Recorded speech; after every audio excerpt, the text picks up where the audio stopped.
Good evening, everybody, and welcome. It's day 3, the final day of the Teamfight Tactics, Gizmos, and Gadgets OCE Mid-Set Invitational. I'm Judge Brand, and I'm joined by a wonderful ragtag gang of hosts that are going to bring you all of the entertainment that OCE has to offer, minus Escher being a little gremlin in our lobbies. Genome, welcome back. You're coming back on for day 3. It's lovely to have you.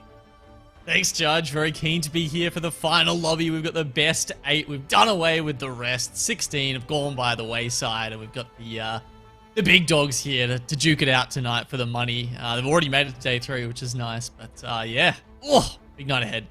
It certainly is. Jose, welcome back, my friend. It's nice to be on broadcast with you. I missed out on your first foray, but I did catch a little bit of your stream yesterday. Did you enjoy yesterday's matches? Yeah, yesterday's matches were really insane, and I'm really happy that we have these 8 players to battle it out for the final day. I'm happy too. And Queen Slappy joins us again. Slappy, you had your first entry into casting with us yesterday and had some interesting games. Overall, our favorite Chunga was able to make it through to today. You excited to see what Chunga can bring out in our final 6 games? Yeah, I'm really excited to see Chunga in our last day, but also excited to see the players. They've made it. They don't have to be worried about not making it to regionals. I hope they can have a little bit of fun. Try some new things out and show us what they have up their sleeve. Well, it's going to be a fun day. In a moment, we're going to have a quick look at the road that we took to get here and then the road ahead of us leading up to Worlds. Genome, if I'm to ask you one question to start us off, it'll be, what are you looking forward to most tonight? Well, we've seen a lot of fun stuff so far in the MSI. I think tonight is going to be different to the other nights in that you're not just trying to kind of play safe, right? You have to go for that top 1, really. That's what these guys are in here for tonight. So I'm really looking forward to seeing these guys just going, that real first or 8 style, maybe some big Merc cash out, something really fun for the viewers here. Well, we're set to have a lot of fun tonight. On the screen for those watching at home, of course, down the bottom, you've got the Arcanist and Innovator Cups. We've already had them. They were in the end of 2020, plus the Set 6 Challenger Series back in January. We're right there in the middle of the Mid-Set Invitational. We're on day 3 of that thing. And before the regional finals on April 1st and 3rd, we've still got 2 more events. Speaking of which is the Scholar Cup, February 26th and 27th. It's an open qualifier, and you can sign up right now at OCETFT.com. So if you're interested in competing against some of the best that this region has to offer, sign up today, OCETFT.com. Now, Jose, joining us from the wider Oceanic region, SEA, what are you most looking forward to yourself tonight in terms of meta coming from the last 2 games? Is it going to be Jin, or is it more 3-star Urgot? Ooh, 3-star Urgot does sound spicy, but I just want to see clean, consistent play from all the players. I want to see a first or 8 style because everyone that's already played is qualified for the regional finals. So they're just playing for money and pride at this point. So really hope to see some hyphy stuff. Exactly right. They have qualified. And speaking of which, let's have a quick look at the format. Day 1 and 2 are past. We started with 24 players. We whittled that down to 16. And now that has been refined to our top 8. Now, the top 8 scoring players receive an invite to Set 6 regional finals, so congratulations to everyone playing today. They've already made it. Now, it's bragging rights and a little bit of extra cash. We'll have a look at that prize pool now. And, Slappy, it's a nice little prize pool, $4,500. We've got 1,000 for first place. Who are you tipping as your tactician to take out tonight's first place? Honestly, I think that all of the players today are really dominant players. I don't think I could put a single name down. I think anyone who wins deserves it and will have a way to find their way to first. Queen Slappy, ever diplomatic. But you're right, this is the best. We've come from 24 to 8. So really, it could go any direction. Hopefully, we see plenty of Merc payouts and everybody counting to 3. As they did yesterday. It was pretty successful. Genome, do you think it's going to be Merc payouts across the board? Are we going to get some good jackpots? I mean, I think if people get offered that, if we're getting a Mercard at the start, if someone's rolling a blue orb and getting a Gangplank and an MF out of it, very much I feel like that's gonna be leading them that way. I mean, you can't always play it, right? That's the thing about Merc. It's not available to you every single game. You're not starting it off at 2-1. You're already behind the board, behind the 8 ball. So yeah, I mean, I'm sure if they get offered it, they will, because we've seen how successful it can be. But yeah, look, it's definitely on the table, I think, tonight. I think so as well. And Sleppy, I mentioned Jin or a 3-star Urgot, and like Jose said, that Urgot is a bit spicy. Do you think we're going to get much more spice in tonight's games compared to yesterday, given that everyone's now qualified? I do have a tingling feeling that we're going to see a little bit more, more risky plays, more 3 stars, more high rollers, maybe rolling at 2-1 as well. I don't know, but I think we will see a few more different comps, different stars, 3 stars Well, if you're today. behind that 8 ball, like Genome said, on those Mercs and you're not hitting, maybe you'll get a hard roll. We saw how that played out yesterday. Having a look at yesterday's scores, of course, we're looking at that far left column, ranked 1 to 8, to give us the 8 players that are playing today. Donaldino, Angora, Fortune Chosen, Perfect Slumbers, Dojo Mojo, Dawnglade, Chunga, and OCE Claire. Genome, if you had to pick a top 4 of that 8, who are you going with? Well, looking at the last couple of days of play, the consistent ones have been Perfect Slumbers and Angora. They both managed to get in the top 4 both days. OCE Claire and Chunga, they barely made it in to the top 8, as you can see, after having a good first day. But that said, I really liked what I saw from them first up, so I think they'd be my top 4 today. And Jose, what are you thinking in terms of top 4? I think in order, I'd want Chunga, Angora, Donnie, and for a 4th one, let's go Fortune Chosen. In no particular order, actually. I like it. And Sleppy, I know you can't pick one winner, but can I convince you to at least give me a top 4? If we follow their trend of the top 2 going down to bottom 2, maybe a Fortune, Slumbers, Chunga and Angora. I like it. I like it a lot. We're getting some consistency amongst our casters today, and I think I'm similar. I'm looking for that Fortune Chosen. I'm looking for Chunga. I'm looking for Angora. But I'm going to give Dawnglade a little bit of a run in the top 4. Not sure where, but I've got faith. I believe in the Challenger comps coming through today. It won't be long until we get into our first game of the day. I wanted to talk about a couple of unfortunate moments we saw from yesterday. Jose, to put you a bit on the spot, my friend, what about Keen's performance? Keen just couldn't seem to pull it together. Yeah, I was following a couple of Keen's games off stream or on my stream, and it really was the epitome of just 1st or 8th gaming. So he high rolled some of his games, and the other games were just. I do want to point out that the gameplay was just not up to Keen's standard and not to the standard that I'm used to seeing Keen play. I feel that as well. Gina, I mentioned it yesterday, talking about that 1st or 8th standard when trying to place into final days and going for that aggressive play style early instead of late in the day when your hand is forced to. How did you feel about yesterday's games? Did you feel that some people kind of didn't go on the gas hard enough early enough? Well, I think you have to say that, right? Because when we saw at the end, when there were 4 people on 27 points, and it comes down to that last game. At that point, your fate is in someone else's hands. And I was watching a bit of Chunga's stream alongside the main stream as well, and he was just sitting there basically being like cheering Keen on, hoping the Yone 3 was going to come through for him, and it pretty much did. Keen knocked out a bunch of people that Chunga needed him to, because they just couldn't get past that powerhouse Yone 3. And at that point, Keen, he could play that kind of style, right? Because he was already out. He'd had such a shocking start of the day, as you say. Couldn't rely on those last couple of games to get himself through. I feel that. And Sleppy, talking about big units, we had a discussion yesterday about the 4-cost units and who's the strongest carry, and we kind of went off the rails talking about Braum, Oriana, Janna carries as well, although Oriana's certainly more viable than the other 2. In terms of support units, thinking you Seraphine, Ori, and Janna, the sisterhood, as some refer to it, who's your number 1 pick if you had to slam one into a comp? I think I've personally been hurt by Ori 3 not doing anything, so I'm putting that out.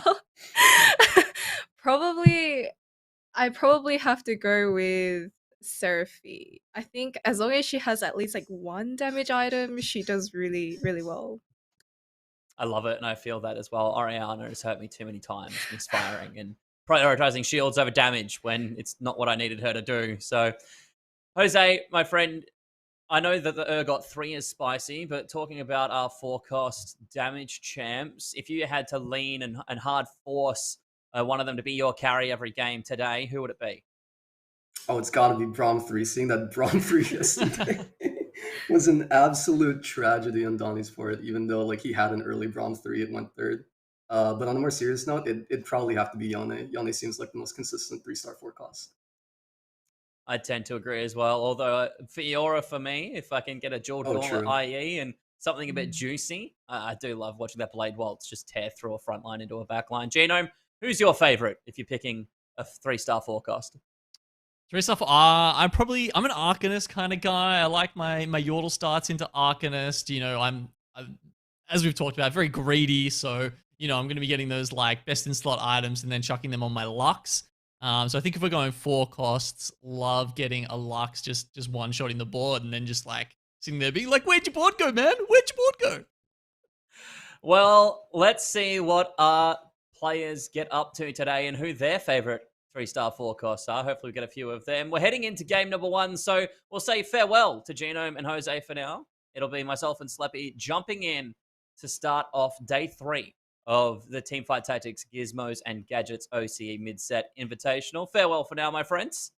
And we'll have you join us in a moment. Sleppy, coming into this first game, what are we expecting from the players? Is it going to be a bit of aggression, or is it going to be 8 players rolling down all at once? I will be a little bit sad if there's not at least one Merc player in there. But otherwise, yeah, I guess a bit of both. There's always a good mixture in there. We're not ready for game yet. That's my bad, everyone. We're just sticking around like someone who's picked metabolic accelerator and are just like they're in the lobby for way too long. That's all good. Hey, look, you're more than welcome to stick here while we talk about some more wonderful TFT things. Just a reminder for everybody, the Scholar Cup, I said it before and I'm going to say it again. Head on over to OCETFT.com. Make sure you sign up. That is going to be the next open qualifier to get through to regional finals. So head there right now, OCETFT.com, and you can sign up today to jump in and then have the likes of my wonderful co-casters calling your games and wondering if you can count to 3. Jose and Genome, we are about to head into game. Jose, if there's one piece of advice you give to players heading to game 1, what would it be? Don't roll 20 gold for Merc. Thank you. And Genome, from yourself? Start sword. I like it. It's simple, but it's effective. Don't roll 20 gold for Merc. Start sword. Let's see what our players get up to here heading into game number 1. And we're actually in game this time, Sleppy. Ah, amazing. Oh no, the dreaded armor plating. He quickly takes the challenger spat though. We're looking into a juicy Yone or Fiora angle here. He has really nice items as well. Already has the runes, which I'd personally slam immediately. With the possibly half a GA as well, which I think was one of your favorite Yone items, right? Yeah, it sure is. I think I'd probably do the same, to be honest. Going hard on the challenger emblem early. We've got the Quinn from grabbing that orb. Already got 2 Camille's on the board as well. I'd be hard slamming that Runins, slamming that sword, because the AD's nice. You know, might as well put it on the board, even if it is on Caitlyn. And yeah, GA Yone is just so useful. It's kind of... I honestly think it's the best in slot in terms of defensive item. QSS is nice, and I think if you've got a strong enough Yone, enough challenges on the board, especially if Yone can get onto like a squishy at the front line, I think that's a really great thing, because then you get that challenger reset and you just go hard, and Yone's then healing plenty. You don't need the GA to save you. Does manage to pick up a Warwick though, so this is 4 challenger kind of starter pack. Yeah, pretty much. And I think Trundle is a really good challenger holder as well. Same for the Runans. This board looks pretty good. I guess he'd just look for maybe like a scrap unit at level 5 just to top it off. I think the GA and QSS argument, I think it really just depends on the lobby. And I think both have really good strengths and weaknesses. I think as long as you have either one of them, I wouldn't be too upset at all. Especially with all the Scions and Gallios that especially Scion actually, that we see here. And he manages to get his first win with his very strong board. I think you're right. We saw a lot of Scions yesterday, especially paired with a couple of chunky Cho'Gaths with Redemption. And I think ultimately it comes down to scouting, right? You need to know what your opponents are playing, whether you're going to get nuked by Assassins or stopped by CC. Yeah, exactly. And looks like Chunga's got a scrapyard start. No, junkyard start, which is just to combine the two words in my mind with scrap in at 2-1. I think the most frustrating thing is having one scrap unit and not being able to find the second one. So I'm very happy for Chunga that he has it up and running and farm as many items as he can. Yeah, not too sure exactly what he'd be playing at the moment. I guess quite flexible, but probably leaning towards an AD board, seeing that he does have the bow. But yeah, I think it could be anything at this point. Having a very, I think it's fairly healthy 2-loss here as well.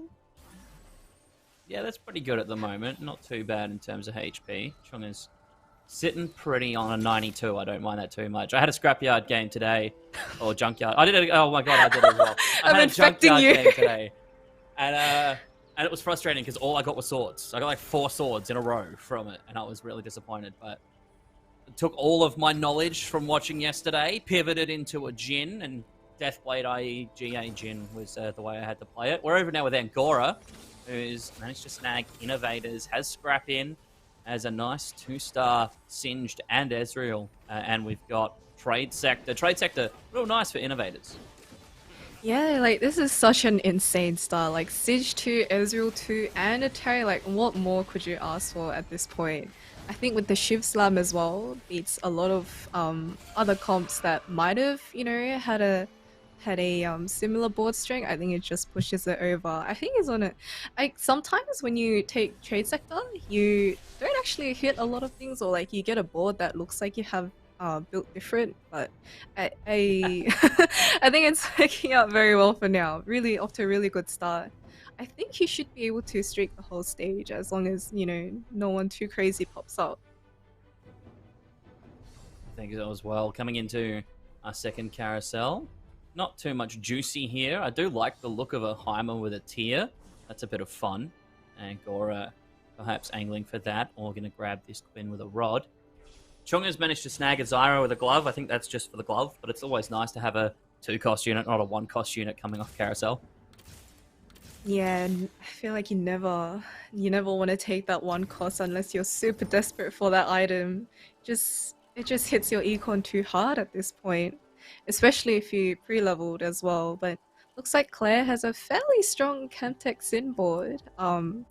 It's funny because I feel like Twitch, sometimes he's the most useless thing early game, but there's sometimes he's really, really strong as well, depending on how good the lobby is. But it looks like he's picked up Binary, which is a pretty good augment to start off with, and kind of doesn't drop off as the game goes by. So it's a pretty good start as well. Looks like Dawnglade is holding a few Samiras.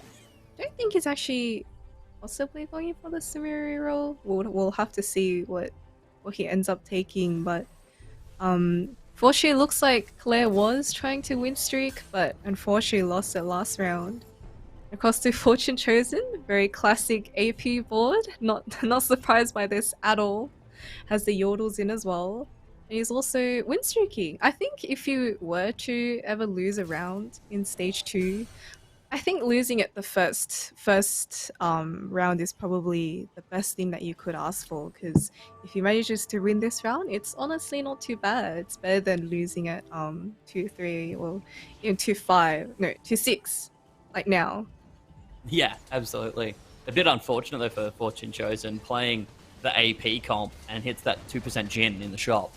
You've got a Shojin and you've got a Jeweled Gauntlet.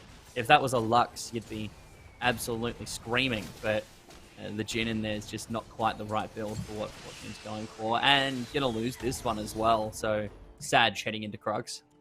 Yeah, I think I jinxed him a little bit.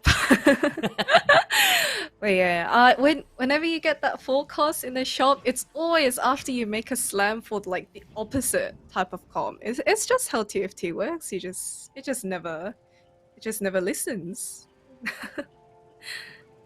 We're not allowed to win streak if we're wanting to win streak, and we're not allowed to get the champs we want if we slammed items. It is inevitable. And if you pick self-repair as the first augment, you'll never hit innovators. Yeah. It's how it works. Blame Mort. You're gonna be on 2 out of 3 innovators the whole stage. It's a nice board here for Perfect Slumbers, though. So we've got the 2 Scrap, 2 Bodyguard. It's pretty simple with a 2 Darius, 2 Poppy, 2 Ziggs, 2 Ezreal. A bit juicy with all 2 costs on the board. And also 40 gold, now 50 from winning the neutrals. This is really nice. 50 gold coming into 3-1 on a 2-win streak. So we've been balancing kind of HP versus wins at the moment. Gonna slap that Deathblade onto Ezreal.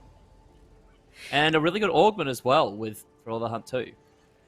Yeah, I think he's in a pretty good spot. Like, he obviously was losing a bit earlier, and then I imagine while he was maybe holding Yordles, he got a few upgrades because he does have 4 2-star units. So even if he does keep losing, if he loses at all, he should at least get really, really good losses.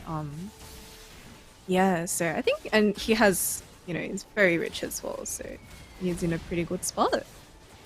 I think so too. This Ezreal's hyper rolled with a hyper high rolled with that Giant Slayer, so it's going to mean a 2-unit loss here. Gangplank with a Bloodthirster is a bit of juice for Dojo Mojo, who's kind of playing Mercs, but doesn't actually have full Mercs in at the moment. No chest on the bench there that I can see, so interested to see what Dojo's going to pull forward in the next couple of rounds. Yeah, a bit of an interesting one. I think I did see a salvage bin there, so I suppose he just slammed whatever he had. So really has a lot of options going through. I didn't get to catch a glimpse of his other items, but looks like Slumbers has put the Yordles back in, and I think that's been one of his favorite starts. I feel like I'm gonna throw out a random number here and say like 70% of these games have had Yordle starts. And yeah, really good for the econ. And back to Angora's board is absolutely Chad. This to is start crap. everything.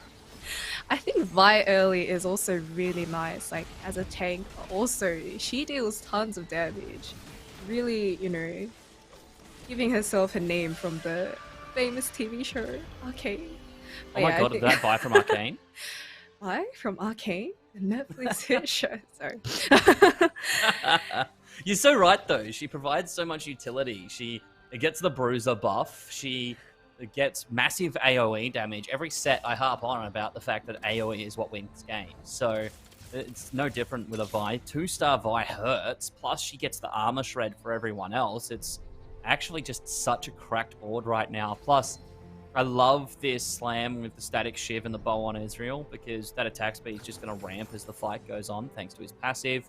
We've got a Banshee's Claw on the Zillion, who's also 2-star. So you've got the Zillion there, and now just hit 5 Innovator. That's cool. Like, don't worry about it. 5 Innovator, get the bear, Ezreal on the spotlight, Seraphine in, and Gora is built diff. That's the difference right here.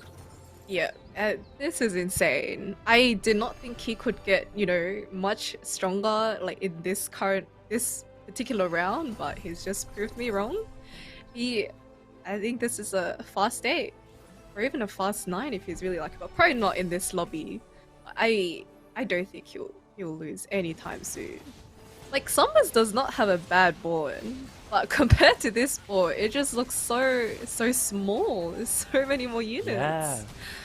Just absolutely wipes his team. It's going to be quite an unfortunate loss there. A 7-unit loss coming in to 3-3 before Carousel. That really hurt Slumber's health. And that it's a powerful board from Angora. You know, that makeshift armor 1, when you look at the fact that we've only got a couple of units with items. It's Ezreal and it's Zillion, so really making great use of that buff. Plus the trade sector. Like, Angora's got a solid mid game. I think like the person I'd be curious to see kind of contend with them is Chunga, because you've got that junkyard. So once if the items hit and they're good, and Chunga can start to get a few extra champion hits in the shop, I think kind of like combined power later from Chunga might be enough to like rise from 8th to at least top 4. Yeah, we'll have to see what he ends up hitting. He did get an Oriana from the carousel as well. And there's Pandora's as well. Oh wow, that's Junkyard just into Pandora's is huge. it's out to roulette whatever he wants. He just have to get to level 7, 8 in a healthy form, and he has all the items. That's insane. That's insane. That's brilliant. No, we've only got 1 2-star on the board, but it's a pretty good board in general. And we've got the Vicate for Enforcer, 2 Scrap, 2 Bruiser. And Alessandra there with the Locket and with the Morello. That Locket slam's really nice early for that shield. And Alessandra with Morello is just so efficient. Yeah, Lissandra's probably the best early Morello holder that you can get. Maybe next to Echo, but I think Lissandra's just... She usually gets more casts off and hits the units that are already getting targeted. And he does get a win here. I think he is, you know... His board isn't strong, definitely isn't strong enough to streak, but isn't so weak that he's getting, you know, pummeled every single round. And there's another sword for him. Whether he'll keep this or send it away, not too sure. But I think once he rolls, probably going to be quite a big threat to the lobby. I think there's some cheeky scouting coming from Chunga as well, trying to work out what everyone else is playing. That way they can itemize with Pandora's to try and get something that's useful. So like we saw there was a last whisper on the Trundle and has now slammed the Giant Slayer. So could be a Jhin angle for later. We've already seen 1 Jhin on the board though, so I don't know how that's going to go. Donnie and Angora here. It's a contest for stripping the Mr. 100. We thought maybe that Donnie would have enough board power to do it, but Seraphine too. Oh my gosh, I did not even see... Wow. It is... Okay. I don't think he barely even rolled. He must have naturaled it. He's on 20 gold. My goodness. Angora is the epitome of high roll and just hit in game number 1 for day 3. And that's a Heimer 2 now as well. So Angora's board is cracked coming into Wolves on a massive win streak. And that's just super strong. Excited to see how that plays out later. Donnie coming in has challenges Chemtech Bruisers. Bit of an interesting board. We see the Liz Morello here as well, but manages to hit a decent Mundo at 3-7, so pretty happy with that. Yeah, I think might have missed the unit by not having enough bench space there, but he definitely doesn't have a weak board at all, but just because of how strong Angora's board is, quite a big loss there. I wonder if he'll looks like he's gonna stall out until level 8 because he has all these upgrades already, just needs to get there to get some better units. And Dojo Mojo with the Gangplank carry, 2 twin shot, bit of a funny looking ergot, but he does have 2 victors already and a Yuumi hitting that 1% at level 7 3 times. He just needs to level up and get them in. With the Tarm as well, has the potential for very tanky items and has slammed them now on the Mundo. So had the Bramble and the Declaw just waiting. So the Kench, that's 4. So we've got, what, 2 Victors and a Yuumi. Victor's now been sold. And oh, there was 4. I missed the Tarm. Yeah, Tarm came in clutch as a number 4, and great for that 4 Bruiser. Tarm going to be printing some money, printing some items. So Dojo Mojo set to have a strong board. Now with the Yuumi, we've got Scholar in as well. So I'm looking to this Lysandra to have a really good healing cut with Morello and just GP to tee off across the board. Yeah, and honestly, I think GP at this stage is not like it doesn't do that much damage, but the fact that he has all these other units, these 5 costs, these lists with the rollers as well, I think it just makes up for it. And the fact that he has Tahm Kench so early as well, and he can, feed the Tahm Kench and all that money from the GP and the Tahm Kench together, it he's yeah just has two little You income got 7 generators. gold from the board then, 7 gold, and managed to sell a unit to make it 49 before we head into 4-3. Like, this is economy, like, printing.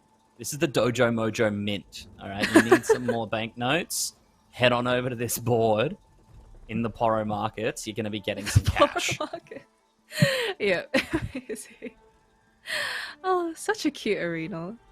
Looks like Chunga has rolled on level 7 and pretty much has a level 8 board with these insane items. This Ergo is going to hit like a truck against Fortune, who has also found himself a victor. Lots of 5 costs at level 7. It's I think we're going to see some interesting boards later with all these 5 costs that have come in so early. It's a bit of spice at the moment, and Victor managed to get a cast off. Going to get a second, maybe? No. No, Kaiser too strong, and that Urgot is ridiculous. Glass Cannon Urgot, I can't say I'm normally a fan of it, because I find that he can just get absolutely destroyed, especially by Victor. Urgot managed to dodge one of the lasers there, so it didn't quite get blown up, but still got chunked. Chunga going to grab a spat here. But look, it's not that Glass Cannon Urgot's bad, it's just I prefer GA Urgot, because you've got that GA Purge synergy that just gets you free damage for like 3 seconds. The amount of rounds I've had saved by that is ridiculous, and my LP thanks Urgot for those. So we'll take it. It's still going to be strong, and especially at this moment where 4-5, trying to get through some of these tankier front lines, it's probably worth. Yeah, it's definitely a bit of a double-edged sword. Like, you churn out so much damage, but he gets hit by one side ulti, one brawl multi, he's probably out for like, a couple seconds, and then he probably dies to something random. So yeah, we'll see if it hurts him later on. And Dawnglade is running a bit of a Samira carry at the moment. I'm not sure if he did roll down for, that Yone Fiora board, but haven't quite had the chance to hit the units.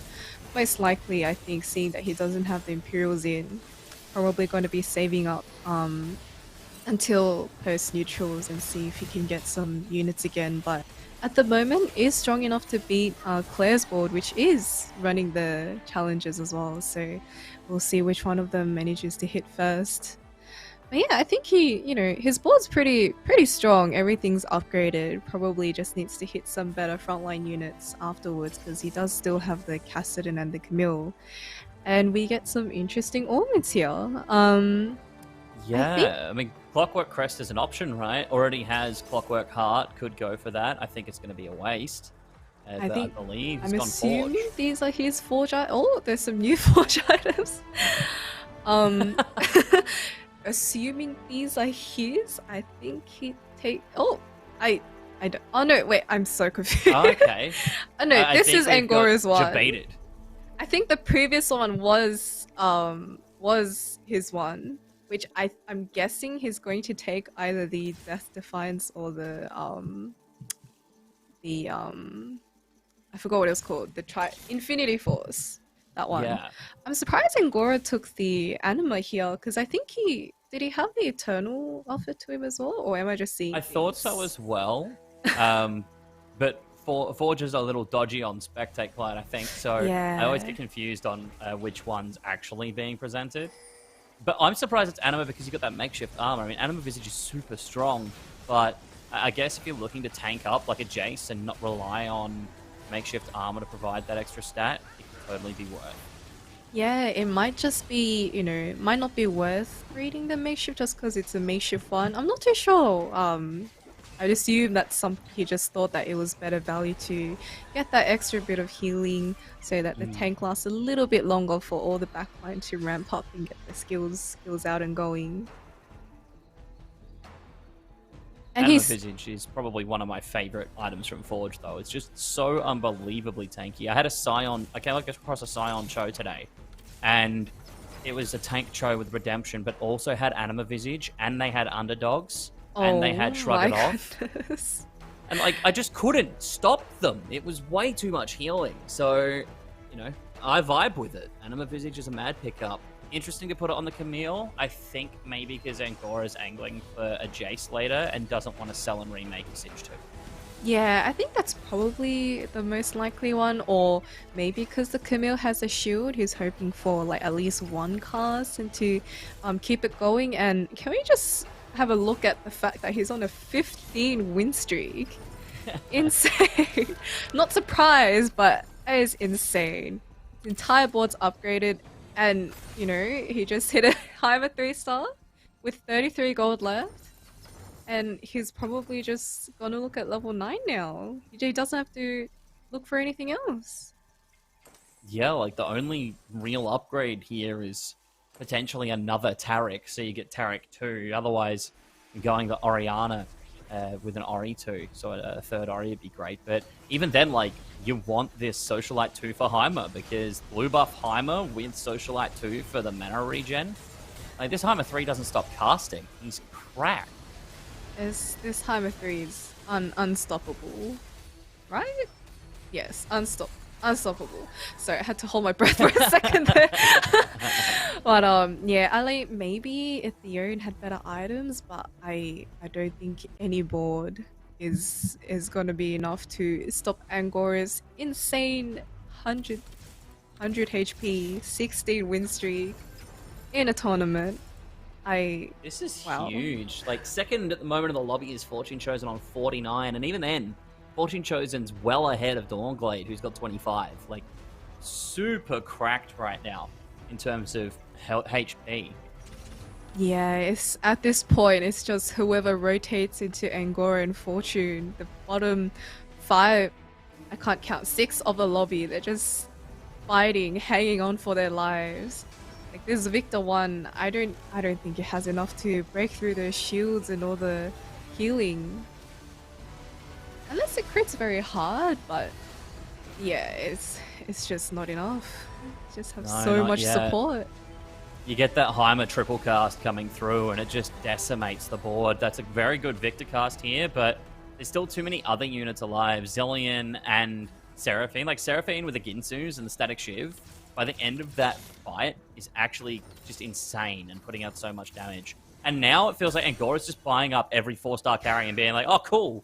You want a Yone? I've got a Yone too. You're not getting one. Got 2. I have that on my bench as well. Like, I don't need upgrades. You need upgrades. So if I stop you getting them, you can't beat me. It's such a dirty way to play. But hey, we're in competition. This is a tournament. You got to do what you can to win. Honestly, it's a legitimate strat. I remember back in set 5, Dawnglade did this exact thing to me. He held all my Vel'Kozes. He probably had 6 or 7 while I was stuck at 1, and it was the most frustrating thing.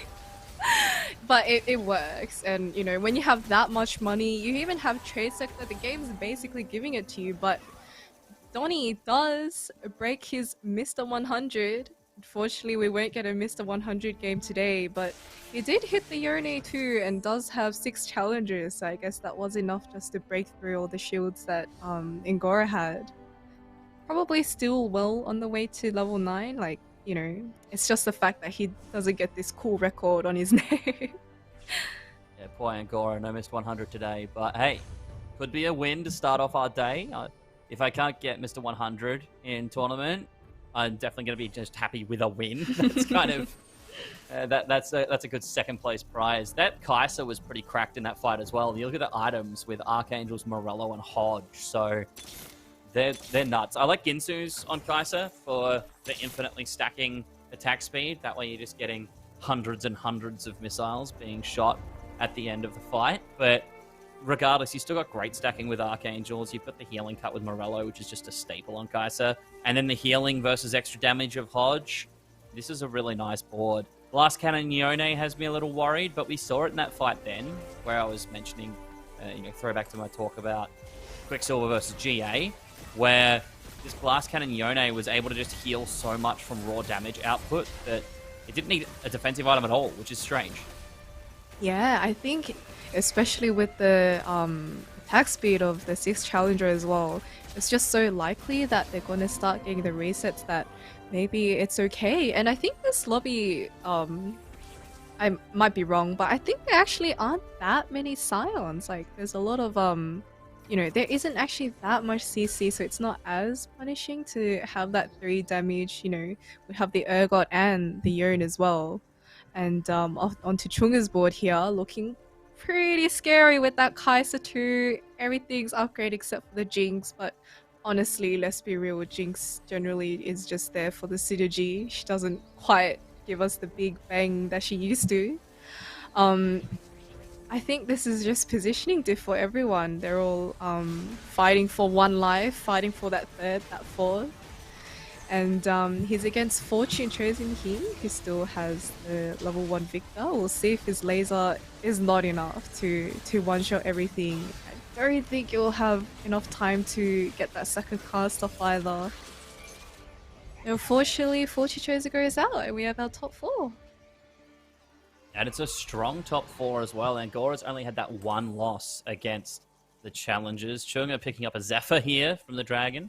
And it's such a nice board for Chunga. It has the Kai'Sa 2, has a Mutant Jinx with a Mutant Fiora. So we've got 4 Mutant, not pushing for 5 at this stage. I'll have to try and find out what Mutant is. I haven't seen that yet, so we'll need to check. But it's a nice board in general. You've got the Echo for some extra scrap as well.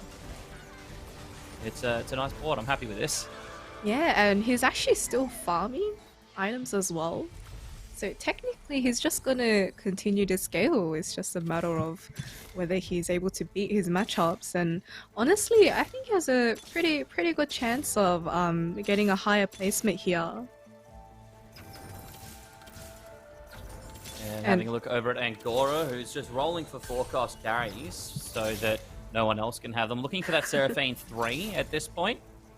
We have moved away from just buying all of the forecasts to instead buying them so they're out of the pool. Far less toxic approach. But it is a very strong board now. And the Giant Slayer that I assume we've just got off of Dragon has been slapped on a Heimer. And that Camille, not as tanky as you might like, does have a couple of extra items though. Got a P4 on that Camille front line. Yeah, looks like he hasn't been able to find a Jace as of yet, but it doesn't... Oh! Always hang on in their 1 HP. I was going to say it doesn't matter, but looks... Oh! I don't think he'll take this. Unless he does. Surely this is bait.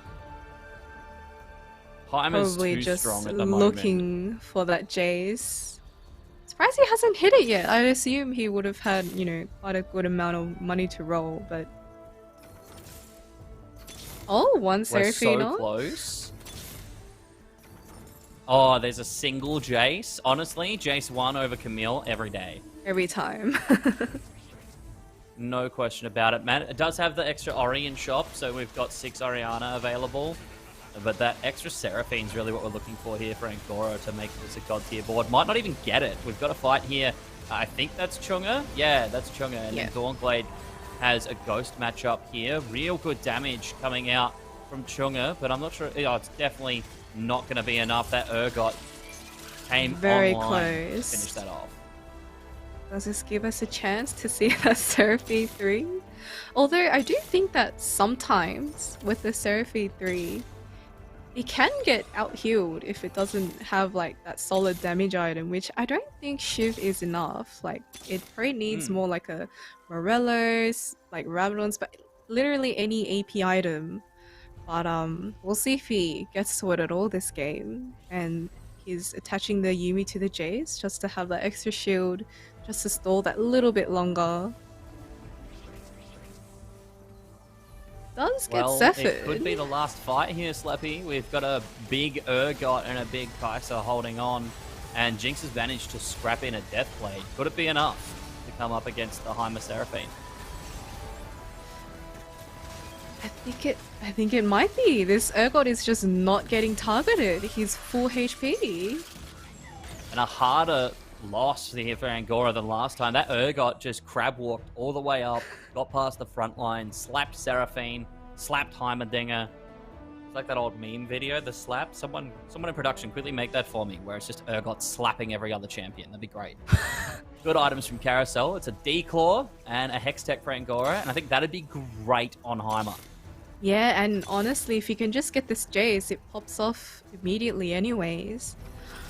Yeah, that's a really good combination of item and champion, actually. It's exactly what he wanted. I think in this matchup, I think it's actually favorable for Chunga to have this 3-item Urgot. I think it's what's giving him the chance to, just bulldozer through Angora's team. Because if he had a defensive item, he might not have enough damage to get through the front line. And as we saw before, it wasn't actually hurt at all until his team started dying. But we'll see if this Jace 2 makes a difference, as it is getting a bit CC'd, but does manage to stay alive.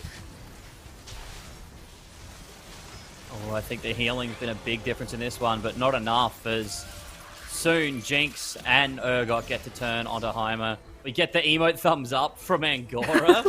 Heimer just trolling this, not hitting enough of the rockets. I think if we can get some really good targeting out of the Heimer, then it's going to be good night. And perhaps we need Heimer back on the Socialite Hex. I know that Angora is trying to position to avoid Heimer getting caught being on that Hex by the Jinx. If I was Chunga, I'd just be sitting here and permaing that Jinx to try on that Socialite spot. Because maybe you hit Heimer. If you don't hit Heimer, at least you're completely denying that 20% damage and the mana. Yeah, I suppose so, and I think that is what he did here. I don't know, unless this Heimer, starts hitting the right unit, it's going to be a little bit rough, but Angora does have this huge HP lead, and this fight does look a little bit more promising. There's not as many of Chunga's units alive, and this 5v1 is not enough, and Angora wins the first lobby. Angora superstar into that lobby. Started with a Mr. 100 streak for quite some time. Lost to a challenger, but eventually will turn it over. Genome, what did you think of that lobby to start off our evening? We had a big Urgot, and we had a big Seraphine there too. Yeah, almost a Seraphine 3. Really, like the Seraphine items, not exactly ideal, but had just done so well in the early game, as we saw, that it just felt like Angora was just ahead every step of the way. Hitting that Seraphine 2 so early, the trade sector really came in clutch there. And because I think that was his first augment, right? The trade sector. And sometimes when that's your first augment, you can really suffer on economy because you're picking up so many 2 stars early on. It's hurting your interest. But then if you counteract that with a huge win streak, all of a sudden you're golden. Yeah, look, trade sector I think was a big factor in that lead, getting so many upgraded units for so long. But look, having a look at the scores, here's how they stand if you missed it. Coming out of that game, Angora at the top, Chunga, and then Dawnglade and Donnie. So it's not exactly the top 4 we'd predicted at the start across all of our casters. Jose, what insights did you have coming out of that first lobby? Yeah, Angora really high rolled his early game, getting upgraded innovators with the trade sector, but I was really pleased with how aggressively he actually played with his advantage. He leveled to 5 at 2-3, leveled to 7 at 3-3 to fit in 5 innovator, and that's actually a really underrated thing because he got 4 natural level 7 shops with trade sector, so that actually allowed him to also high roll the Seraphine 2 and just steamroll stage 3, stage 4. Now, Sleppy, we had the privilege of covering that one together. Was the Urgot really just spicy enough to pull that through? Is that the difference? Or was it just not spicy enough to overcome what was a strong Heimer? I think he had the best chance of overcoming the Heimer, but I think just this, once it does get hit by the CC of the Orianna, the Shockwave, I think it just wasn't enough. He probably needed a very stacked Kai'Sa to even have a chance of it. But I think Angora was just so ahead, so much health to play with as well. So I couldn't get that through. I feel that as well. Look, it was a really good lobby, very strong from all competitors. We didn't see a Merc 20 gold roll down, and we did see some of the contestants starting with a sword. So really, Genome and Jose, your advice was great, and I think we saw a stronger lobby because of it. If we had to pick a build to really just go hard and force, Genome, what would it be? Look, I think that's a complete red herring of a question there, Judge. I mean, this is set 6. There was augments, right? You shouldn't be forcing stuff. You just straight up shouldn't. You should always be trying to play, not necessarily best board, but, like, go with where the augments are telling you to go. Like, maybe if you get, like, a Thrill of the Hunt or a makeshift, something like that, that does give you a little bit more leeway to just kind of choose whatever you hit. But, like, if you're forcing, honestly, you're probably not in this final 8. That's very fair. Got to play flexibly and listen to the fate of the augments. Just a reminder for all of you watching at home as well, the Scholar Cup is coming up. It is one of your last opportunities to enter. It's an open qualifier, February 26th and 27th. You can start up right now, sign up, in fact, at OCETFT.com. And then you might have Genome and Jose providing amazing analysis and commentary over your games. Or you can have Queen Slappy and myself. Maybe we'll get Ducky and some Frosty back and covering your matches if you make it through. So sign up, OCETFT.com. Before we head to a break, my friends, Jose, if I had to get a little bit of wisdom for lobby number 2 coming up from you, what would it be other than not rolling 20 gold for Mercs? Do what Angora's doing. It's that simple, everybody. Do what Angora's doing. Save health, hit trade sector, and play some strong innovators. We'll be back after a short break. Don't go anywhere. This, of course, is Teamfight Tactics, Gizmos, and Gadgets, OCE Mid-Set Invitational Day 3. We'll be right back.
And welcome back, everybody. It's the Teamfight Tactics, Gizmos and Gadgets, OCE Mid-Set Invitational, and it's day 3 for us here, the final day. We've got 8 players battling it out in one lobby, fighting for a better share of the $4,500 prize pool. I'm Judge, I've got Sleppy with me, and we just covered that game number 1 for today, and it was huge, but we're going to be moving to a different duo to take you through game 2 in a few moments. It'll be Genome and Jose.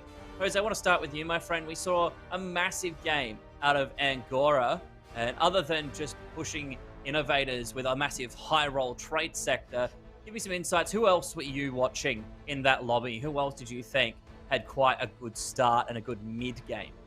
Yeah, I was taking a look at Chunga's stream on the side as well. At the start of the game, he was at mid 50 HP and had a really solid 4-1 roll down, hitting Urgot 2, hitting Mundo 2, which allowed him to stabilize throughout stage 4 and actually clutch out a second, which I'm really impressed by that.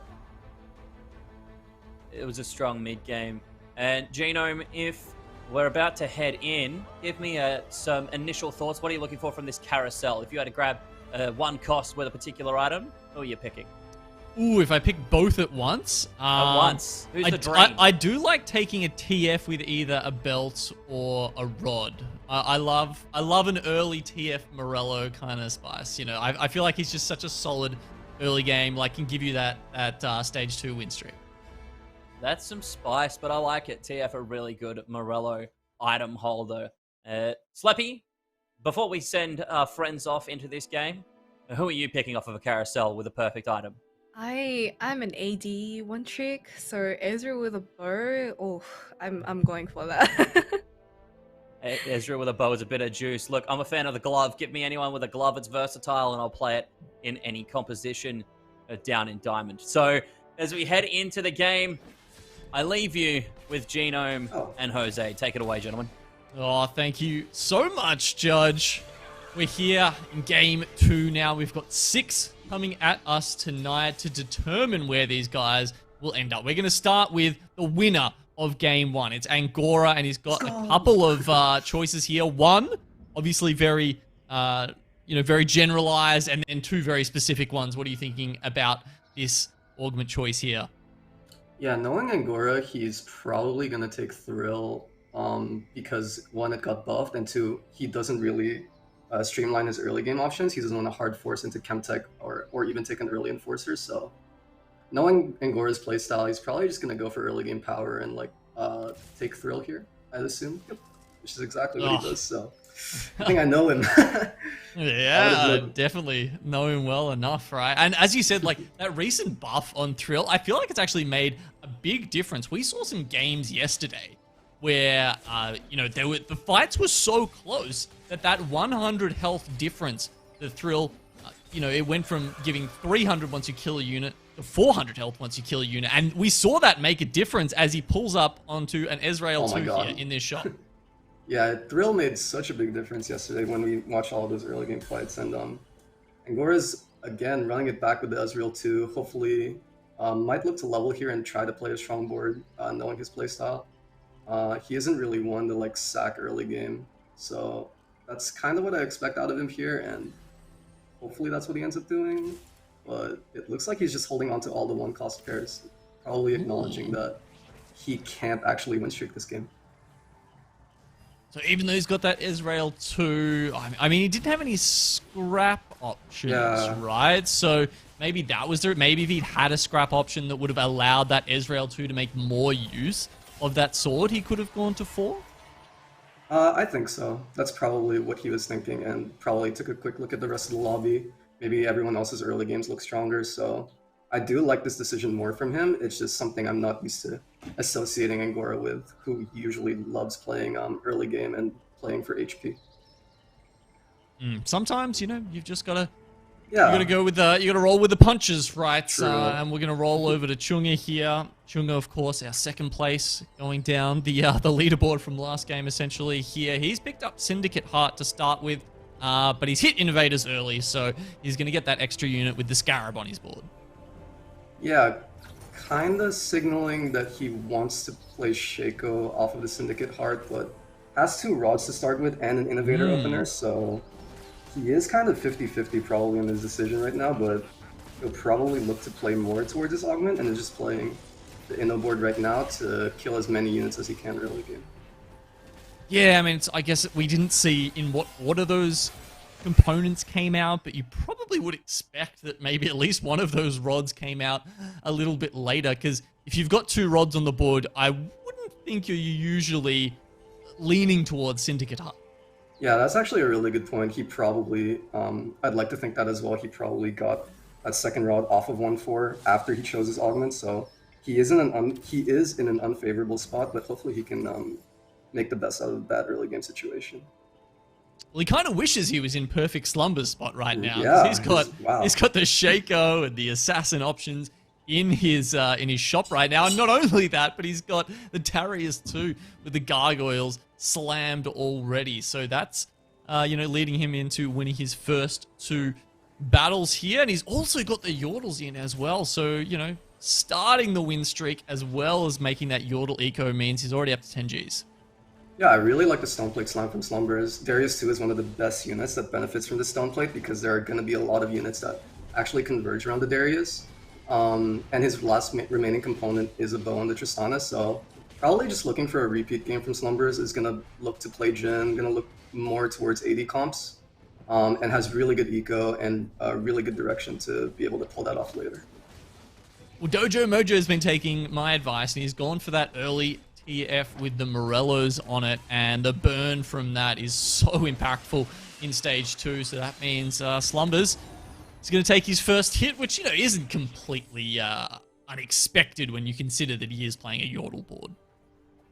Just like Eugene, I love TF with Morello. I think it's one of the strongest early game openers. Dojo Mojo also had a spare tier to go with it, so it's probably going to look for an item to complete that right now. Let's look at Slumbers. Off of the Carousel is going to take the glove and probably complete his Last Whisper. And Dojo Mojo does get a 3-cost sword, so a lot of high-value items still up off of third pick off the Carousel, so yeah. I kind of lost my point there. Everything you say is golden, Jose, don't worry. we bow down at the temple of Jose knowledge here on Teamfight Tactics. So, okay, early Locket Slam for Donnie. That's helped him continue the 100 health just for the moment. He had to go with a Bruiser Heart.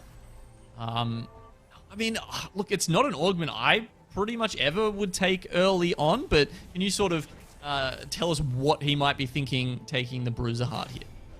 Yeah, so he's probably looking towards playing AD, maybe looking for Urgot setup.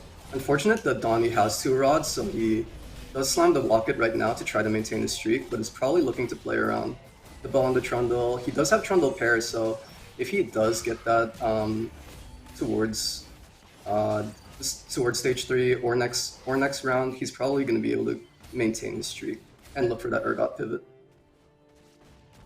Well, the thrill almost thrill? helping that Heimer out just enough, but at least, look, it means Slumbers doesn't take quite as much damage. Okay, Trundle 2, not bad at all. He's got the bow on there already, but he's converting into items. A 2-6 Yone? Wow, Dawnblade is already level 6 because of Hyper Roll, so I really like this decision. Like, you want to be able to out-tempo everybody with the Hyper Roll augment, maintaining below 10 gold and being able to push levels, so really like this from Dawnblade. Is hopefully looking to win this round with this Yone pivoting off of the Trundle, I believe, so let's hope he maintains his streak here. Yeah, I mean, coming up against a Yone in stage 2-6 is pretty rough, and Fortune Chosen, who looks like he's going to be going for Protector reroll with that Protector Heart. He's already slammed the Rage Blade onto the Cogmore. He's got those 1-cost building up on his bench, but look, Dawnblade with Hyperroll, it's a weird augment, right? So just, I want you to sort of put it out there for some of the people who might have been scared of that augment in chat. They're a little bit too worried about taking it. How do you get the most value out of that? So you want to be able to hold all the pairs that you're probably wanting to play on your board, maintaining below 10 gold to generate that extra 2 gold off of staying below 10 gold. So being able to hold every pair is such an advantage when you're trying to streak, because just has more options for Dawnblade's mid game. He can opt to just put points in leveling. He can roll down if he feels like he needs to, but just having hyper roll is really good for his tempo and his playstyle. Okay, so a nice way to just, you know, not necessarily build your eco up to full, but certainly keep tempo with the rest of the lobby. Yeah, you can see he's like not picking up the gold here just so he can stay below 10 and actually make more gold out of hyper roll, which is really cool, and is probably maybe looking to level to 7 here. It actually gets even more gold, so has enough gold to decide whether he wants to roll, whether he wants to level to 7 here, and maybe look to roll a couple times for upgrades. Yeah, I think you might have to sell like 1 or 2 units Yeah. here to actually make it to level 7, but if he wants to, there's an option. You know, he's got that Lysandra with the Morello on it if he wants to play that to start off with. Look, considering he's already got the Challenger Yone for Challenger, is already going to start pumping that up. This is a fairly decent board, but he's coming up against something pretty tanky here on the side of Donaldinho's. Yeah, looking at Donnie's board, he is playing around that Trundle too, and I'm really curious to see what Dawnblade decides to do here. Hopefully, he maintains his streak here, so he has a much more informed decision heading into 3-2, where he's probably looking to level to 7, but it looks like Donnie's... oh, the Ziggs 2 is still alive, and the Swain actually breaks Dawnblade's streak. Yeah, it looked like the Bruiser actually did the work there, because essentially the Yeah. Yone just got stuck on something for so long that it lost the Challenger buff and really slowed down. You know, usually with Yone, it's sort of how long will it take you to get that first reset, and then you're just chopping through the rest of the board, but actually has enough health there to stymie the Yone for a little bit. And as we pivot over to Chunga, he actually already has 6 Syndicate in, rolled down a little bit here at level 6, has the Zyra 2, has a Shaco with the IE, has the Morello TF, so totally different from his opener where he had the Innovator board and just fully pivoted to play around this Augment, which I really like. Yeah, it makes sense, right? I mean, at this point, he's just looking for that Akali to get up to the 7 Syndicate if that's the way he wants to go, or maybe he'll hit enough Assassins and then go towards 4 Assassin. Probably will depend a lot on those remaining 2 augments. That said, still takes a big loss there from Chunga, yeah. That was a really unfortunate loss for Chunga. He opted to stop rolling because he doesn't have the Shaco pair and already natural to Braum, so probably thought that his board strength was good enough for a level 6 board. Looking at his options here as well, has pretty decent options to help support his Syndicate board, and does just take the standard Thrill to have some sustain for the Shaco and for the TF. Yeah, you never want to have to play an extra healing item on Shaco if you can avoid it, right? So something like a Thrill or a Celestial is always really good. I mean, he's got the aggro drop naturally, but just having that little bit of extra safety to try and keep him alive, especially when you're in stage 3. And as you mentioned, he doesn't have the Shaco pair, right? Are we getting full-on Yordles? I love full-on Yordles. That said, he doesn't have so small.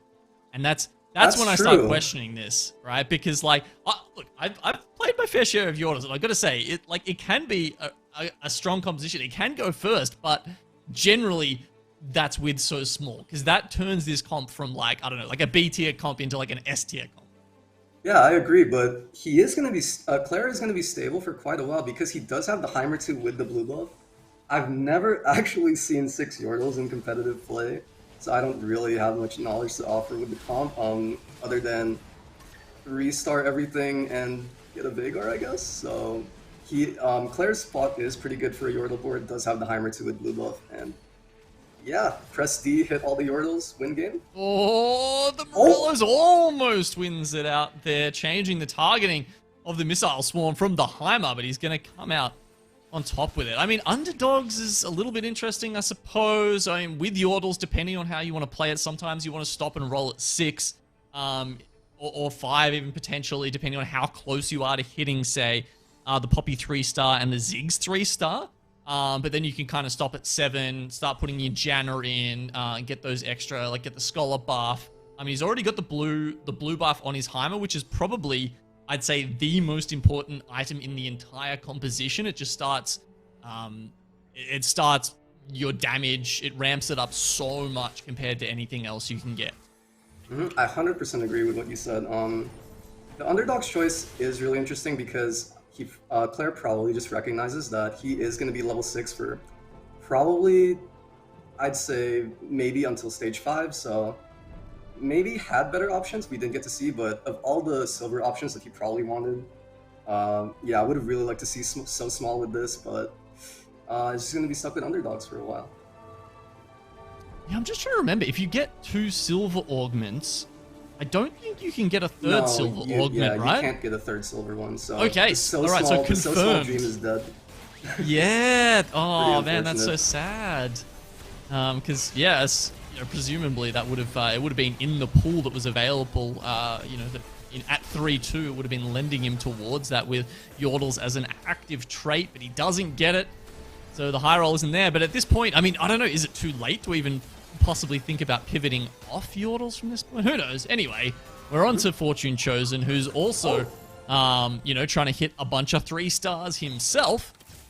And he hasn't got any just yet. We're almost into stage 4, and you can see he's still going to just stick it on 50 gold, happy with where he's at the moment. But, I mean, stage 4, no 3 costs, sitting at 53, and looking at his augments here, not amazing, right? Like, you got to protect the heart, sure, that helps out a bit, but yeah, the protector heart helps a little bit with the front line, getting that extra percent HP on the front line, but is up an item with the item grab bag, but is probably just looking to take one more loss here and then probably roll for Kog'Maw 3, Garen 3, and Caitlyn 3 and Cassidy 3 to be able to spike throughout stage 4.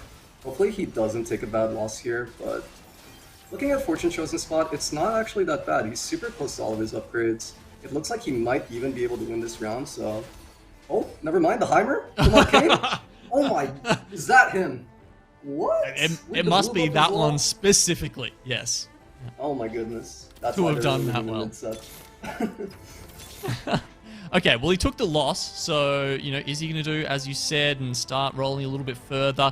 Probably may as well wait till after Wolves and just maximize your eco there, right? Yep. 100% agree. He's super close to all of his upgrades, but I really hope that he doesn't get the units that he wants in the wrong order, because he's probably going to have to end up selling man, that hurts. because that is a reroll player's worst nightmare. It is, isn't it? When you get, like, the Graves here, and you have to Oh! sell one of them. Oh! Wow. It's the static! He gets a lot of really good items for his comp. Gets a full static for the Kog'Maw, so no. he has to skip over the Graves. There's one, Has there's to sell the two! Graves to hold the Garen. Does get the Garen, so it does clear up bench space. But he did get 2 of the most important upgrades, which was the Garen 3 and the Kog'Maw 3, and now allows him to level for Mutant. Yeah, so we'll pull that trigger just to go ahead to Mutant. You know, the fact that he's not going to hit any more silver augments is actually interesting to think about as well, because there's some very good gold augments that can level that composition up. If he hits the twin shot ability augment, if he hits a protector emblem, you know, all of those, can really help that comp out. Yeah, and now we pivot over to Chunga, who pivoted back down to 5 Syndicate and had to roll down to stabilize. So just like last game, Chunga's mid-early game was pretty scuffed, was at the lowest in terms of HP, but is now 3 streaking, which is really good. And is just looking for a couple more upgrades to help him get to level 8. And I believe he has Shaco pair and Braum pair, so it's probably going to keep rolling until he hits one or both of these. Well, he doesn't have much left to roll with, that's for sure. Yeah, he's kind of broke, and not really sure about holding the Kaisa there. And as we look back to Angora's board, also had to roll down at 7, but hits Jace Talus with insane items for him, and the Fiora too, and a bunch of Innovators. Still has a TF on his board, so he's probably looking for a 5th Innovator to be able to replace that, but Angora's spot suddenly looks really good as well. Oh, okay. Doesn't actually put them on the Jace. He's going to leave that on the Fiora at the moment. Okay. Yeah, what do you think about that choice? I do think that is a lot more consistent. Jace without Blue Buff doesn't really enable your team as much, and when you do have a Fiora 2 at this stage, it should be able to do more than a backline Jace. Oh man, it's pretty much one-shotting the Yordles at the back there. So look, Claire had been win streaking for quite a while. The Yordles were working out, but starting to drop off a little. Maybe just not hitting enough of those 3 stars. I couldn't remember what level the Vex was on, but if your Vex isn't at level 2 in stage 4, that can be pretty troublesome, especially without the units, because You know, I think there was a Sunfire Slam on the Poppy, which means you've got less defensive components on your Vex, and if you haven't got the Gunblade up yet, you know, you're not feeding health into that Vex, and it's really all just about, you know, procking that personal space again and again and again for Vex to try and buy time for Heimer to take down everyone else. Yeah, for sure. And I think going back to the point on stacking Fiora 2 versus Jace 1, if Angora does hit Jace 2 on his level 8 roll down, he does have a remover to move the items from the Fiora over to the Jace. Yeah. But as for now, he can just carry the... Oh, it just got on top. Okay, the Fiora's gone. But it looks like Angora's still... Oh, Thrill Div? We've seen a couple of them this game, and oh, the Heimer. Wow, no, it's a massive crit coming out from the Tristana. That is a Thrill buff diff if I've ever seen one. Actually, all of those backline units just taking turns in terms of healing their HP back up, which is... That was a really insane back and forth fight. Well, to be fair, both of them had Thrill, so yeah, that's why. It's a little bit even on that side. Yeah, that was insanely even. Now, who is this? Who is the Syndicate player? Because we've got Nakali Chunga on the gets board. It was Nakali Chunga. with the rod. It's actually an O-Cage business. No one wanted to deny that from him. That is absolutely nuts. I mean, you know, his second pick, he still gets it. You know, you can turn that into Ionic Spark. You can turn that into Deathcap. You can turn that into Archangels. All of them super good on an Akali. Yeah, Chunga's spot just went from potential bot 4 to potential top 4 off of getting that Akali from the Kara, so he's probably like gonna look to fit 7 Syndicate on his board. Looking at Dojo Mojo's board, he has really insane items and a Victor pair, but is fairly low on HP and Eco, so hopefully it doesn't take too much of a hit for these next 2 rounds to be able to get to level 8 and potentially hit this Victor too. Oh my, yeah, wow. That's some pretty insane Victor items. Also got the Chalice sitting next to him as well. You know, even a board like this struggling with frontline perhaps a little bit. He's got the phony frontline out there to help him out, and we're just 1 round away from seeing if the last one is going to be a Prismatic Organ or a Gold Organ. Can't wait to see what those options are. Oh, is Victor from Arcane gonna actually be able to clean up this fight? Does get 1 ulti off. Let's see if he can get another and be able to clean up the rest. Wow, Zyra is so broken. He just absolutely cleaned up that backline, but it looks like Dojo Mojo still loses this round ever so slightly. It was very close there. If he had just been out maybe 1 or 2 more autos, he perhaps could have been, you know, getting the Death Rays up and running while he was in the GA stasis, but it just wasn't to be. Now, looking here, he gets offered a Syndicate Crest? Okay, I mean, that does take the full item from the salvage, so is a QSS, can potentially break that. Yep, does decide to, and makes a second Chalice, which is really good for his DPS. So I really like that decision. Does and TGs? I'm not sure about selling the Victor in order to make TG for that 1 round, because you do want to play for that Victor 2 out, and putting TG on a Braum 1 to save you a little bit more HP to try to win this round when you're already potentially going 8th must feel really bad for Dojo Mojo, rather than being able to hold onto the Victor pair. Okay, now we've got some great choices here. That was an Arcanist Crest, a Syndicate Crest, and an Assassin Crest for Chunga. Chunga's board is just giving him so many options in terms of, you know, okay, yep, sure, you've got your 7 Syndicate, but which way do you want to take it? Does it want to be more Assassin heavy? Do you want to be able to take out the Twisted Fate and chuck in something a little bit better with an extra Syndicate Crest? There was so many options for him there. He's eventually gone for the Assassin emblem to come out with it, and I think that makes a lot of sense considering he's got that very early Akali with 2 fantastic items on her already. Yep, and looking at Chunga's board, he just wants his level 8 to be a 4th Sin, which is the Echo he has on his bench, and is probably gonna look to sell this Mundo eventually to be able to fit Janna Echo, which is super good utility, adding Scrap, Scholar, and the 4th Assassin. So that's what I assume why Chunga actually took the Sin Crest over the other Syndicate one. So good decision from him, and I think I probably would have made the same decision myself. Well, you know, if you're in Simpatico with Jose, you're probably doing the right thing. As we look to see what these players get for their last couple of components to come through here. 7 Syndicate on level 7, of course. You know, probably I would say is gonna, you know, wait to get a little bit of gold and I mean, Chunga is on 30 health right now. Okay, so he's got maybe a little bit of time to wait and get through to level 8 if he wants. But, I mean, at this point, how long would you take to get up to level 8? He's probably, oh wow, he actually hit 7 Shakos, so is probably debating now, since he got that double Shako shot, I might actually, no, he just decides to level and actually put in the 4th Assassin. Okay. So that is the more consistent option, and looking at Chunga's spot, he's probably just going to roll back down if he takes a loss, to be able to eco back up and have higher chances to hit the Braum 2, the Shako 3, and the Echo 2.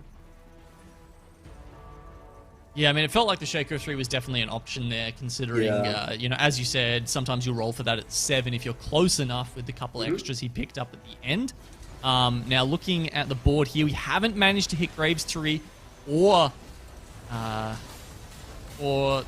the character from Arcane Caitlyn. who... Yeah, that one. Yeah, Caitlyn. Yeah, that I'm sure Twitch chat is spamming right now.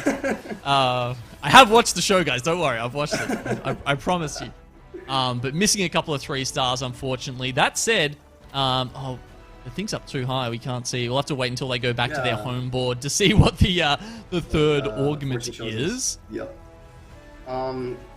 I'm actually really surprised that. Oh Sunfire. Wow. Okay, that makes a lot more sense. So, having to take Sunfire as your third option rather than getting extra. Maybe I'd like to think Fortune Chosen's augment choices were worse for him to actually have to take Sunfire as a third option, which feels really bad when you're playing a reroll comp. Because like I said yesterday, just taking Sunfire is basically a fake healing reduction third augment, because you're just feeding mana to the backline, the opponent's backline, to actually let them cast faster. Okay, so here's a question, Jose. Because everyone keeps going so hard at Sunfire. Is there any option where you're actually happy to take Sunfire? Yeah, you can use it as a win streak augment as your first choice, but having to take it as your third choice, it is so much easier for the opponent's backline to get faster casts, and you just feel bad having to take Sunfire as your third option. Honestly, you'd rather have Sharpshooter, you'd rather have another Mutant Crest in Fortune Chosen spots. So it must feel really bad. But as I say that, this Cogmore is actually just auto-spacing, looking to actually clean up the rest of the fight. Is he going to be able to 1v3? Oh, no! And that means Fortune Chosen is out! He's out at 5-2. That is so unfortunate. But he must have been absolutely morphed out by his final augment choices if he was forced to take Sunfire as a third option. I know, that's so sad, right? I mean, just before we were talking about how many great options there were. Yeah. 4 gold augments for this composition, so who knows? Maybe there was an armor plating chucked in there. I'm pretty sure that's not possible. I really hope that wasn't the case, because that must mean he must have had one viable option, having to take armor, like having armor plating, and Sunfire, and potentially one dead augment, one other dead augment. I mean, I'm just memeing. I'm pretty sure that can't get offered to you if you don't have a Colossus on your board, right? Surely. Surely. Yeah, surely. Surely not. Oh, interesting Fiora here. Itemization, 2 Giant Slayers, got the Titans there as well. So that's 3 bows heading into that carry. Let's see if she can do anything. I mean, it's a big health bar for the Fiora, right? 6 bruises on the side certainly helps her out a lot. Yeah, good thing you pointed that out. I actually noticed that Donnie was running a 6 bruiser frontline, and having 3 bows, this has to be the best way for Donnie to actually itemize his Fiora. And Bruiser Scion, almost as good as Bodyguard Scion, just tanking everything from Chunga's 7 Syndicate board. Maybe even contributing some healing to keep the Fiora alive there. Obviously, with the higher amount of health she has, she's going to be getting even more health from that redemption as well. So it potentially could have been a factor. Had 2 losses so far, Fortune Chosen, as we saw. The Protector Reroller, unfortunately, just not hitting the right augments that led him to 8th, and then Dojo Mojo going out in 7th place. So looking at everyone's spot right now, it's a much closer lobby compared to the first lobby. Oh, isn't it? Everyone is on somewhat equal HP, and I'm really curious to see how this late game plays out. Wow, we're going straight to 9. Wow, that was a little hasty in my opinion from his position, but now we're back to Claire's board. Actually, almost has all of the upgraded Yordles, is just looking for Heimer and Vex. Let's get the Heimer. Is just looking for a bunch of Vexes, does have double Nico as well, so maybe just looking for that final Vex to be able to start generating Veigar's on his bench. And you have to remember, right? Money is fake. If you're playing Yordles, money is True. absolutely 100% fake. The only thing it matters for at this point is getting up to level 8 so that he can get the Veigar in. Now, Claire's still at 35 health, so he's got absolutely got time to do that. He's just hit Veigar. We just saw him hit Heimerdinger at 3, Fiora. while this Fiora just jumps around, decimating the backline with her Blade Bolts.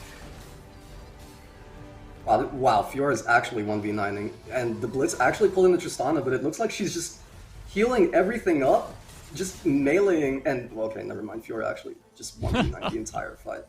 So I was gonna say, if Claire actually won that fight, he'd feel in a much better spot, because the only Yordle you can generate now is a Vex. Yeah. He's probably still gonna end up greeting this double Nico and natural one of the Vexes and look to double Nico, potentially the Veigar or like another support unit on his level 8. But that loss must feel really bad for Claire. Well, look, we've got some chat in our analyst channel here, and some of them are telling us you can't Nico Veigar. I'm not 100% Oh, really? if Oh, we're sure on that here or not, but we'll see. if that's the case, that's how you it know would I be don't. weird. That's how you know I don't play this comp. I've never seen a 6 Yordle comp like up in ladder or even here in competitive. So yeah, I didn't know. Well, look, there's actually a fierce battle between Judge and Ducky. So one of them's going to be wrong and one of them's going to be right. I'll let you know which one it is very soon. Okay. I mean, either way, still does have the double Nico, so if he does manage to get to level 8, can look for like a really good support unit, potentially a Yumi 2, a TK 2, just looking for another 5 cost to be able to support the rest of the Yordles and maybe have another damage source. But does have the Vex 3 already, got one natural from his shop, and gets Nice. another frontline item with the second stone plate. Yeah, you got to remember you don't get one from Yeah, the you PvE don't get round, any, you right? don't get any Veigars from the Yeah, PvE rounds. This is a fantastic pickup, though, by the way. Getting another stone plate to put on the Vex. I mean, Vex, the ultimate solo frontliner with 2 gargoyle stone plates on her, is just going to get so much value out of that. It being able to just, tank, as we talked about, all that time tanking. Interesting that we've got 3 items.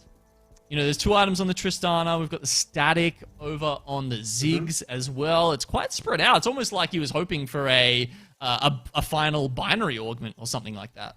Yeah, I agree, and I'm guessing Claire being able to split damage sources, so being able to deal with both types of frontliners, like both bodyguards and enchanters, like being able to split damage profiles is really good.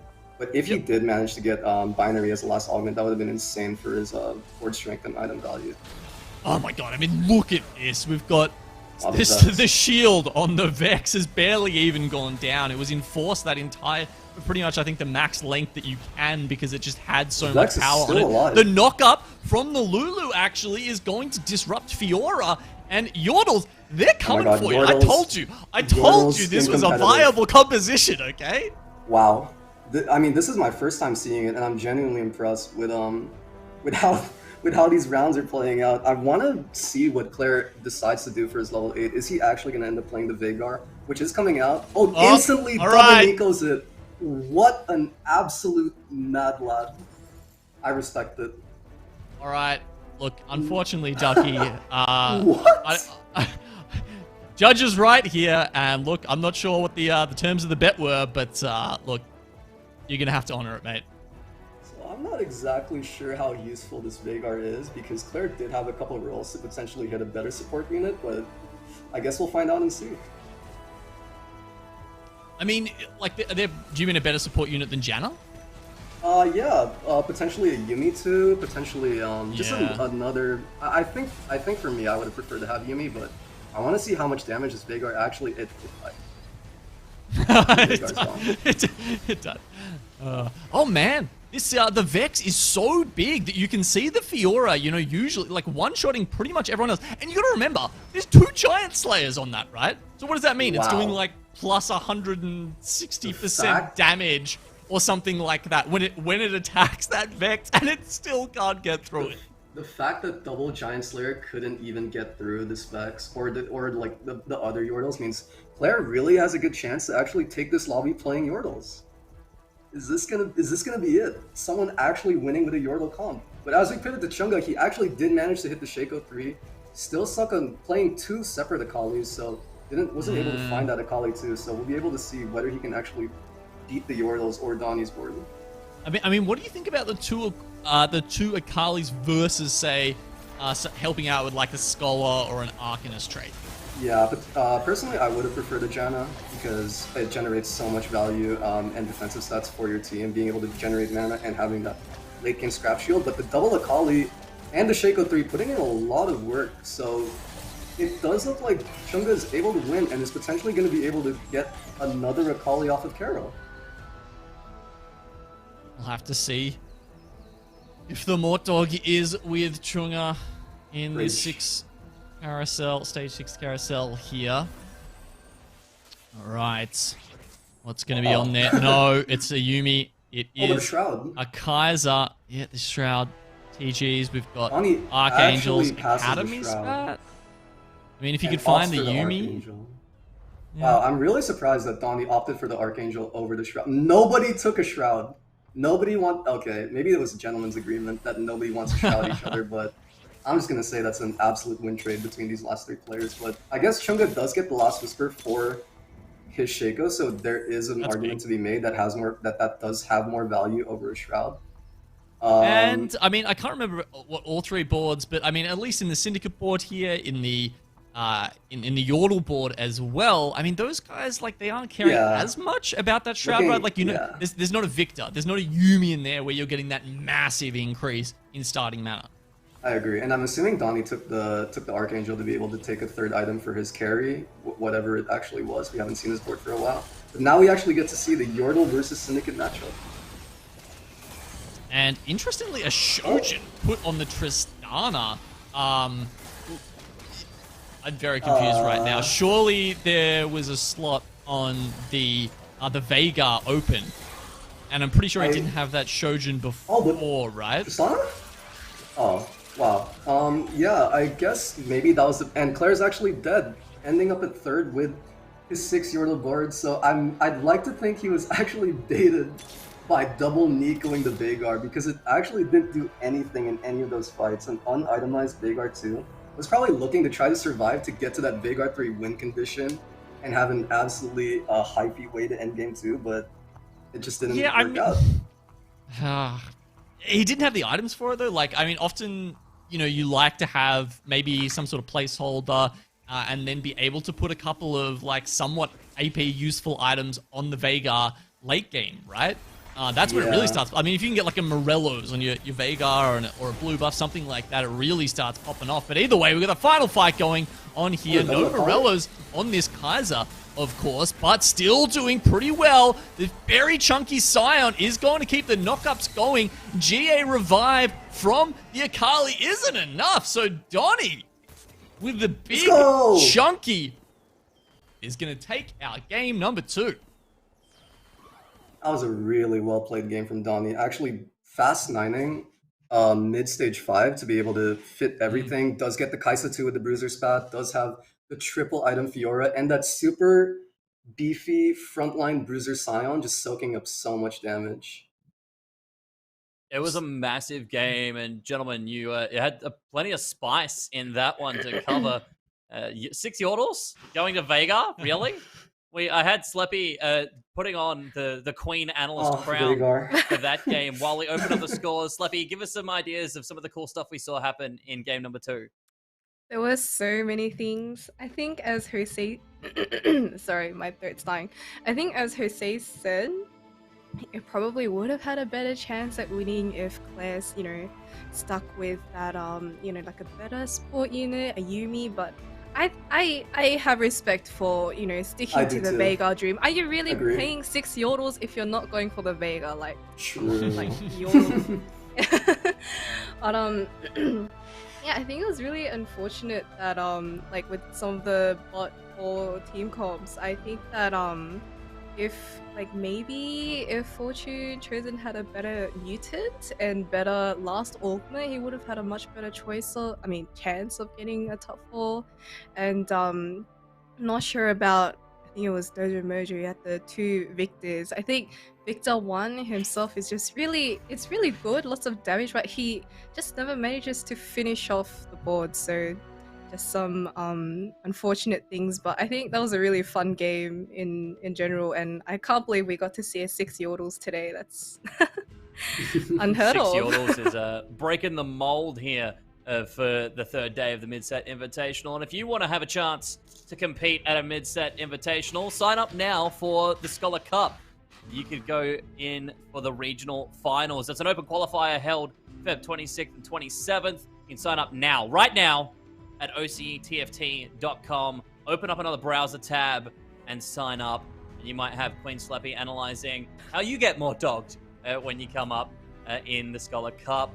We're going to have a short break for a moment before we get into game number 3. Thank you so much for joining us on what has been a great adventure so far. Stay tuned for the Teamfight Tactics, Gizmos, and Gadgets OCE Mid-Set Invitational.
Not too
And we're back. It's the TFT Gizmos and Gadgets OCE Mid-Set Invitational.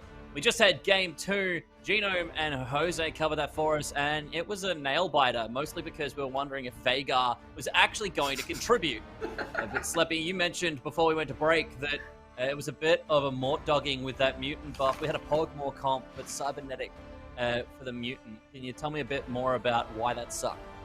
Yeah, I think having any of the other mutant traits probably would have given like that little bit more of like damage or even tank.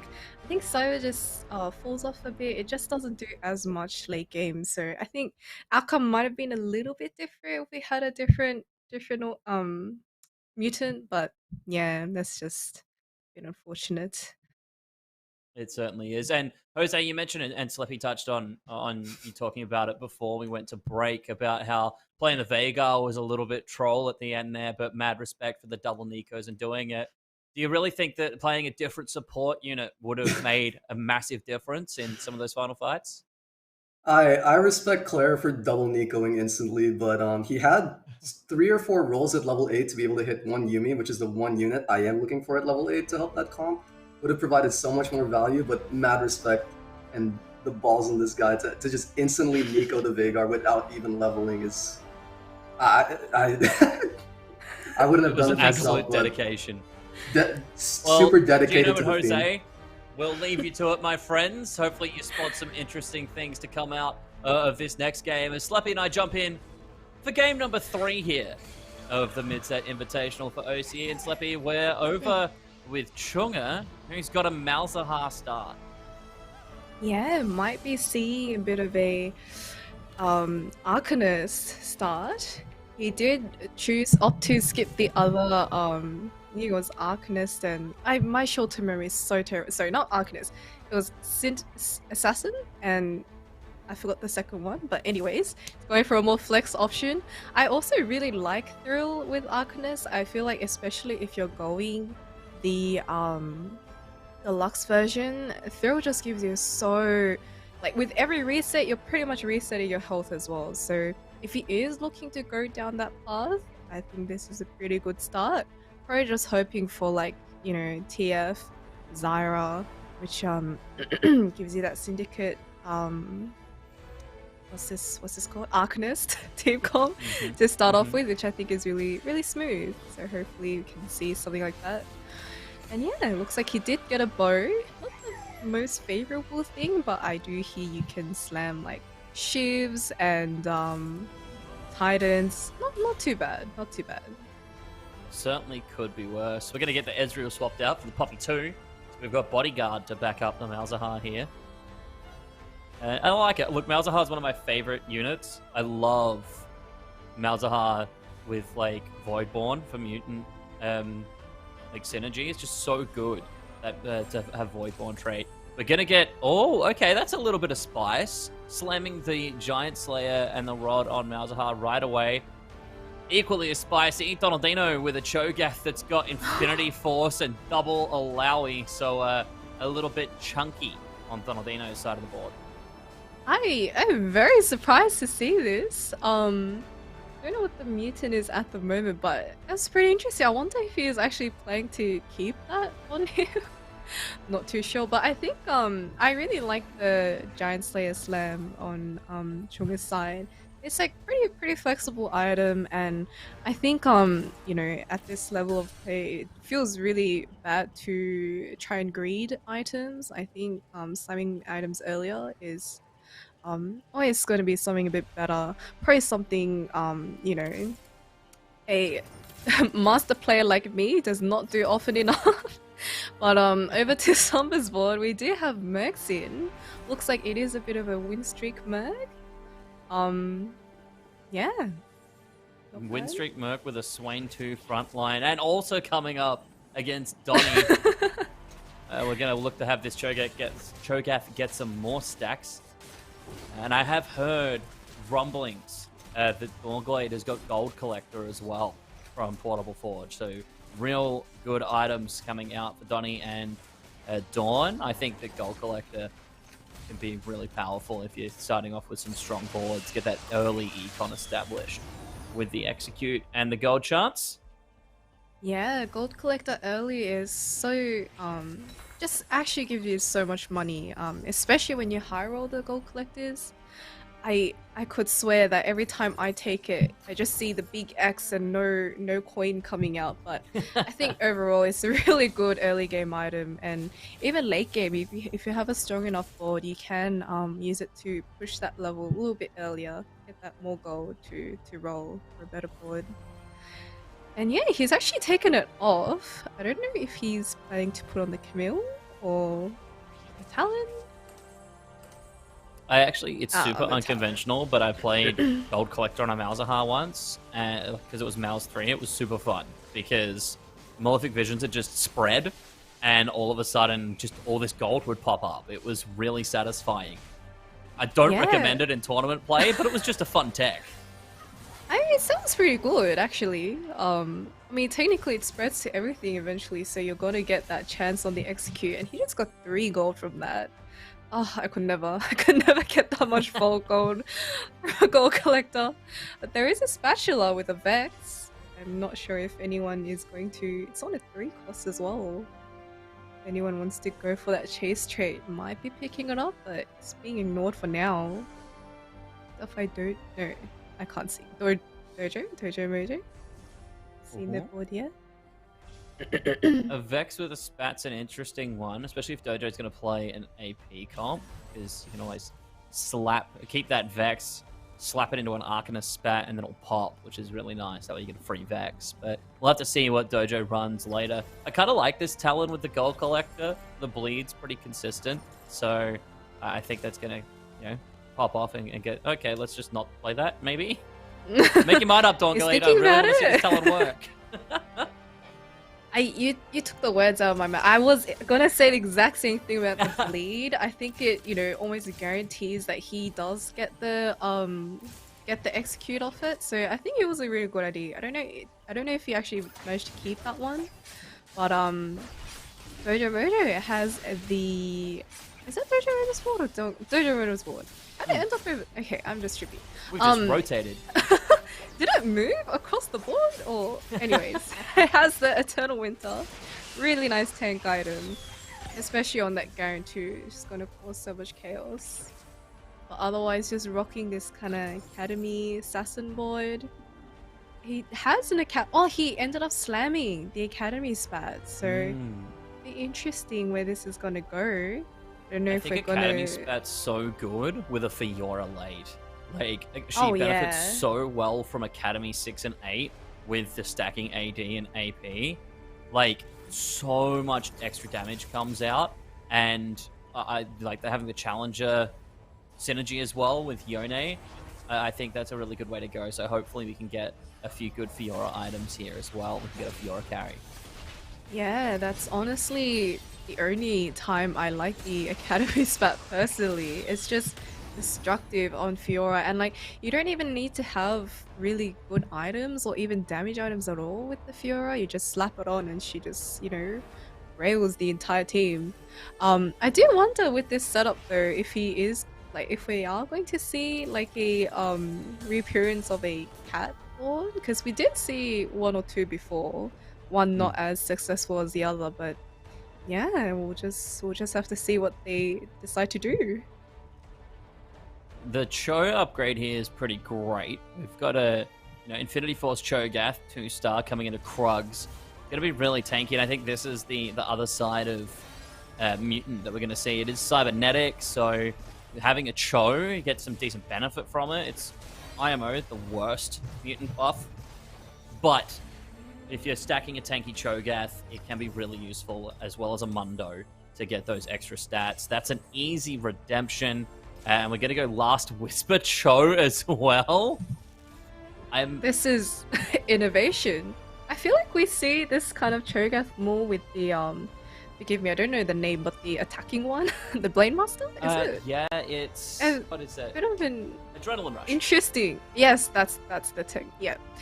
So it's a bit of an interesting one. I really want to see it work, because we've been seeing all these crazy, I just mean 6-year-olds, but these, kind of new comps coming in today. So I I best of luck to Donnie. I want to see this, see this fare up against the other common comps that we see.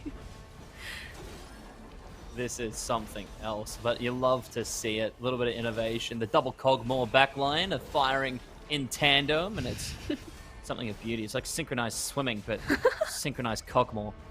I don't think it's going to be enough against this Malzahar, though. Massive Oh, that buff throw. coming through with the Hunt. You've got Disgusting. Morello. You've got Giant Slayer. That's a Mal's one that's just gross. So while it doesn't have the benefit of Cybernetic being on its side, it's just a gross Malzahar, right? That is disgusting.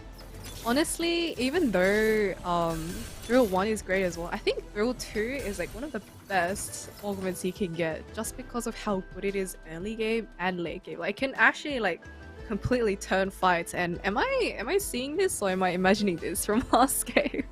Deja vu. They made a change in the Matrix. Claire is running Yordle's back. And massive roll down at 6 as well to get those 2 stars. We saw the classic tech buying every 2-star in the shop to try to reduce the pool a little bit until we got more Lulus and more Tristanas. So we've managed to hit a lot of 2-stars here. We've got the Heimer, we've got Ziggs, Trist, and Lulu on 2-stars. So 3-2 with that many 2-stars, that's actually pretty good. It's a good setup. Not as strong as you might like, especially with Claire's HP at 42 before second carousel. It's a little rough. Yeah, I think Yordles, you know, given the kind of nature of the comp, if you're not in-streaking that mid-game by having those two stars earlier than everyone else and rolling and getting those upgrades, I don't know if we're gonna see a repeat of last game of it doing so well into the other teams. And no So Small here, unfortunately. I was going to say that I think the best one would probably be Scholar Heart, which he did end up taking, but I think Ascension would have not been too bad as well. But I suppose just being able to play 2 Scholar at level 6 without having that extra slot is not bad as well. Always love that extra mana generation on the board. We've got a few interesting ones, and shout out to our wonderful production team for feeding us the things that we're not quite focusing on in our main storyline of today. We're focusing on Angora at the moment, who's got Innovator Heart, also playing 3 Syndicate, has a 2-star Shaco, so there's a lot going on this board. But the Gold Collector is actually just farming boards. Fortune Chosen was able to get 6 gold in a single round because of Collector on Trundle, and also got another 4 gold in the round after. So 10 gold in 2 rounds just from having Gold Collector is huge. Plus, this Inno Heart now and Slumbers with 6 Swains already. So we could look to a Swain carry. I love Swain carry, even though Imperials did get nerfed. I think it's just a bit of fun seeing a super tanky Swain just take out whole groups of units. Oh, I'm getting war flashbacks. During that Swain time, I didn't spend that much time like watching other games, or like I had no idea Swain carry was a thing until I got to stage 4 and my entire team just disappeared. I was like, what is going on?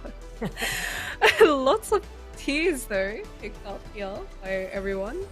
Not the most biggest variety of items on the carousel. Angora with the 3 Innovator and Syndicate board. Bit of a and here are the Speak of the Devil, the 6 Swain board with a Tank Swain. Yeah, look, I like Tank Swain because the Arcanist plus, the 3-star, it's still a fair bit of damage, especially because it's AoE. But it is super satisfying seeing like Jeweled Gauntlet IE Swain, who just absolutely destroys. Coming up against Dawnglade with that Gold Collector, we've got it on the Trundle, who has got a Runan's Hurricane as well. I love that. Plus, managed to scrap a Shojin, which isn't horrible. I mean, it's going to mean quicker stacking AD for Trundle, so that's always a good thing. Yeah, this looks more like the kind of collecting I would get, 1 gold. But yeah, that Swain is just couldn't even get through one of them, just heals back too much. I do wonder if he's gonna opt for like a full tank, or if he puts in a cheeky Archangels or of some sort as a last item. Guess we will have to see what Wolves gives us. And he does have the classic Yordles in his comp as well. He's actually... Oh yeah, rolling for the Swain. Fortunately did not hit any so far. Oh, one more. Ooh, we get one. A debate whether, like, we should get rid of the Ziggs or not, but it is, like, 3 potential 3-stars playing in to the rest of the comp. You keep Lulu in for Enchanter. You could grab a Taric, although we haven't. We did have a Taric in the shop here, but haven't grabbed that, because if the Socialite buffs at the front line, then that extra 20% damage for Swain is goated. So I like it. I don't think that Perfect Slumbers is going to be opting for it at the moment, but I also just like squeezing Yordle into a comp wherever I can. It works great in Arcanist, works great in Innovators, just for that extra econ every time you finish a round generating another Yordle. Yeah, and I think he's actually using it here to try and get the 3-star Ziggs and Lulu, because he didn't opt to sell the Lulu even though he already had a 3-star. So I think he's actually going to use it to try and get the 3-star, and then once you get the upgraded Swain and Lulu, that thing is not going to die. Super strong boards coming out. You're right, it's not going to die, and that's more terrifying than anything. Plenty of gold here for Claire, for Perfect Slumbers as well, and Claire. The Perfect Slumbers rolling. There's the 3-star Swain. Finally hits, and now we're going to see it really start to wipe boards. Sold the other units. Slumbers now focusing on leveling. That way we can get another level, squeeze in the Talon. That gets us the Imperial. 3 Imperial, 3 Yordle, 4 Arcanist at level 7. Super strong position. I think watching for Wolves and seeing what we can get is great. Blue buff option. There is an Ice Cream. We could go Redemption. I'd much rather get like a solid, like even just a Rabadon's would be nice, to be honest. Yeah, just one rod. He unfortunately did not get any rods. Yeah, very curious to see what he does end up slamming there. Which you will just have to find out as he rotate, and Chung is rolling at level 7. Found that Lux, and has a pretty good board. Unfortunately, I think we are just trying to find that Vex 2 as well. Ah, perfect. Yeah, I think that's pretty solid. You know, 2-star Vex, Taric, and the Malzahar should be enough to get him going and get the Rabadon Slam as well. Really good damage. And I think it looks like he's actually going to go Malzahar carry this game, which I personally haven't seen too much of, but definitely is very strong also. Manages to clutch out that win there. I find Malzahar just doesn't compete late game unless you're able to Malzahar 3. The massive spike from Malefic Vision spreading to 2 units on kill versus like just finding the next one is huge, because you get 2 Elims, all of a sudden you've got 4 units that are still on the board that have got Malefic Visions, and it just ticks away so much damage, especially with those items. You've got Morello that's preventing healing. You've got the Giant Slayer that's just increasing the damage by so much that Malzahar can even take out tanks. So I think it's really good. I'm looking forward to seeing what we're going to get with this Malzahar, but it has to be Malz 3. I think we will probably see him roll down for that later on, and it's, the Yordle is just trying to hang in there with 2 blue buffs. But I just don't think he has enough damage to take this out. Chose. Infinity Force Cho is just not dying. Oh, he does manage to finally get it, but he's now on 5 health. I don't know. I think he, you know, the Yordles managed to clutch out last time, but I think the items and everything this time round and the timing, I don't know if it's gonna last this time round.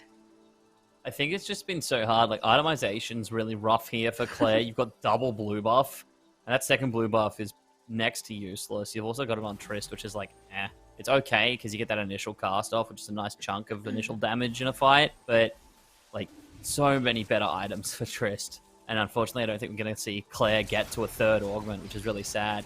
Claire did jump in the chat earlier and said, I might actually have to play seriously next game. So, look, here's hoping, Claire. We were rooting for you with Yordles, but I think forcing it this game has not helped. Heimer has trolled you.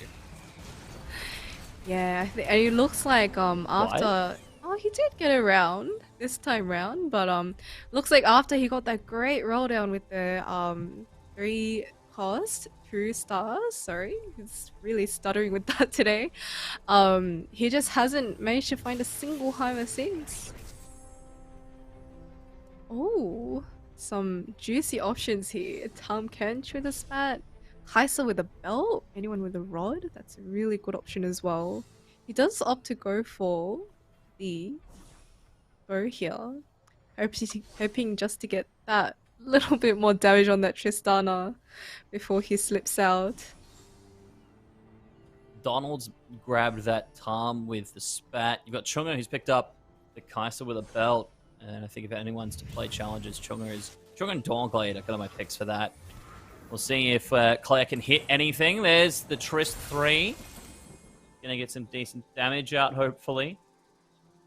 But, oh, we get a Giant Slayer there as well. So, there's a bit of damage. The Braum 2 option available here for Dojo Mojo. And that's a tanky Braum. And he does have the Academy Fiora, the one we wanted to see.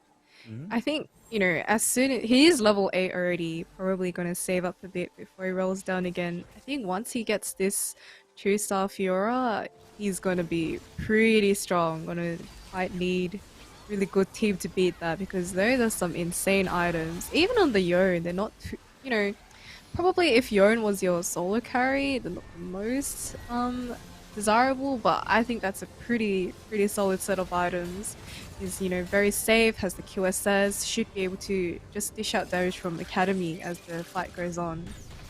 Yeah, I think it's kind of you don't need the hard damage when you're running it in Academy. It's still nice, but being able to like secure with QSS and an RFC and attack from distance is so good for Yone. So focusing on that Fiora as like primary carry and then Yone as secondary, I think this is okay, especially when you look at that Titans and the Giant Slayer. That's so much scaled damage for Fiora. For sure. Let's pick up the cybernetics here. I think that was okay. I don't think his augment choices were like, you know, any of them was super amazing. So probably just picked the right one. The best one that he preferred in that option. And we are back to the Infinity Force Cho'Gath. And he's wearing 2 Colossus with a Tom Kench as well, running 5 units at level 7. I just want to keep watching this, see how far this Cho'Gath can go. I just believe this Cho'Gath to be such a menace. You've got the cybernetic augment plus ascension plus Cho'Gath with those items. Like, it is. Normally, I look at Cho'Gath when it's like super tank. I'm like I'm not scared of its damage, but you know I know it's gonna be a pain because I'm gonna be able to kill it, or like vice versa. I don't want Cho'Gath coming anywhere near me because it's just gonna one-shot me. This Cho'Gath is like the best of both worlds. It's super huge, and it's just going to chomp anyone, although it gets trolled by the Yuumi, who gets to dash off. Can it be enough? Not going to be enough against this Jhin. Yeah, that was probably a Cho 3 diff right there. And it's just so entertaining to watch, something so different. See, I think once because he hasn't used his money at all, like he's just been getting to level 8. So I think once he rolls and gets some upgrades, it might get a bit stronger.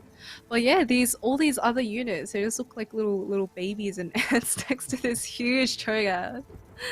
And rip to Claire, who's out before Raptors with Yordle Force. Not quite the choice this game. But mad respect for it. 2 games in a row. Like, it was ambitious game 1, and, you know, we pay respect for that. But the commitment for 2 games in a row, I love it. Yeah, especially without so small as well. I feel like if he gets the so small over at any point in this day, I feel like we could see another game, potentially. Unless he's completely scarred from this particular one, but does get the Scion 2, which is a very, very big upgrade. And does put in the 5 mutants. That little bit more health. And AD? AP? Ooh, but we have a 7 Innovator. It 7 has happened. Innovator. So Angora here playing with... I've got Exiles, that's the spacing, so plenty of shield. I got that dragon. I think the dragon's on the Socialite buff as well. Oh no, the Socialite buff is further back, so I'm pretty... It might be Echo that's on that. I'll have to check. But strong board nonetheless. You've got the dragon who's going to get a massive fear here. Last Whisper and Runans on this Jace is also huge. So it's going to be Rip. Angora is going to take a nice win against Slumbers here. 67 HP, top of the lobby. Or it's just the Innovator Whisperer today. And I think he's chosen to skip the Socialite spot just because I think with Exiles, it's just too hard to position, and he's probably... I think that particular spot is like a nightmare to include because there's like always 2 units that's going to miss out because of it. So he's like, you know what, it's not that important. I think Exiles 2 is a relatively big enough shield to forego that, you know, little bit of damage. And yeah, he already has a Jace, really good items as well. Yeah. It's a good board. Yone here is just nuts though. So it's the transition of that gold collector. It's now been brought across to Yone 2, who has Runans and a Giant Slayer. They did get CC'd for a bit there, so suffering because of it, but getting resets and is going to be able to finish it off. Massive amount of gold for Dawnblade. He has On Guard as well. That's such a good augment. I think it almost deserves like a tier 2 if you already have the board. It just wins you so many fights that you would normally lose as well. And yeah, it's looking really, really good. But Donnie here is just stuck on this 7 Cho'Gath, but does get a Fiora too, which is always, you know, really nice addition to have. It's such a nice board now with a 5 mutant. That cybernetic's going to be particularly useful now, especially given how tanky this build is with the tank Cho'Gath, like we mentioned earlier. But a 2 Fiora with extra HP and extra AD, I'm not going to complain. Yeah, and honestly, I think once he finds some extra items, he has 3 damage threats. So even if the Cho'Gath goes down, or like even if one unit goes down, he's gonna have the Fiora to deal with, the Kai'Sa to deal with. So I really like that he's having this kind of triple threat as a team, and you know, he hasn't even hit his biggest spike yet, which is the Cho'Gath. That's it, waiting for Cho'Gath 3 here. Get that infinitely stacking Cho'Gath happening. Donnie going to pick up a Seraphine with a Zephyr, and at this stage, like, I like 5-4. If I'm not really hungry for a damage item, getting utility items like Zephyr is great. Zephyr, Banshee's Claw, just to start trying to separate myself from other comps and prevent CC for my carries, or, like, you know, in reverse, CC their carries. It's always a good plan, I feel. We see another Cho, so we're 1 off now. Going to have some final rolls here looking for it before we head into the next fight. Can we hit it? We haven't. We've not hit. Sag. Unfortunate. And I think, you know, in the hands of these players who are constantly scouting, constantly playing mind games and positioning, I think Zephyr and Shroud, both of which he has, are like one of the most deadliest items in the hands of someone who knows how to use it. And he does Zephyr the Dragon here, which honestly spares you so much CC. Not sure if it's enough to get through his team, because it is quite a, you know, it is only a couple seconds without the dragon, but the Fiora is on the Jace already, and this Fiora is just wiping through his team.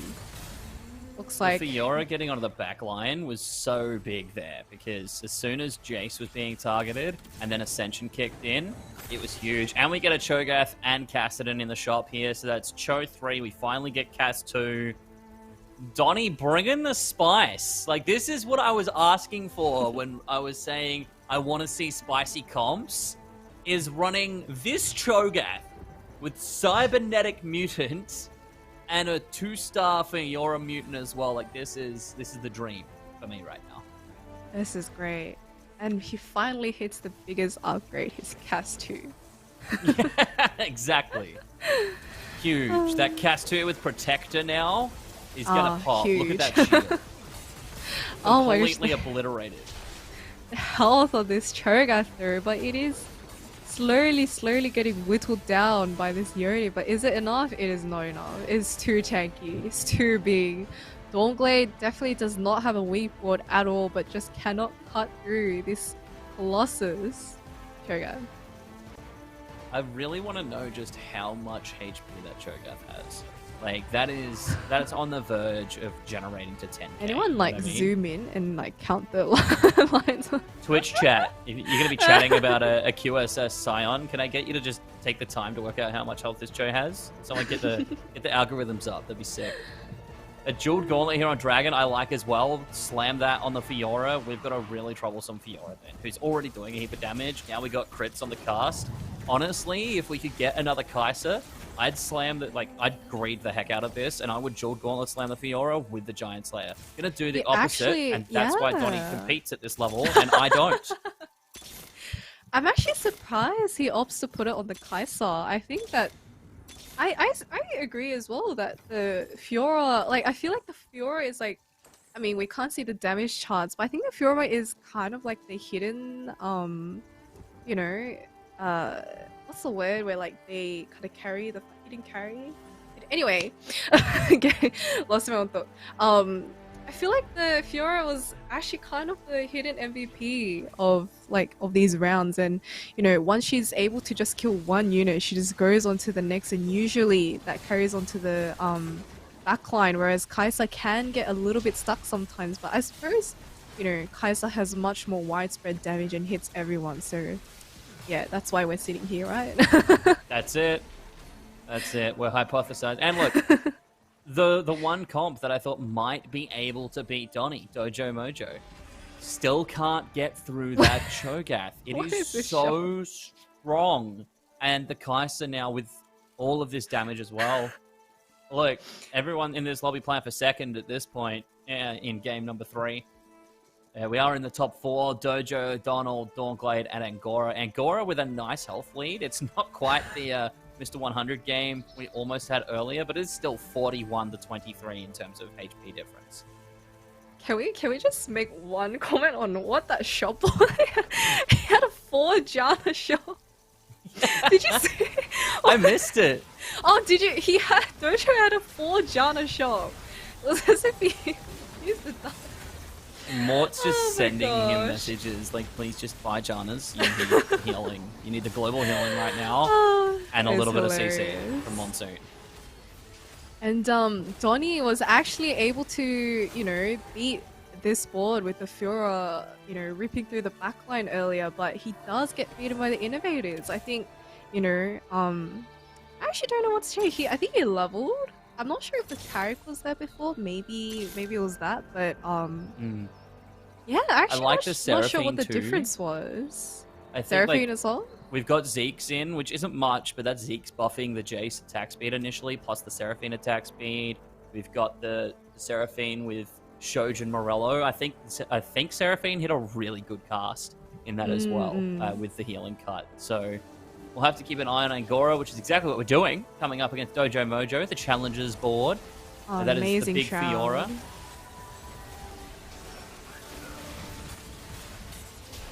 Here's the time where the Jace starts getting some damage out. Only a Jace 1, but still getting some decent crits out here, and just huge value as well with this Jace. Having all of the carries on the back line, and Gora's got another... Oh my god! It's a double kill!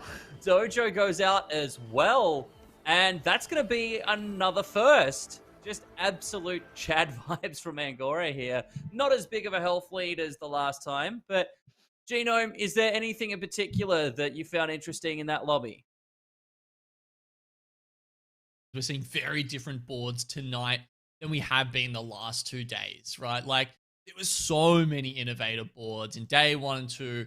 It's the OP comp at the moment. People playing safe. They just wanted to get through to the top. Today, people are playing to win, and that's why you're seeing a lot more variety. People trying to go for some interesting comps that really cap out a lot higher. I mean, 7 Inno, of course, you know, pretty powerful, as you can see there, sure. But, you know, especially at the start, you know, playing those early Inno boards, not getting as much of that. I feel that as well. Jose, as we take a look at the scores, what did you find interesting? Was there something deeper than just that massive Cho'Gath? I think it was more so the itemization that Donnie went for. So slamming the Last Whisper, after already having Triforce Redemption, he could have maybe played for a better third item on the Cho, maybe a second sustain item, maybe something more beneficial than the Last Whisper on the Cho. Granted, I don't actually play Cho'Gath that much, but having an AD item with the Triforce does actually make a lot of sense in theory. But interesting decision to try to snowball stage 3, slamming the Last Whisper on the Cho'Gath. And look, it paid off in the points. We're seeing our top 4 is actually pretty close to the top 4 that some of us had predicted. Angora with the 2 wins, sitting in first place by a nice 3-point lead. It's not enough to secure anything, though. We've still got 3 games left to play this evening. Donaldino and Chunga very close behind on 18 apiece, and Dawnglade rounding out our top 4 with 16. The bottom 4 trailing by a little bit. Genome, what can we see from Dojo Mojo, Perfect, Claire, and Fortune that can bring them back? Obviously, for Claire, it's not more Yordles. Oh, look. That depends, okay? Maybe we'll talk about that after the break, but, like, there's definitely options where that works, I think. But you're right, like, there's a big gap growing here, right? You can see top 4, bottom 4, very clear delineation, 5 points in between Dojo Mojo and Dawnglade is a big gap when we're only halfway through the day. Certainly is. And if you want to get a massive win streak happening, you can. The Scholar Cup coming up on February 26th and 27th is an open qualifier, and you can sign up for it right now. Open up another tab, OCETFT.com, and sign up. And maybe you'll hit a Cho'Gath with an Infinity Force, a Redemption, and a Last Whisper. We've got 3 more games to play today to decide our winner of the Mid-Set Invitational for Teamfight Tactics, Gizmos, and Gadgets in OCE, and they're going to be absolute rippers. Stay tuned, and we'll be right back.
Welcome back, everybody, to the Teamfight Tactics, Gizmos, and Gadgets Mid-Set Invitational for OCE.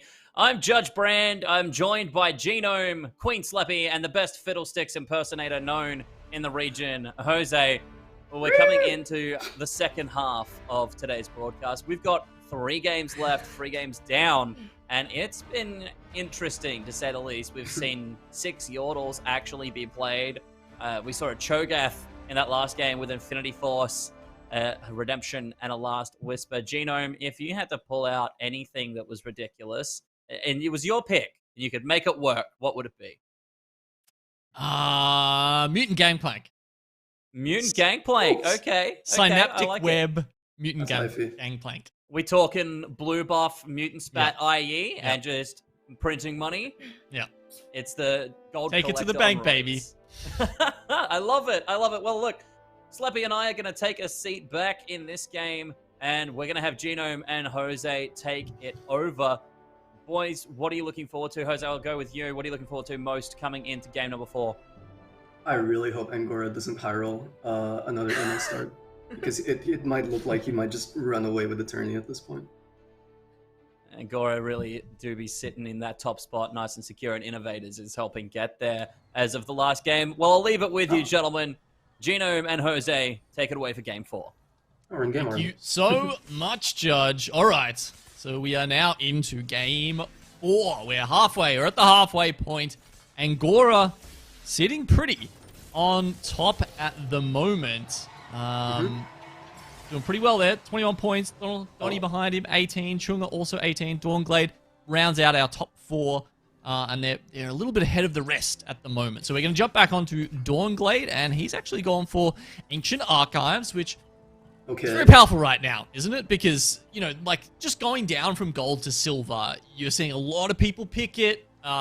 Are you going to pop this tome straight away? When are you doing it? I mean, he's got 6, 7 on the side there, which I believe means he gets...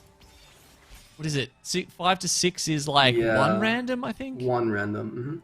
But he's also holding the Ilawi and the Quinn, so I'm actually surprised that he's not putting both of these units like to try to maybe RNG a Merc spot. But that's also akin to Dawnblade's playstyle, who consistently wants to just go for level 8 boards rather than like going for potentially the high roll play by getting a Merc spot early, or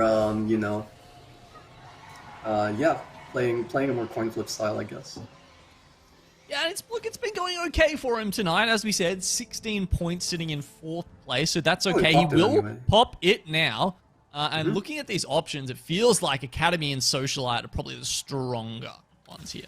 Yeah, I have to agree with you there. Actually, it does opt for the Academy, which is super good for his board right now, and it makes the game really easy for him. Can play for that Academy Fiora win condition. I guess the issue is that he started off with 2 belts, which isn't ideal in Academy comps. Maybe you can just run a Warmogs Leona or save 1 for Morello, but other than that, the direction of his board looks, of his items rather, looks really good. Does sound the Warmogs, I like that.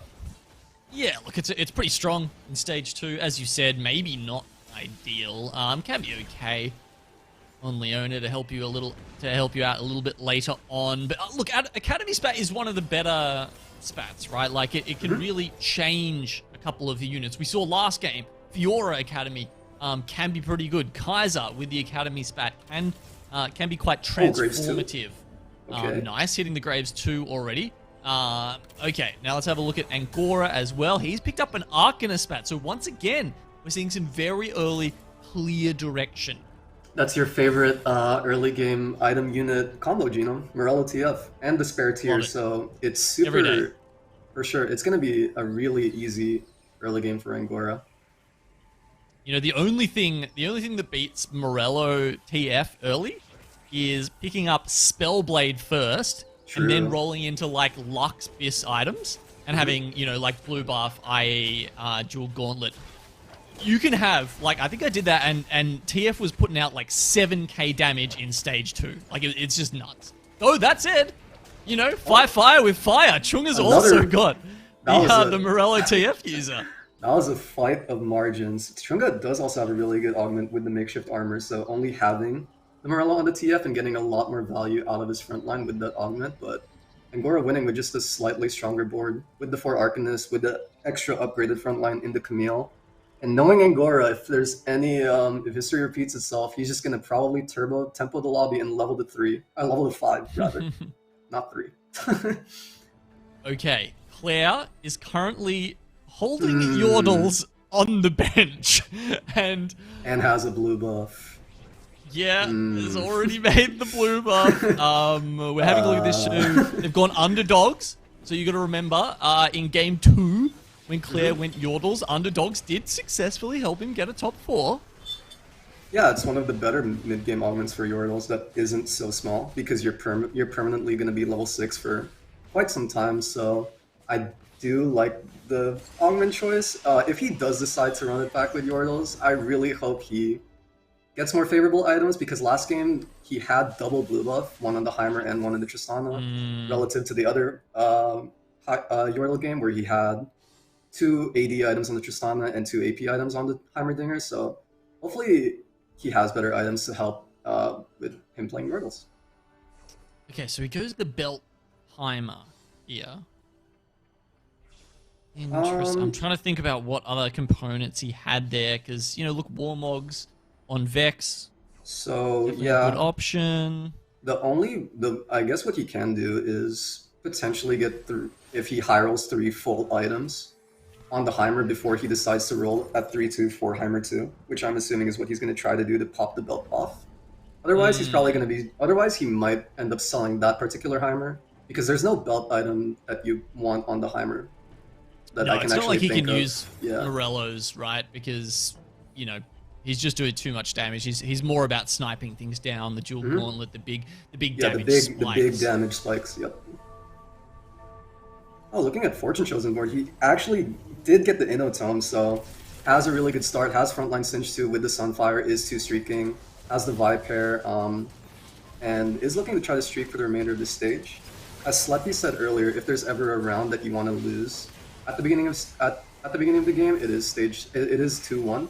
So being able to 4-streak here would be really good for Fortune Chosen. Sunfire Slam, which always helps out with that. That early game item that you know, you see a lot in stage 2, you would rarely see unless that's you know, maybe the last 2 components you have left over. Once you're out of components in stage 4. But yeah, look, just needs one more to keep that win streak alive. I like this. So this is something... An option for a Warwick too. That is something not a lot of players will do. Opting to roll once off of 2 cost pairs to try to maintain their streak. While it might not be able to... hopefully he ends up keeping his streak here, because otherwise Fortune Chosen's eco is a little bit doomed. He might have to hold on to the Heimer pair to be able to play for 5 Inno, but otherwise that's a really good roll. Yeah, because I mean, he's going Innovator. He's trying for the Dragon regardless, right? Regardless, you're exactly. always going to do that if you've got that Innovator emblem that he started off with. You know, unlike who's the other Ancient Archives user we saw had the Academy spat, but you know, Dawnblade, yes, yep. So, but yeah, he's just playing that strongest board in the meantime, and yeah, look, he's done it. It's, you know, you could say it's potentially worth there. As you said, he wanted to hold on to those Heimers, and he's been able to do so now. If he can just find the, what is it he needs for 5 in the Zillion, or yes, High Roller Seraphine, which I mean can happen, but hopefully doesn't. Otherwise, this game is going to be a little bit too easy for Fortune Chosen, I'd say.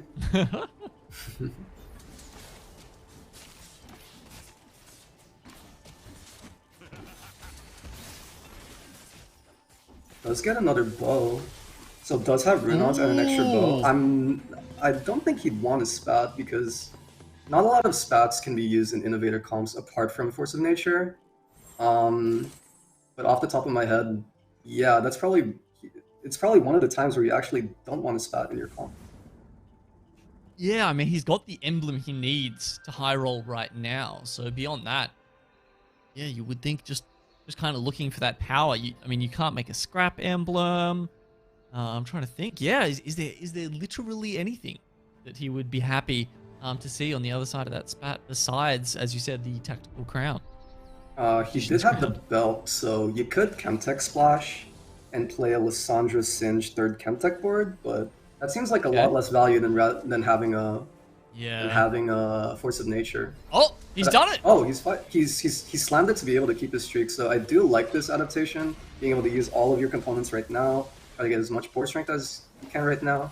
So it's kind of telling of what he wants to run late game. It's probably going to be some combination of the Singe and Lissandra, or Singe and potentially Victor as your late game carry, so it's good for Fortune Chosen because it allows him to maintain his streak while using all of his components right now. Well, you're happy with it. We can see that Sleppy isn't, apparently.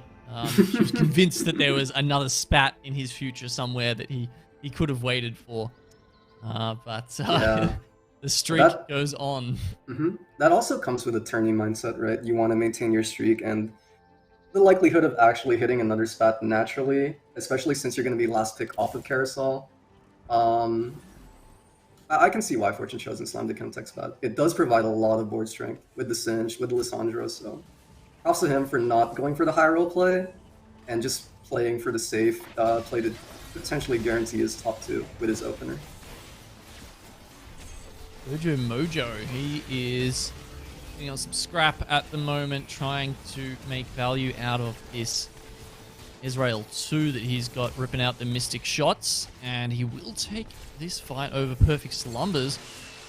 He's sitting on the bottom of the board at the moment. Looks like he's trying to go for the Pokemon composition there. You can see building up towards those 3 stars on his bench.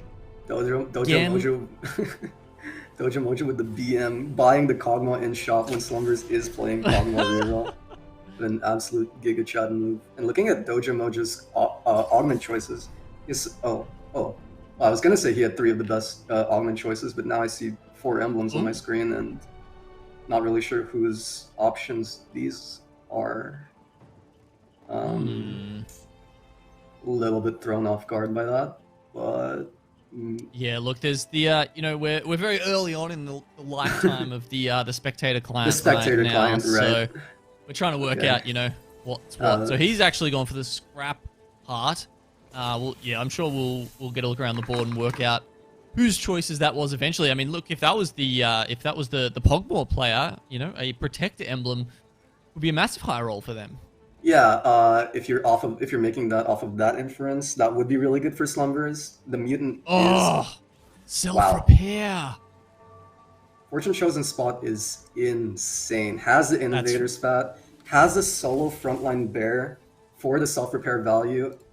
This is something not a lot of players do, actually solo frontlining the bear or whatever Innovator unit you have to be able to actually get a lot of value out of the self-repair, but it just looks like the game is telling Fortune Chosen it's your turn to get this blue eyes white dragon on your board.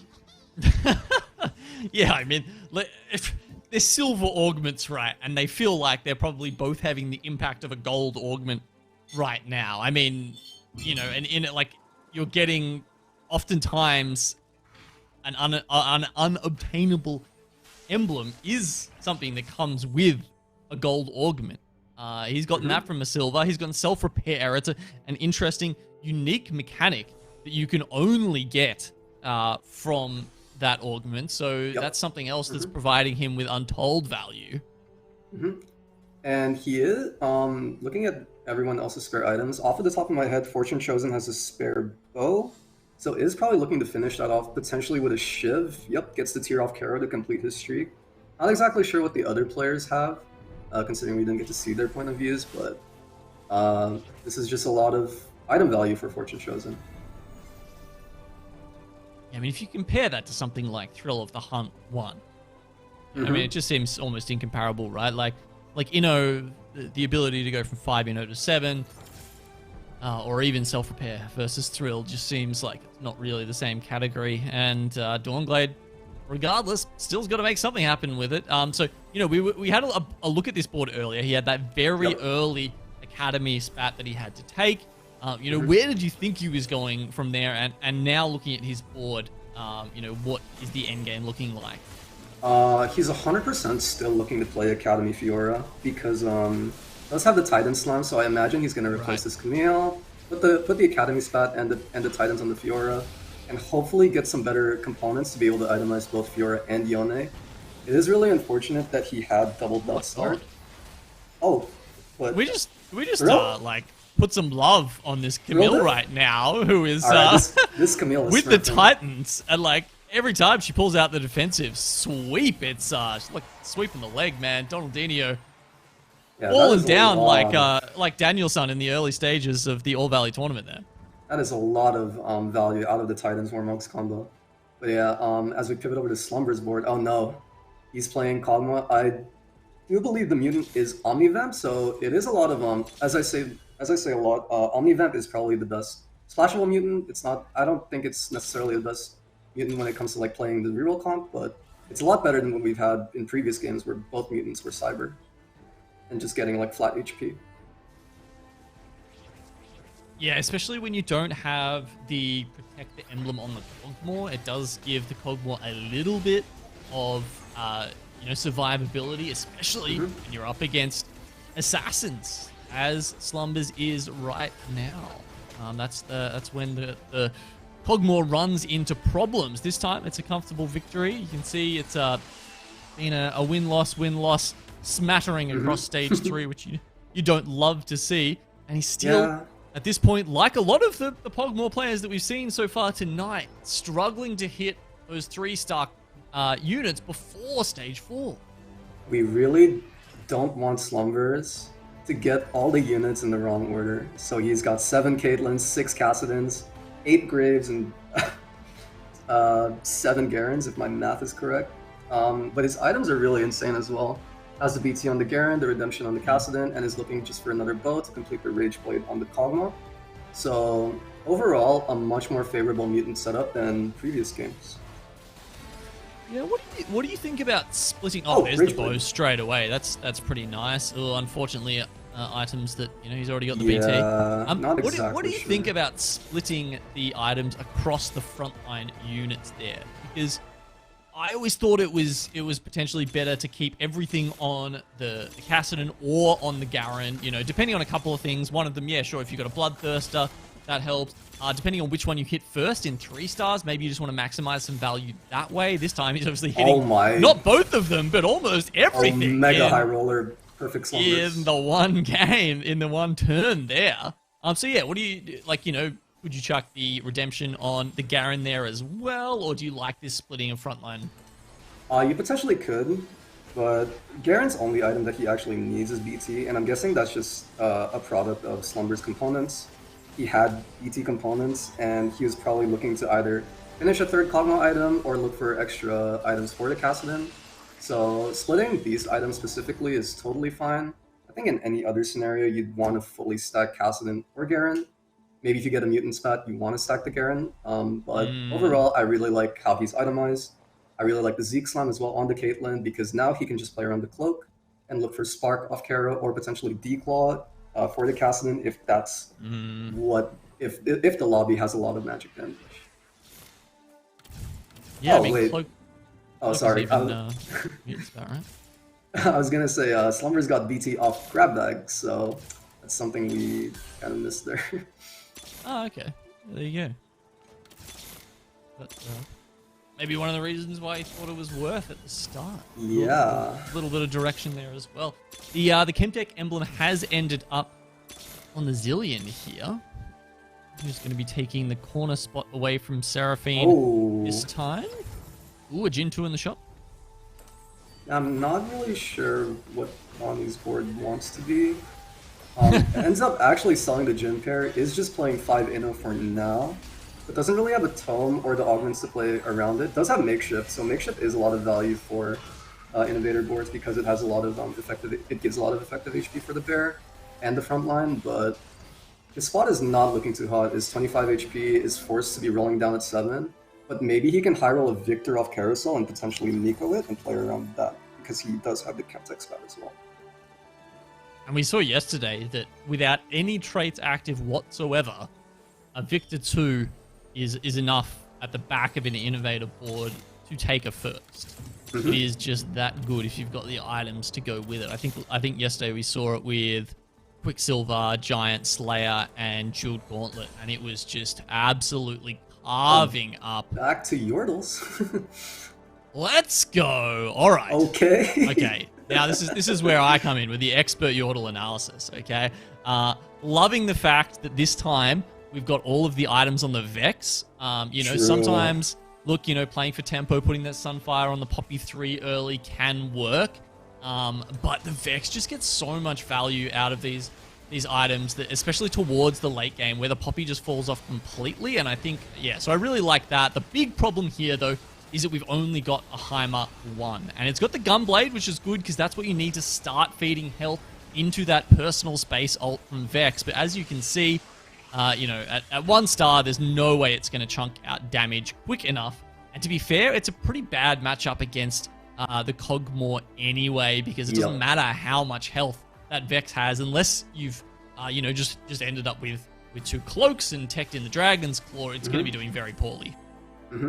The fact that Claire hasn't hit Heimer 2 here is akin to there being at least 2 other innovator players in this lobby, whereas in previous lobbies there was always going to be innovator players that just stuck with the Heimer 1 and probably look for other upgrades to help their board.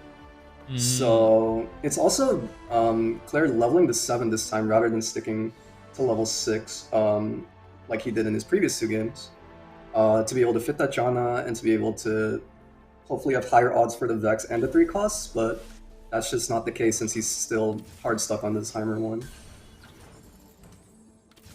Very rough at level 7. Yeah, probably time to start rolling. I mean, he's not that far from the Vex 3, who can be a massive component in stabilizing. And as we talked a little bit about the last game that we were on, in game 2, Jose, you know, there we go. Money's a little bit fake, right, for the Yordles. So, I mean, sure, you do need some of it to make sure you can continue rolling and accelerate the pace at which you approach getting that Vega, which you probably want maybe halfway through stage 5. But yeah, look, you need that 3-star Heimer or that 3-star Vex to really solidify this composition. And, you know, look, he's got the 3 items on both now. So hopefully that's enough to put him in good stead. Yeah, I really want to see this. I really want to see Yordles do well. They are not a meme comp. This Heimer will blast the crap out of your entire team with his rockets. So I'm really hoping he hits Vex 3 and Lulu 3 soon. He's super far off Heimer, which is really sad. And he's got 2 good healing augments, right? Like he's got the first aid kit and he's got underdogs, and that's why that Vex was surviving for so long there. Okay, Runic Shield I also don't mind. He's gonna go Stand United. Yeah, ends up taking the more raw combat power since Runic Shield is only useful on the Vex and the Ziggs, so probably would have opted to frontline the Ziggs with the Vex if he ended up taking Runic Shield, but since this is Claire's capped level 7 board, he has 5 synergies, and isn't going to get any more stand value for the remainder of the game as long as he remains level 7, so in fairness, his augment options were pretty bad, I'd say, but made the best out of the bad situation by taking stand, I guess. Yeah, and if he goes up to 8, you know, you can chuck the Yordle in as well. That'll give you a little bit, you know, that's another trait. You stuff it in there. Okay, a second Academy spat. We saw Dawnglade take the spat off the stage 4 carousel. Yeah. And that's enabled him to go up to 4 Academy. He's finally found that Fiora 2. You can see he's rolled down a bit here, gone to level 8. Just is hoping for, I'm guessing, a sword there? Potentially a sword, potentially a healing item on the Fiora, maybe a JG for more damage, but either way, this is exactly how I panned out Dawnglade's board to be. Tank items on the Leona off the Warmog Slam, and 3, potentially a 3rd Fiora item off of this next creep round, but it's still losing to Dawn's Innovator board. Oh, Fiora? Just so much stun, though. There was so much stun. It was way too much CC. You know, she was getting locked down by the Zillion, I think something else as well, and then, of course, every time you start tapping into the Taric, you're gonna be taking stacks of slow from that Eternal Winter. Yeah, that is a lot of CC on Donnie's board, and as you said, that Eternal Winter had so much value because Dawnglade's board is full of auto attackers, apart of course from the Fiora and her ulti, but does have a Kaisen chop as well. Doesn't have a Morello component, so generally I don't play Kai'Sa when I don't have a Morello or a bunch of items to help support her, so he's probably just going to look to hold it and potentially go up to 6 Chow. But I'd imagine this is just the foundation of Dongblade's level 8 board. Oh, well, let's just, let's see what happens with the Raptors here. Maybe he will get something that makes him lean in that direction. Looking at the items there, I don't know about that. Does have... You could pop off does a have Thieves Hodge. Glove. Yeah, there are 2 options. You can go Thieves Gloves and put it on your Academy units on the Yone, but he doesn't have Yone too. Or you could just go Hand of Justice Fiora with the Shroud and I guess a spare bow, which is what he's looking to opt to do. So this is the much safer play. Doesn't really have a good Thieves Gloves user right now. And looking over at Fortune Chosen's board, he's pivoted out of 5/7 potential Inno and is running Urgot carry with the Inno. He's got a couple of nice items on it as well. Backline Jace will be helping out. I think the Vex just got eaten by the Tahm Kench. Oh my god, and that is TK. not good at all. That means the front line advances there for Fortune Chosen, and he's on the damage units from That Urgot... from the Yordle player just way too quickly. This Vex is just going like it's This very Vex- unkillable, and it's not even 3-starred yet, right? And he This still Vex can't get through it. refuses to Is the die. Vex actually gonna win? It's actually refusing to die. That Urgot was tickling Vex right there. It looks like the Yordle player is about to win. Oh my freaking god, Yordles are broken. I don't know what to tell you. Look, I called it. All these people telling me I you can't play never doubted. Yordles in a competitive doubted. lobby, and they didn't know what they were talking about. So what is Fortune Chosen actually missing to be able to play 7/5 Inno? Doesn't have the Ezreal, I guess, but is looking to has fully pivoted into a 5 Chemtech potential 5 Inno board with the Inno spat, but I'm guessing that's just the board he's going to be playing around for a while. Ooh, I like this. Chunga's definitely getting value out of his Stand United 1 here and really spreading with those traits. He's managed to jam quite a few in there. 7 active right now. And we've still got the blue buff and the Morello on TF down the back, so just trying to spread the love. But it's not going to be enough in the end. This Urgot board looking scary. Oh my god, TF? Morello proc? Oh, Chunga is still alive off of losing off of 1 unit, so hopefully has a chance to potentially get an Akali off Kara, because that is what is missing from him potentially spiking his board, so that he can pivot out of the TF. Never mind, I lied, it's still 5-3. Carousel is until 1 more round, so looks like we'll have to wait to see if he actually survives this round to be able to make it. Does he want to take out a Janna here and put in the Yuumi? He's actually going to put the Yuumi over the Taric in the end, so he does lose one of his Stand United stacks, but the value from Yuumi can't be underestimated. Yeah, you're really hoping Chunga makes it to next carousel. That's all he's hoping for by playing, by trying to play his strongest board here. But does run into to Dawnblade and his Academy Fiora. He's looking to tear up Chunga's entire team. Yeah, very unfortunate. The carries the assassins at the back of caught the eye of Fiora, who just slaps them around with that Blade Waltz, doing so much damage while keeping herself at a very respectable amount of health the entire time. And it's going to be Chunga and Donaldinho both falling down in 5-3. That's really unfortunate for Chunga. But now we pivot over to Slumber's board, and looks like he's fighting Angora. And Slumbers, I believe, was a Protector player. Yeah, he has 8 Kog'Maws on his bench, so he's still looking for that final Kog'Maw. There isn't one on Karo, so I'm assuming he's probably... Oh, he's second pick, never mind. So is still... I'm not even sure what item he wants off of here. Maybe a third Kassadin item? Or... I think... Yeah, it does take the ZZ route, I guess. I believe Dawnblade just picked up a 3rd Academy spat. He did. So that potentially lets him go up to 6 Academy. Maybe he's just looking for that Yuumi to be able to slot in, or drop one of the more useless academies, but if I remember correctly, he's running all of the good Academy units and is just potentially looking for that Yuumi to spike him on this level 8 board.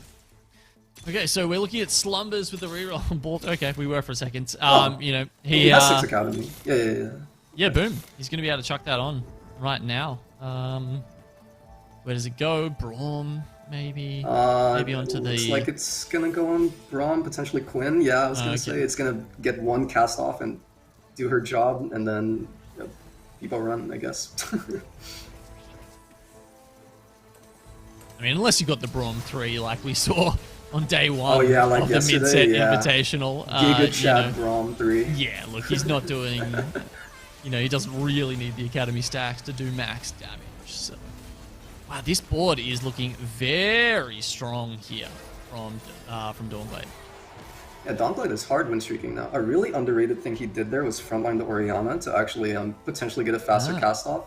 It would have looked really bad if the Ori didn't cast, but he was really confident that it was going to cast and got an earlier ulti to be able, because Ori is the only source of CC apart from Braum, a consistent CC apart from Braum on Dawnblade's team. So really underrated thing he did there to win that fight. I am very, very sad and disheartened to report that Blair has gone out in 6th. No. And the Yordles are no more. Yordle's Dodge. You know what? We'll just call it a low roll. He didn't hit Heimer 2 until stage 4. Yeah. We're gonna call that a low roll game. Yordles are super playable in competitive. Don't let anybody tell you otherwise. They are. I really think like there's a couple of things you need for it. Like I'm really not about the way that Claire's forcing them. I think you either need so small or B need to get a like a Heimer Vex in stage 1 so that you're playing them from a strong position to start with. I think if you're not doing those things, then like honestly it is a bit sus. I agree. But at the same time, I'm going to attribute it to it being unlucky that he was playing Yordles and didn't get any so small augment choices during stage 3. So I was going to say he got more dogged in that sense as well. Oh, Dawnblade did get a Last Whisper, so is actually going to get value out of this Yone instead of just having a single bow on it. So does have a secondary carry in case the Fiora does fall. And honestly, Dawnblade is in a really good position to potentially top 3 because of the strength of his board. And if he can find one Yuumi to replace this cat, potentially even... Actually, no, Angora and Fortune Chosen's HP might be a little bit too high for him to catch up. You never know. Maybe you can pull it out. That Yuumi, as you say, would be a very big upgrade. Any Yuumis? Cass 1 at the moment, sorry, a Cat 1 at the moment is doing almost nothing. He's looking for the potential out with the Fiora 3, keeping a couple of them on the board. As you say, the Last Whisper is nice to chuck on the Yone here, which, regardless or not of whether he manages to take anything down, because of the Soul Unbound spell, might be able to get the armor crack before Fiora runs onto anything, and therefore sort of speed up how quickly she is just blitzing through these units. And now look at Fortune Chosen's board. So we all thought he was going to go 7 Inno, but made a really good pivot into the Chemtech TK and the Urgot carry, but does look like Dawnblade's board right now is just a little bit too strong for him to handle. Well, he certainly managed to win streak hard enough at the start, and only now falling out of first place down into 38 health. Yeah, look, I will be interested to get a look at his board at some point and see exactly how this transition has happened. Yeah, it must have been a really interesting adaptation because he didn't have any Ezreals or any of the low-cost innovators to be able to get the dragon. And his final augment is, I believe, instant injection for the Chemtech value. So making this pivot from the potential 7 Inno into an Urgot carry with a bunch of Chemtech units is really well played by him. I really hope he can secure like a top 2 from this pivot. It's a slightly ugly set of traits there. I mean, Chemtech 3, it did get nerfed at some point, and so Chemtech 3, not that much to write home about, really. Chemtech 5, kind of strong. So if you can potentially find a way to, fit that in there, but it looks like he's trying to do a lot all at once. The Urgot actually got hooked, and it's just dodge. So that's actually a trap by putting those Urgots into those like little cubbies where smart people with their Blitzcrank can easily like hook them, and it looks like Angora is just going to steamroll Fortune Chosen's board here off of that. Exactly the kind of smart play we are expecting at the very top level here in OCE. I've got to say, I think they're my second least favorite type of people. blitzcrank techers. These blitzcrank abusers. Only behind, of course, those who level to 5 at 2-3. That must feel really bad for Fortune Chosen to have lost that round super hard, because he could have potentially won that if the Urgot managed to get a lot more DPS out. But it looks like he is committed to trying to get to level 9 and potentially fit in that 5th Chem Tech. Yeah. Does sell the Vi to be able to get that Zephyr Cheese, so hopefully he can either win or not lose too much HP in this round. Okay, well, there's only 3 left alive right now. Angora, Fortune Chosen, Perfect Slumbers are going in for it. The Instant Injection means all of those Chemtech units starting to, you know, regenerate their health and get that attack speed bonus immediately. Coming down to it now, and it looks like the Pogmore at the back there does have the damage to push this through. The Urgot hasn't been able to get onto them quick enough. And the reroll composition, which we've seen fail pretty spectacularly a couple of times this tournament, is doing very well right now. Yeah, there's just no backline access to deal with the Kog'Maw, and by the time he gets enough Rage Blade procs, it's just too much for either Angora or Fortune Chosen's board to deal with. So Fortune Chosen does get exactly what he needs off the carousel. A 5th Chemtech in the Victor and a Bruiser spot. Yeah, that's kind of a nuts pickup there, isn't it? Does he have enough gold to level, though? Or does he has to end up selling it, and does have a Zac in the shop or a Warwick to be able to fit in that 5th Chemtech to be able to level for 5 Chemtech, which is super high value with the Instant Injection.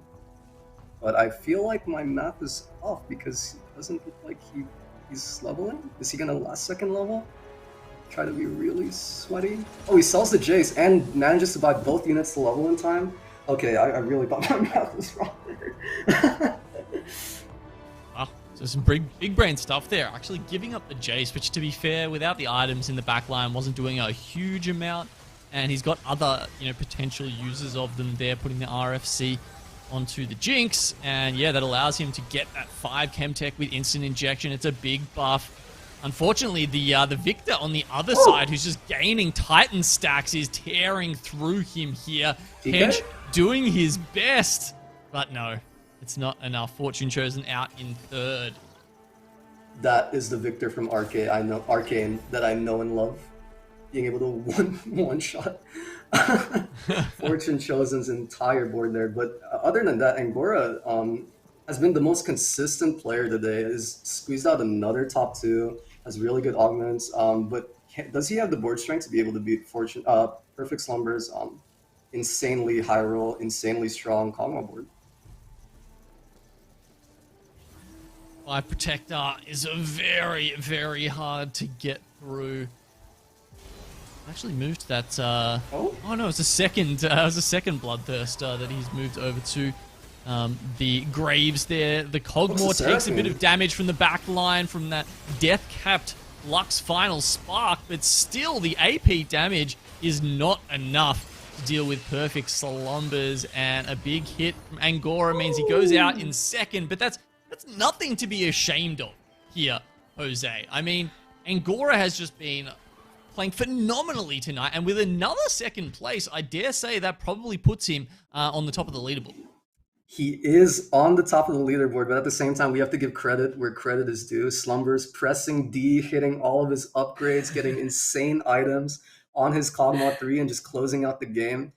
Did utilize the Mutant a lot better because it was Omnivamp compared to the previous games where it was just Cyber, so he got so much sustain for the Kog'Maw, and no one played any backline excess to try to kill that Kog'Maw, so really good win for Slumbers. Let's take a look. Helps if I unmute my microphone. Let's take a look at the scores here after game number 4. Now my co-casters can hear me, and that's right, Angora is on the top. Dawnglade in 2nd at the moment, but that gap between 1st and 2nd is widening. Sleppy, that was an interesting game to watch. We've had our 2nd Pogmore win of the weekend.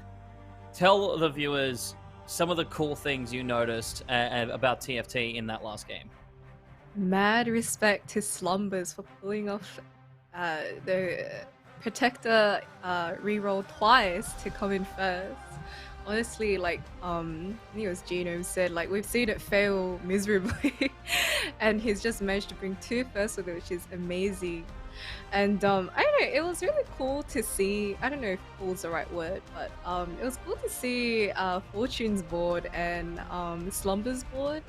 I swear there were like 10 seconds where no one just took damage until he finally managed to, rip through the Chemtex. But I think the kind of not interesting thing about the game here was that I think it kind of showed how different TFT is, even though you're running the same comps. Like Fortune Chosen and Donnie both had kind of innovator boards mid-game, but you could see that one was, win streaking, really strong, had it from the start, and Donnie's one was, it just, it was bleeding out a lot more.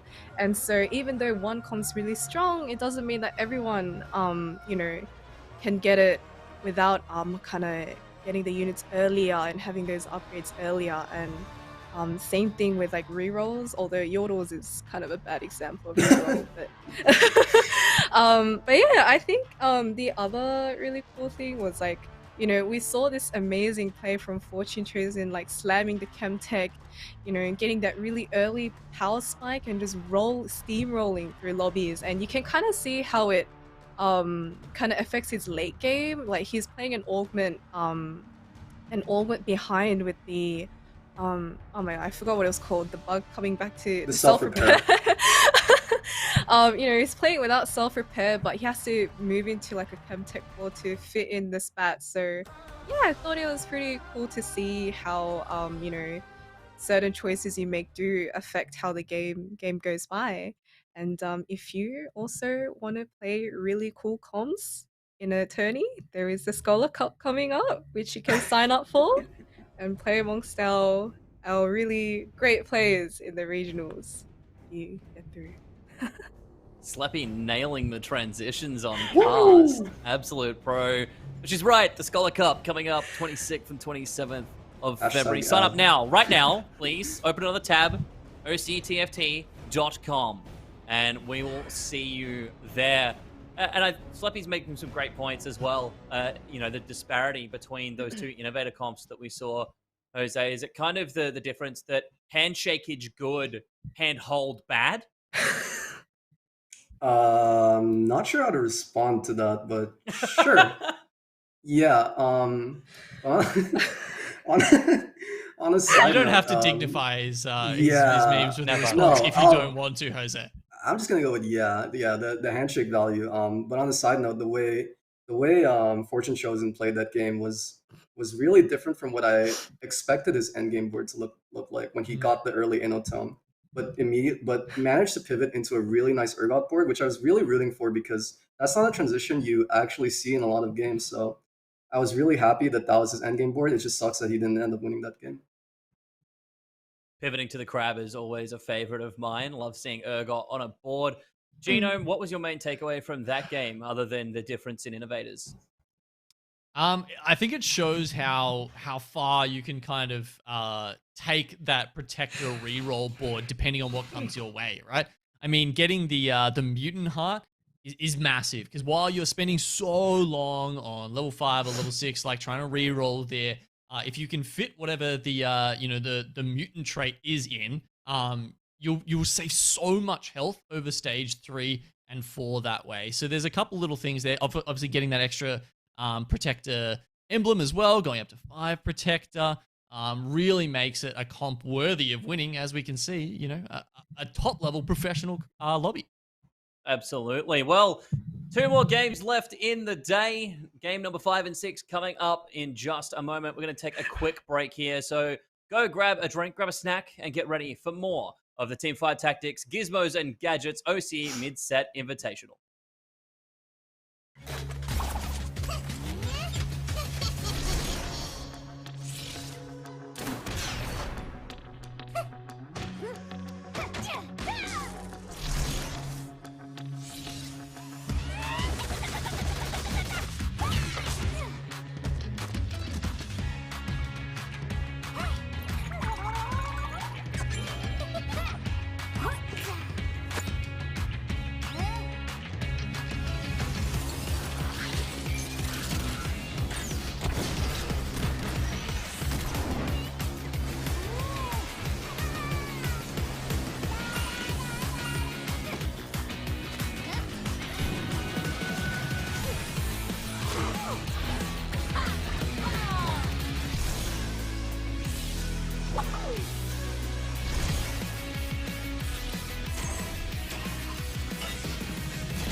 Welcome back, everyone. We're coming in to the latter part of this broadcast for the Teamfight Tactics, Gizmos, and Gadgets OCE Mid-Set Invitational. 2 games left in this evening's broadcast, games 5 and 6.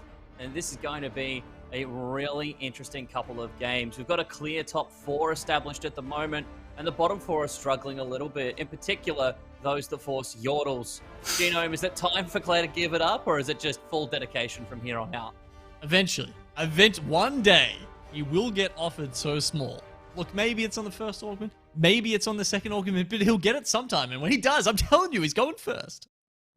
One day, we hold out hope. Prage in the chat for Claire and so small. Jose, we saw a lot of different comps over the last few games. Are we going to get anything spicy in this one, or do you think we're going to be lending more towards the traditional comps we saw in days 1 and 2?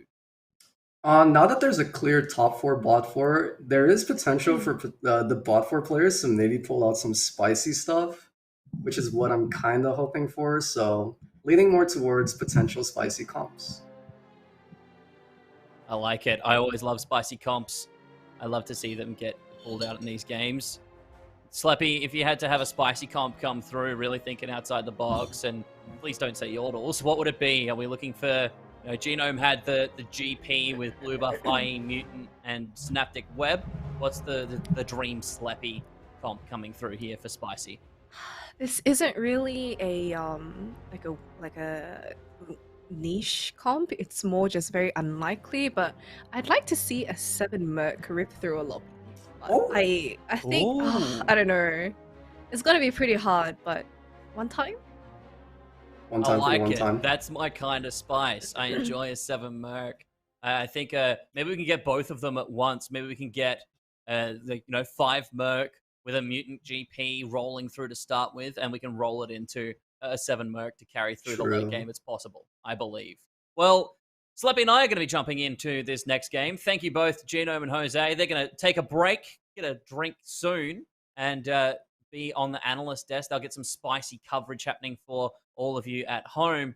But before we jump in, I really want to focus on some of the highlights from last game, particularly the points that Slappy was making on the difference between innovator boards. I think that it was kind of the disparity of TFT comps.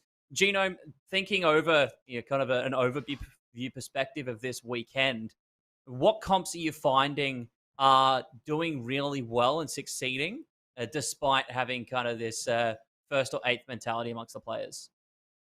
I mean, yeah, we've seen, what is it? So 2 Pogmore boards. We've seen the Inno boards do pretty damn well. I mean, the boards I think that have maybe dropped off a bit. Like, I feel like the Syndicate boards haven't necessarily kept up.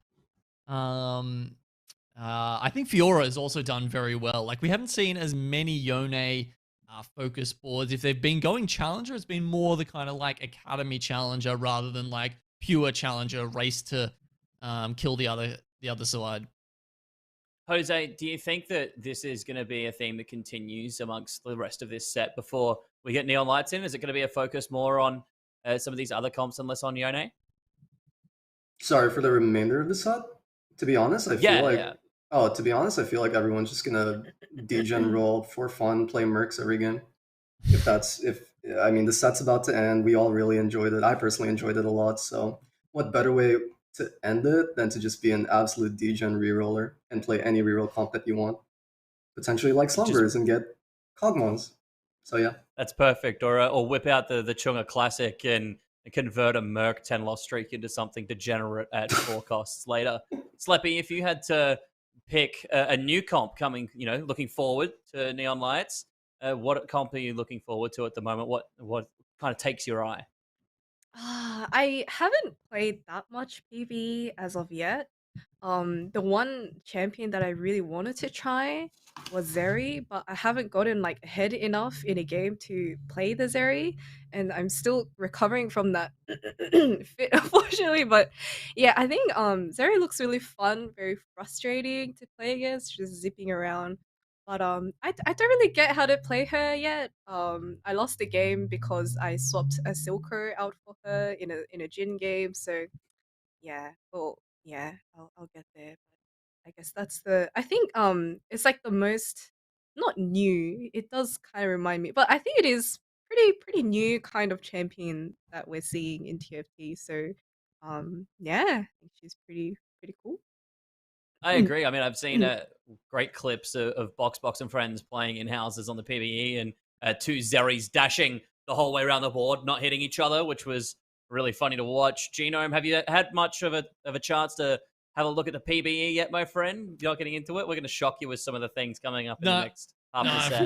not. I've been laser focused on set 6, like all of our beautiful competitors here, because this is what matters, right here, right now, Judge. It's all about the look, set 6.5. It'll happen. We'll get there eventually.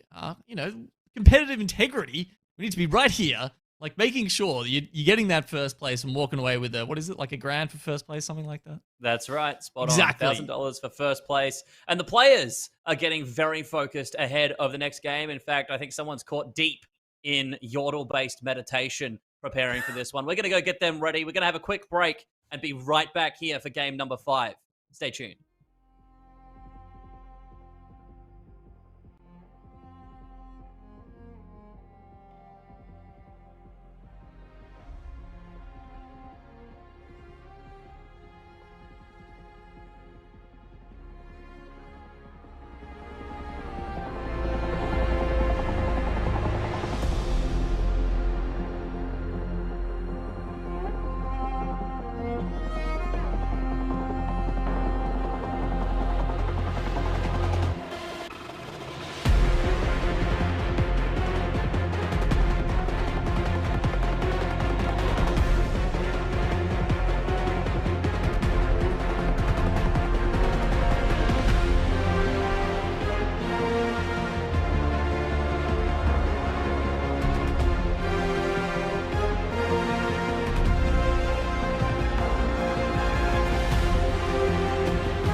Welcome back, everybody, to the Teamfight Tactics, Gizmos, and Gadgets Mid-Set Invitational for OCE. This is day 3, and we're coming in to our 5th game of the day. It's the penultimate match. That's a big word for Elmo. Genome, as we come into game 5, I really want to get some deeper insight. Teach me your super focused set 6 ways. What should I be looking out for with Slappy as we jump in? I'm definitely the guy to go to for that. Get that ancient archives, run out with the Inno. That worked pretty well last game. Wait, actually, no, wait. Did that player go? Was that the one that went 8th or the one that went 2nd? There was 2, so you're safe. You could be 8th or you could go 2nd or 8th. Yeah. Okay. Well, there you go. Close enough to a 1st or 8th playstyle, right? Yeah, exactly. Close enough is all you need. Just a bit of consistency as we jump into the next game. Game number 5. Thank you to Genome and Jose. But we've got Judge and Sleppy back on deck for in-game. And Sleppy, I see we had an Alawi out there, but this is Perfect Slumbers with an Echo on bench. Am I finally gonna see my Merc start here? Skipping the Alawi, it's unforgivable.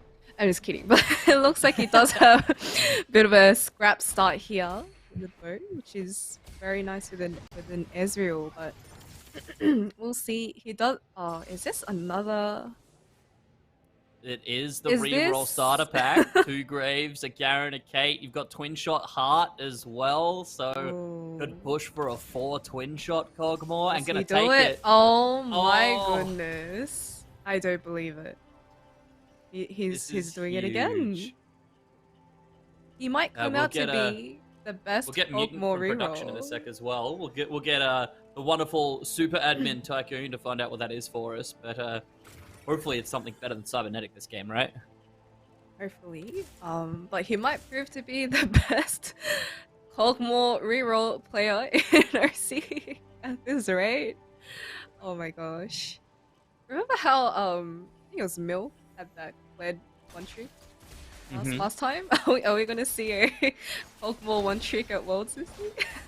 Cogmore 1-trick all the way through regionals as well. Slumbers could be the player to do it. And Mutant, this game's Voracious Appetite, so not the worst, to be honest. Once you get through that front line, then you're just going to be stacking the stats on Cogmore in the back line. So we've already got a bow and we've got a chain for the front, so this is looking pretty good.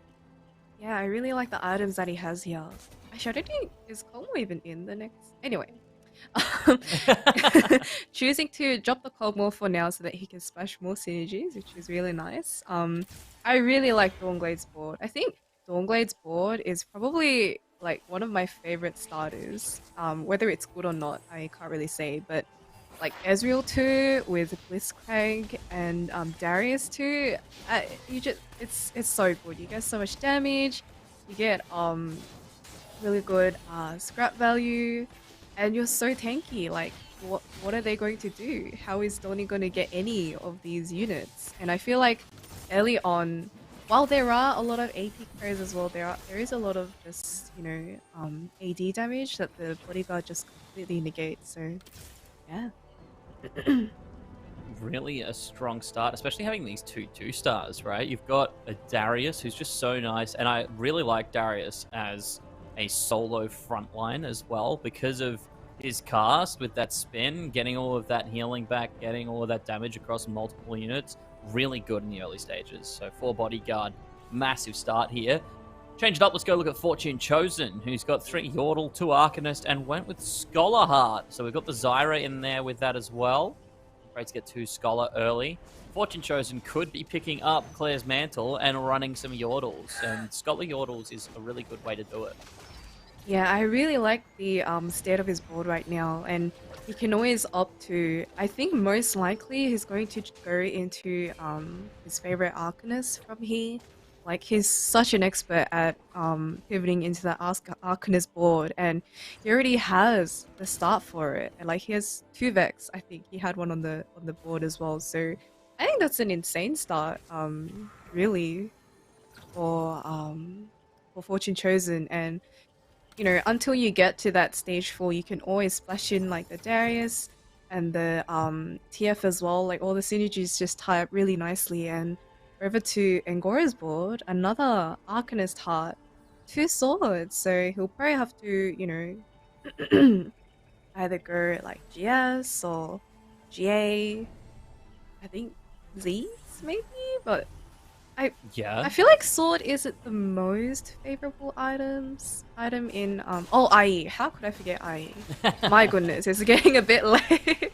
But yeah, we'll see how he manages to use those. I think it's smart of him not to slam anything. Oh yeah, I think JGIE is definitely the way to go, but like otherwise a sword is so weak in an Arcanist comp because everything else, like GA's okay, but if you want a utility item in Arcanist, I want a blue buff for Lux, or for literally any of the Arcanists that I'm running as my carry. Because I don't want them to, I don't want anyone to get near them, for GA to have any Hmm. effect. So Shojin, I guess, is kind of the other option. It's okay. But it's not really that Bit of great. a- If I'm forced to use a sword, then I guess, but I'd rather just get 2 tiers and go blue.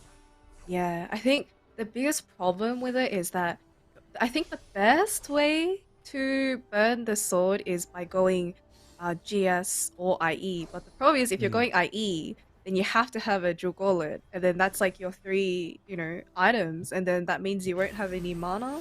But then, the only other way out of that is to have like a dual carry, but you have to be able to get to that stage of the game to, kind of splash items here and there, not have your full item carry. But he does have the TF with the Morello, which we have seen a couple times today, and know that is very strong. Yeah, I think this ball looks pretty good. Probably wants to, splash in a Ziggs later on just to make that board a little bit stronger with the Arcanist and get the Yordles running as well. Absolutely. Donnie now on our screens, and we've got a different kind of twin shot. We've got a Gangplank on instead of the Graves. Donnie hand-holding Fortune Chosen at the moment with the Cogmore comp. Has a really nice Cassidon with that Warmogs in the front line, and has come up against that TF that we were crediting so well before for Angora. But manages to pull out a nice win. 4 units, although very close with that Gangplank, that Cassidon, and that Cogmore. I'd be shedding a tear with that loss. They're so low HP. Damn, I use a full Arcanist, dude. I like the Blitzcrank in the Protector comp at the front line, especially if you get one early. I think that it can really abuse, especially when we're getting this late in the day, players not really being hyper aware about their positioning early on. I think that's really good, because if you're just cornering and you're not thinking about it and you don't scout because you're like, it's just early game, it's a real easy way to catch people off guard and have them bleed HP. Yeah, and the second instance of hyper today, which you didn't actually see in any of the other days. I don't know if it wasn't offered or if it was just too like volatile of an augment that people didn't choose it. But unfortunately, he did lose a round in between. But I think as much as it is easier to win streak with the hyper augment, I think it's okay if you lose as well. Like obviously you're not very happy, but you're still kind of getting the money back by being under 10 gold. You're still kind of, at an advantage because you're getting better unit chops, except not in this case. It was all 1 and 2 costs, but yeah, I think it's okay. Yeah, look, I definitely prefer, because, Hyper you want to be streaking, right? So that way you can get the gold Unfortunate. comparison. I definitely prefer the win streak, because you get to maintain that HP as well, but with the way that Chunga's board is positioned right now, just in terms of board strength, I don't think Chunga's going to be able to do that, or even kind of... It's a bit of a yo-yo as well, with the double win-loss, now neutrals. I think we need to get that kind of more established and more settled. Yeah. But Hyperroll really has come out today, so this is, number 2 now, I think, for today? I think so. For today, yeah. I don't think we had it anywhere yesterday, so... Interesting to see it come through. Great build of the Morello on the Lysandra here too. Yes, we love Morello Lysandra. I think it's probably because he actually has no 2-stars except for the Caitlyn. And Caitlyn, by herself, kind of unreliable. Like, she gets like 1 or 2 units, but if the rest of the board can't, withstand the strength of other people, then Caitlyn does nothing. And it's probably just the level diff that he did manage to win rounds with like no 2-stars, but hopefully can pick up some juicy 4 costs earlier than other people. Over the Thornglades board with that Ezreal 2, 4 Bodyguard, and the Syndicate in with a Rabadon's tier. He is what some people would say being chilly. Oh, and he has a Braum as well. Yeah, very early Braum. A level 5 so... Braum. That's yuck. Slams the Rabadons onto TF for the extra damage to go alongside the Ezreal. But yeah, that Braum is something else. Going to provide so much tanking utility to this board. Wow. He's so strong. He has a Braum. I like this 3 Syndicate play here as well, because obviously we've got the Braum in. So you get the easy 2 Bodyguard, 2 Syndicate from Darius Braum. and then slapping the TF, who is just honestly such a great early game unit because of his AoE with his cards.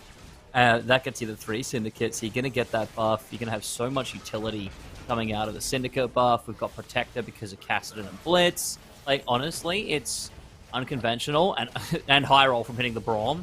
This is really strong. Yeah, this is such an insane start. Like, I think the thing I love about this particular starter, oh, a one for all. Interesting to see what he takes here. I think the best part about this starter is that like each of the syndicate units are so strong. Like TF, lots of damage if you give him an item. Zyra, if you don't high roll a Braum at level 5, gives you insane damage on the backline, especially if people are playing lots of backline units, which we do see like innovator boards and things. And the Darius is just giga tank.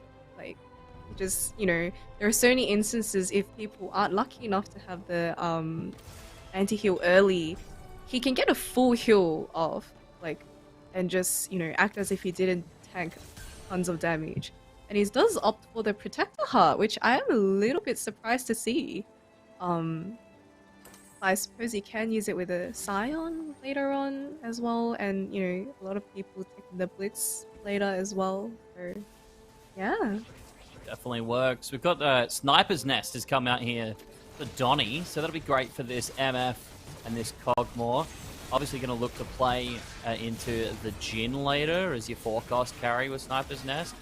But mid-game, Cogmore and MF can do plenty. It's just not enough right now because we don't have that strength of frontline or backline. Donny's board is pretty weak across. Yeah, he just doesn't quite have enough units there, and honestly could possibly go into like a small loss streak as well with this Merc. I'm not sure when he put it in, but you might get a mini cash out later on. And it doesn't help that he's facing Chunga, who I think, if I saw correctly, was level 7 with an Innovator Heart as well. There was one more thing. Oh yeah, and big respect to him for taking the Sniper's Nest early. I feel like that's a bit of a rough augment to take because it kind of has to, it doesn't give you that immediate strength. You have to wait a few rounds, and it kind of depends on how strong those units are as well. Like, while MF1 does do a lot of damage, like with this, you know, 1-star frontline with the Cassidy, probably won't be like quite as much as you would want at this stage with this HP. I think so. The other cool thing at the moment I just noticed with Donny's board is the Merc. We're on a 3-loss streak at the moment because the board's not that strong, but we've got 3 Merc in because we've got that MF, we've got that GP, so we're going to get value from Merc for a little while here. And hopefully when that transitions into snipers getting that extra Sniper's Nest damage and winning, that can get us some, you know, Merc win gold and Merc win economy. Over to Dawnglade though. 5 Syndicate, 4 Bodyguard, 2 Protector. This is so insane. I'm so jealous right now.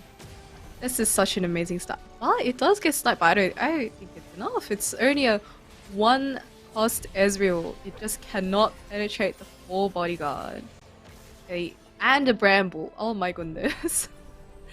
Not giving him a single chance to tear through that Darius there at all. Really is such a strong opener, and I think Dawnglade's going to be, you know, he's top of the lobby at the moment and going to be one of the strongest coming into mid-game if able to hit. That's going to be the next test, I think. This, like pushing for 7 Syndicate, as much as you might want to stack an Akali with that Rabadons and maybe an IE instead, I think this is really good. Like, you can just play for Akali items later, keep this health going, keep this, hopefully get back to more of a streak, because we're only on a 1-win streak now, lost that 3-3, but this is really good, and it's going to be stable for quite some time. Yeah, I'm curious to see if he actually lost to. I do think that, you know, it would have been possible, actually, like, with that strength of a board, and, but I do think that he could also, even though his items are really bad for Jhin, if he manages to pick up some AD items later on, I think he could definitely pivot to that as well, because he has the Bodyguard and the Protector, so he can run like a Braum Scion kind of frontline. I think he's not too limited. Like, he he doesn't really have like any really defining items where like he's locked out of anything. I think the items that he gets here will definitely dictate like what carries he wants to pick up more. I think so as well. There's, plenty of items to come from Wolves potentially, and you got to play to that. Part of the flexibility of this set, you got to play to augments, and you have to play to the items you're given as usual. Make sure that you're not trying to force an AP comp when you're getting swords. And he's just got a tag. Oh god, that is. Although I suppose if he manages to natural, like, Akali and all that, has a Rabadon's ready. You probably just... Because Syndicate is so strong by itself, as long as you have the units. I think could possibly just beat people with sheer force. And Fortune has a 4 Scholar board with Heimerdinger. Been a while since I've seen, like, Scholar focus, especially, like, I enjoy the Lissandra Scholar that we had earlier on in the set, and certainly have a nice Morello there. It's going to get so much value here from this Vex and Lissandra. But right there is the catch-22 of Lissandra. If she gets focused and she doesn't cast on herself, she's going to get timing. And she'll get the cast out, but won't survive for a second one. So get the pull through here for Fortune Chosen. Gets the win, 4 units up. But interested to see how long this Lissandra lasts as the carry. Yeah, the Colkmore with the last Whisper and the Enforcers all just tore through Fortune's front line, but it did not matter because he just had too much damage. It just did not matter. And I think being 6 Vex at this point is really comforting as well, because he has the Yordles going, he's gonna keep making Econ. I've just completely mind blanked on what I was gonna say, but many players do, I think, tend to get stuck on like 1 or 2 Vex, so I think having that many Vex at 4-2 is really, really nice, because she's gonna be pretty much the only tank, and just getting that earlier is gonna be a lot more comforting to see. Absolutely. Great Zyra Valley here. She gets the whole back line of Dawnblade's board. So we've got Angora against Dawnblade. And this has got a real interesting kind of setup. A lot more traits active here because you've got that Stand United for Angora. So we've got the Cuddly because we've managed to hit a Yuumi, level 8 already. We've got 2 Socialite, 4 Syndicate, plus the Academy, Bodyguard, Scholar. And then thanks to the Arcanist Heart, we've even managed to squeeze out an Arcanist. So it's not going to be enough because Shaco is ridiculous. Oh, it will be enough, sorry, because Shaco is ridiculous. Dawnblade cannot compete. And we've still got that Yuumi up to assist in the late of that round. This is a stacked Shaco, and Stand United is just going to be powering up so much more. Yeah, the Yuumi is amazing here, and I don't know if it was planned. Like, I don't know if Angora was considering the GA, but he put it on last second, which actually won him the fight. I'm pretty sure the Shaco would have died if he didn't put that on, but very nice slam. I'm sure he was going to slam it regardless, because it's such a great item on Shaker, and he's just you praised his synergies where he's just one-upped and absolutely wow. How satisfying is this? Really doing our eyes a pleasure. This is so good, I love it. Like, unbelievably strong trait value here. And this Shaco is just going to tear through lines. Plus, you've got this TF. Like, we talked earlier about how useful TF is in general, plus with Morello, one of Genome's favorite starts. And yeah, putting very good use to it here. Really, really strong. I like that he didn't fully commit to the Arcanist either. Like, if anything, it's just giving him another stand trait. And I think Angora was the one we first spectated with the 2 swords, and we're wondering like how he was going to use that in the Arcanist team comp, but he does pick up an Akali. Amazing. Stealing it away from... Was it Dawnblade that had the other... I think so, yeah. It was, right. And honestly, a Sword Akali, even as second pick, is pretty good. Oh my gosh. Oh my lord, Shakos for days.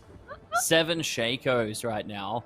Gonna put this Akali in, and if we can get a glove for that Akali, it's gonna be good night. You're gonna have IE Akali, a Shaco that's almost a 3 Shaco with Deathblade and GA and Bloodthirster, plus the Socialite Hex, plus the Stand United value. Like, this board is just insane. You can just see the wheels ticking over in his mind, wondering how he can get that Arcanist to be an active trait so Stand United gets that extra 2 AD. That is insane. And filthy. A little bit filthy. I'm glad that he's opting to run the 3 Syndicate instead to maximize on the number of traits that he has. And I'm very happy to see that Donnie did hit the Jhin board with the Sniper's Nest. Quite a big commitment there, although he does get completely wiped by Assassins, as is the sad fate of Jhin, but it's just unfortunate positioning. I didn't expect to be the to run way into that the cookie Angora. crumbles. Yep. Poor old that's Jhin. it. Can't really do much against that, other than, you know, hopefully you both make it late game and you can try and kind of stack your back line and kind of really pin Jhin in the corner behind all of your front line. Good lord, there's a nice thriller hunt here, and someone has managed to get Portable Forge. So we're seeing an Infinity Force, Obsidian Cleaver, or Eternal Winter for somebody. Insane items. Holy, I wonder who that is, but he does go for the thrill here. I think it's a pretty good decision, right? Like, get that extra healing. Jin's going to be doing a lot of damage to capitalize on that, and we are seeing a lot of the units being pinned into the corner here to help protect Jhin from Assassins in the future. There are two things and I think Thrill doesn't do as well for Jhin, but I think that was probably his best option and can come in pretty clutch in a lot of scenarios, especially against the Sins. And this is a disgusting Vex. Yeah, there is the Portable Forge. Eternal Winter Vex with a Gargoyles and a Bramble. Bramble, amazing, because we've got those Sins players in the lobby. But also just the Eternal Winter. So tanky, 3-star already at 4-6. Especially when you're not running all Yordles. Like, that's a mega Chad. And you can see the roll downs obviously help to get there. We've got 7 Heimers as well. I'm surprised that the Vex is actually taking quite a bit of damage, although she doesn't die. That wasn't Ezreal 1 that kept attacking it. I do think that later on, his Heimer items aren't quite complete yet. Hopefully he can manage to complete those items, but I think even if the backline dies, there is a small bit of a good chance that this Vex just might solo carry against the 2 Sin players in the lobby. Yeah, I really think so, especially like the synergy between all 3 of these items against Sins in particular is going to be really strong. I think that it's hard because for Vex right now against comp like we just saw, the Innovator comp, especially with like a 2-star Orianna, a Seraphine, another Heimerdinger, because it's so much magic damage coming in that as soon as that shield's broken, Vex loses a ton of health. Yeah, definitely. Does go for the Giant Slayer Slam there. I'd assume he would go for a I forgot what the Archangel Slam after once he finds a replacement Ziggs. And we do get a Kali here and lots of different units being picked up. I think we are committing to the Lux, the Arcanist play, but it does look a little bit dizzy with all the units on, but hopefully can fix that up next game, unless it does just straight up die to this Vex here. Hopefully it can cut through the Vex and just the general healing of that board, but I don't know if it's enough. I don't think it will, and you were spot on with that Heimer. There's the Archangels that we've seen come through. He is just rocket powered in this board. And so much HP, especially like I quite like Heimer with a Gunblade, a Hextech Gunblade, because the healing is just so satisfying, especially when that triple cast comes off, and you get all these rockets flying out, all this healing coming from the Heimer, super satisfying. Perfect Slumbers with a twin shot board here. We saw the twin shot picked up earlier has moved very far away from the Cogmore, and instead we've got twin shot bruises. So this was my go-to comp at the start of the set. Absolutely love it. We've got a stacked Jinx. It is only a Jinx 1, but we can see the other Jinx in the shop. It's locked. We've got a Nico's on bench. So we're going to be able to slam a Jinx 2 at the next moment, and then we're just looking for another Jace, because we've got Jace pair as well. I'm actually very curious to see if this Jinx 2 will be enough to carry, because personally, I feel like Jinx she just doesn't do enough damage. Like, she generally lands and dies, but maybe with the full Twin Shot and the early Jinx 2 with QSS might be enough. So, very, very interested to see if it pays out for him. And I'm glad he pivoted to a different board, because I thought he was definitely going to go the cog reroll again, but we're seeing something a bit different. I don't think we've seen like a dedicated Jinx carry in the tournament yet. So the other thing I like on that board is the Vi with Rabadons and Ice Cream with Chalice of Power. Because Vi, the sister buff, you've got that extended range on her cast with her punch. And Vi, you know, we were talking about like early Vi in game 3 and how much damage that does. It's nice to see like this later Vi as well really get powered up. My goodness, Chunga. I'm done, Chunga!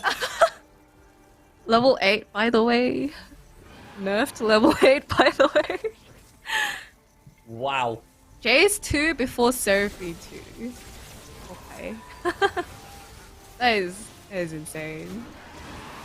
Just innovators, by the way. We hit Heart and we're gonna hit Jace 2. This and Chunga is high rolling. It's funny to me though, because we talked about Chunga and like the ability to high roll 4-cost like 3-star units before, and Chunga's just one-upped us now. And they're like, you think that was high roll? Well, let me show you. Jace 2, level 8, 5-3. Like, insane. Crazy stuff. That Orianna is not to be slept on as well on Chunga's board. The Ori 2 is stacked with items and would be doing a heap of damage right now. There is the Merc spat on the carousel. I don't think we're seeing 7 Merc this game though. Unfortunately, I don't think so. A little bit sad, but can't get everything you want, right? He does opt for the Deathblade here, which is very, very nice for this very big Jace. And yeah, I just saw the Ori's items. Pretty good. That is such a strong team. And I feel like there are so many strong teams at the moment. There's an Akali too that I just completely skipped over just now. Well, it's just one of those games. Okay, so we're not looking to stack the Shaco. Angora a little concerned with HP here, I think, and not trying to get the Shaco 3, instead relying on a tanky Akali 2 and getting the Brom 2 in here as well. So interesting move there to move away from the Shaco 3, but I respect it, and I think it's coming down to wanting to have a more balanced board instead of going the 1st or 8th with a 3 Shaco. Yeah, I'm just a little bit concerned about the damage on the Akali, because I feel like sometimes, although most of the games I'm talking about are with an Akali 1, sometimes I feel like she just struggles to get that damage out Yeah.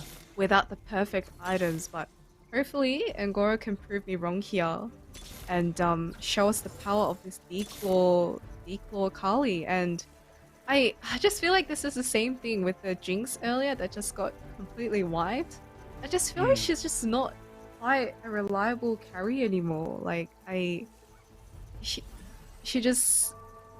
Anyway. I feel that though. I feel like nerfs hit both of them quite hard because they were so dominant early in the set, and even, you know, mid-set prior to now.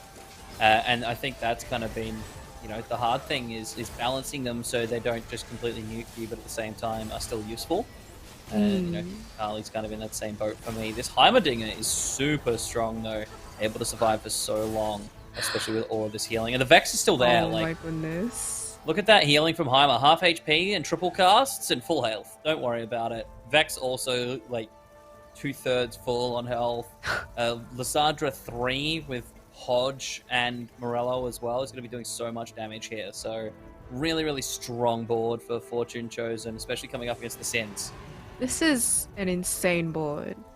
Like, arguably, the Akali had a D-Claw, which should technically, like, counter the Heimer to some extent, but there's just so much healing, so much health, and so much tank that she just it just gets healed back up. And as I mentioned earlier, like she doesn't have any damage items that, you know, could potentially just completely wipe the Heimerdinger and the rest of the board out before he's able to, you know, try and 1v9 the Vex. But he gets another Nikos, as if he needs more. Although I suppose if he gets like a Yumi or something, even a Seraphine might just want to upgrade any pair because he is pretty low, even though he is insanely strong at the moment. And I do think with bad fight RNG, he would possibly lose because, you know, as soon as the timer is wiped out and the Lissandra as well, which doesn't have a GA, I feel like there is a possibility for him to lose, especially if they have like armor pen or like they have enough damage to get through the Vex after the Heimerstone. I feel that. This might be a board to do it as well. We see the Dawnglade level 8 slowly going level 9, and that is a big Galio, although I don't think it's going to be enough against this Heimer. Really kind of giving me Clapio vibes, you know, especially with this Seraphine, Rabadon, Static Shiv. You've got Static Shiv on the Orianna as well. It's not enough against Fortune Chosen, but I'm hoping the Dawnglade can make some big plays with it. It actually looked like he had him for a moment. His entire team got hit by the Galio ult despite spreading out. And it just healed through and killed everything. And we also have our top 4. We certainly do. Dawnglade in the lead, even though we took that loss. Then Chonga, Donaldino, and Fortune Chosen on the side there. Dawnglade has an Akali in shop. Not going to play it. This is a strong bodyguard comp, though. We've seen this from, you know, the start kind of transitioning to now. Has that stand united too, which is big. He's coming up against the Dragon and that big Jason. I'm not sure if this is going to be enough here. Great knock-up in the backlines. But then, of course, Galio turns and punches the Dragon instead of any of the backline. This is such an insane board. He has a Galio too, which is such huge CC, but... Oh? No. But it's just not enough to take down the Jace Talus from Arcane. Sorry, I really should. No, you're right though, it is. It really is like a full Jace Talus from Arcane. That all it needs is a Deathblade and 2-star, and Jace is going ham. Yeah, I'd love to see this Clapio do better, but I think it's struggling because no IE. Yeah, and I think with this board, generally when you're running like the Galio, it's a bit of a unique board actually. It's full bodyguard with Clapio, with Galio, a random Jhin for Clockwork, and a Seraphine Ori carry, which, to be honest, with these items, they're not the best at, you know, dishing out the damage, especially if they have, QSS, or especially if they're just tanky enough to survive the Galio ult and just, you know, provide even more damage against them that they just can't match. Such as this board. Absolutely wiped by the Jhin. Wait, no, that was the Innovate. Oh, yes, sorry. I didn't realize we swapped boards halfway. Does beat the... I've just lost track of who we're up against. A little confusing coming through, but we've seen a Jhin, which I believe is with Donnie, take out the Innovators.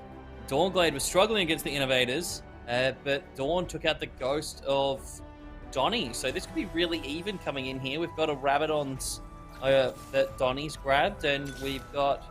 I can't quite remember what Dawnglade grabbed there at Carousel. There's a Jhin 2 waiting here that would be amazing for Dawnblade's board, but not going to get it. As completely broke, needs one more round, and given the HP values, we're not going to get that extra round. Yeah, unfortunately, someone is getting eliminated here. I still have no clue who he just versed and beat, but I guess Jhin winning against the Innovator board does make sense when he has the QSS against the Dragons, the ulti, and Jhin generally does go into an Innovator board, but huge Galio ulti here, although the Jhin is untouched, and he does manage to get the Galio, possibly? Oh my gosh, just wipes the back line. I think this might be a win.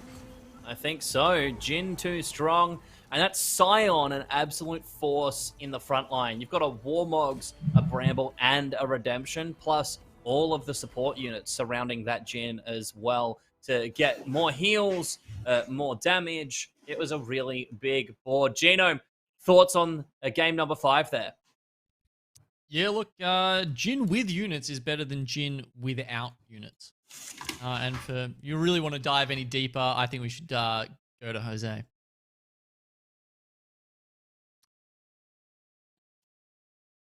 Yeah, look, it was a pretty big game in game number 5. Angora still in the lead, even when dipping out that early in game number 5. Maintains it with 3 points.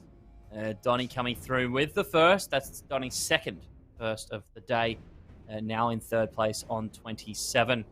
As we're coming into the final game, Jose, it's getting really tight in this top 4.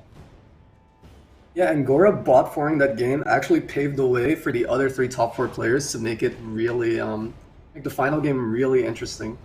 I do want to highlight on Donnie's point, that Jin board was really cracked because he also had Sniper's Nest, so having that extra 40% damage on Jin was probably the deciding factor between those last matchups. Scholar's Nest paying dividends in the late stages of that game. If you want to show us what you can do with Scholar's Nest, well, you've got an opportunity. Scholars Cup is coming up in a few weeks' time. February 26th and 27th, the Open Qualifier. And you can sign up now, right now, at ocetft.com. I'd love to see more Jin. I think we've missed out on Jin today. We've seen a lot of other spicy comps, but you know, the masked singer, the man of the opera, has not had his time to shine. He certainly did in that game. We'll be right back for our final match, everyone playing at home. It's game number 6 here for the Teamfight Tactics, Gizmos, and Gadgets Mid-Set Invitational, day number 3 for OCE. Stay tuned, and we'll be right back.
And we're back. It's the final game of the Teamfight Tactics, Gizmos, and Gadgets OCE Mid-Set Invitational. After this, we're done. There's no more. You'll have to catch us for the next event. I'm joined by my ever-wonderful co-casters. I've got Genome next to me. I've got Sleppy right there. And we've got Jose as well. Everyone, it's been a pleasure of a day.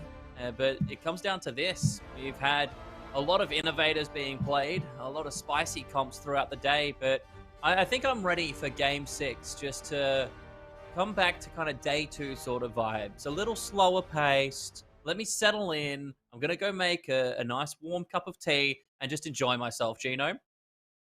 Sounds lovely, mate. I mean, yeah, you're right. We should probably start doing some maths, though, because we're up to Game 6 now. And, if we look at those leaderboards, we can try and work out where these guys are going to have to go to try and take out the dubs today. Because if you think about it, Angora's on top, sure, but he can still get overtaken by anyone that's in that top 4. That's certainly right. We've had the mathematicians, the masters of quick maths, in our production chat, having a bit of a chat. Tycoon made the very valid point that if Claire goes first, we might get a 7th overall for Claire, which could be on the cards. I'm not sure if it'll happen with Yordles, though.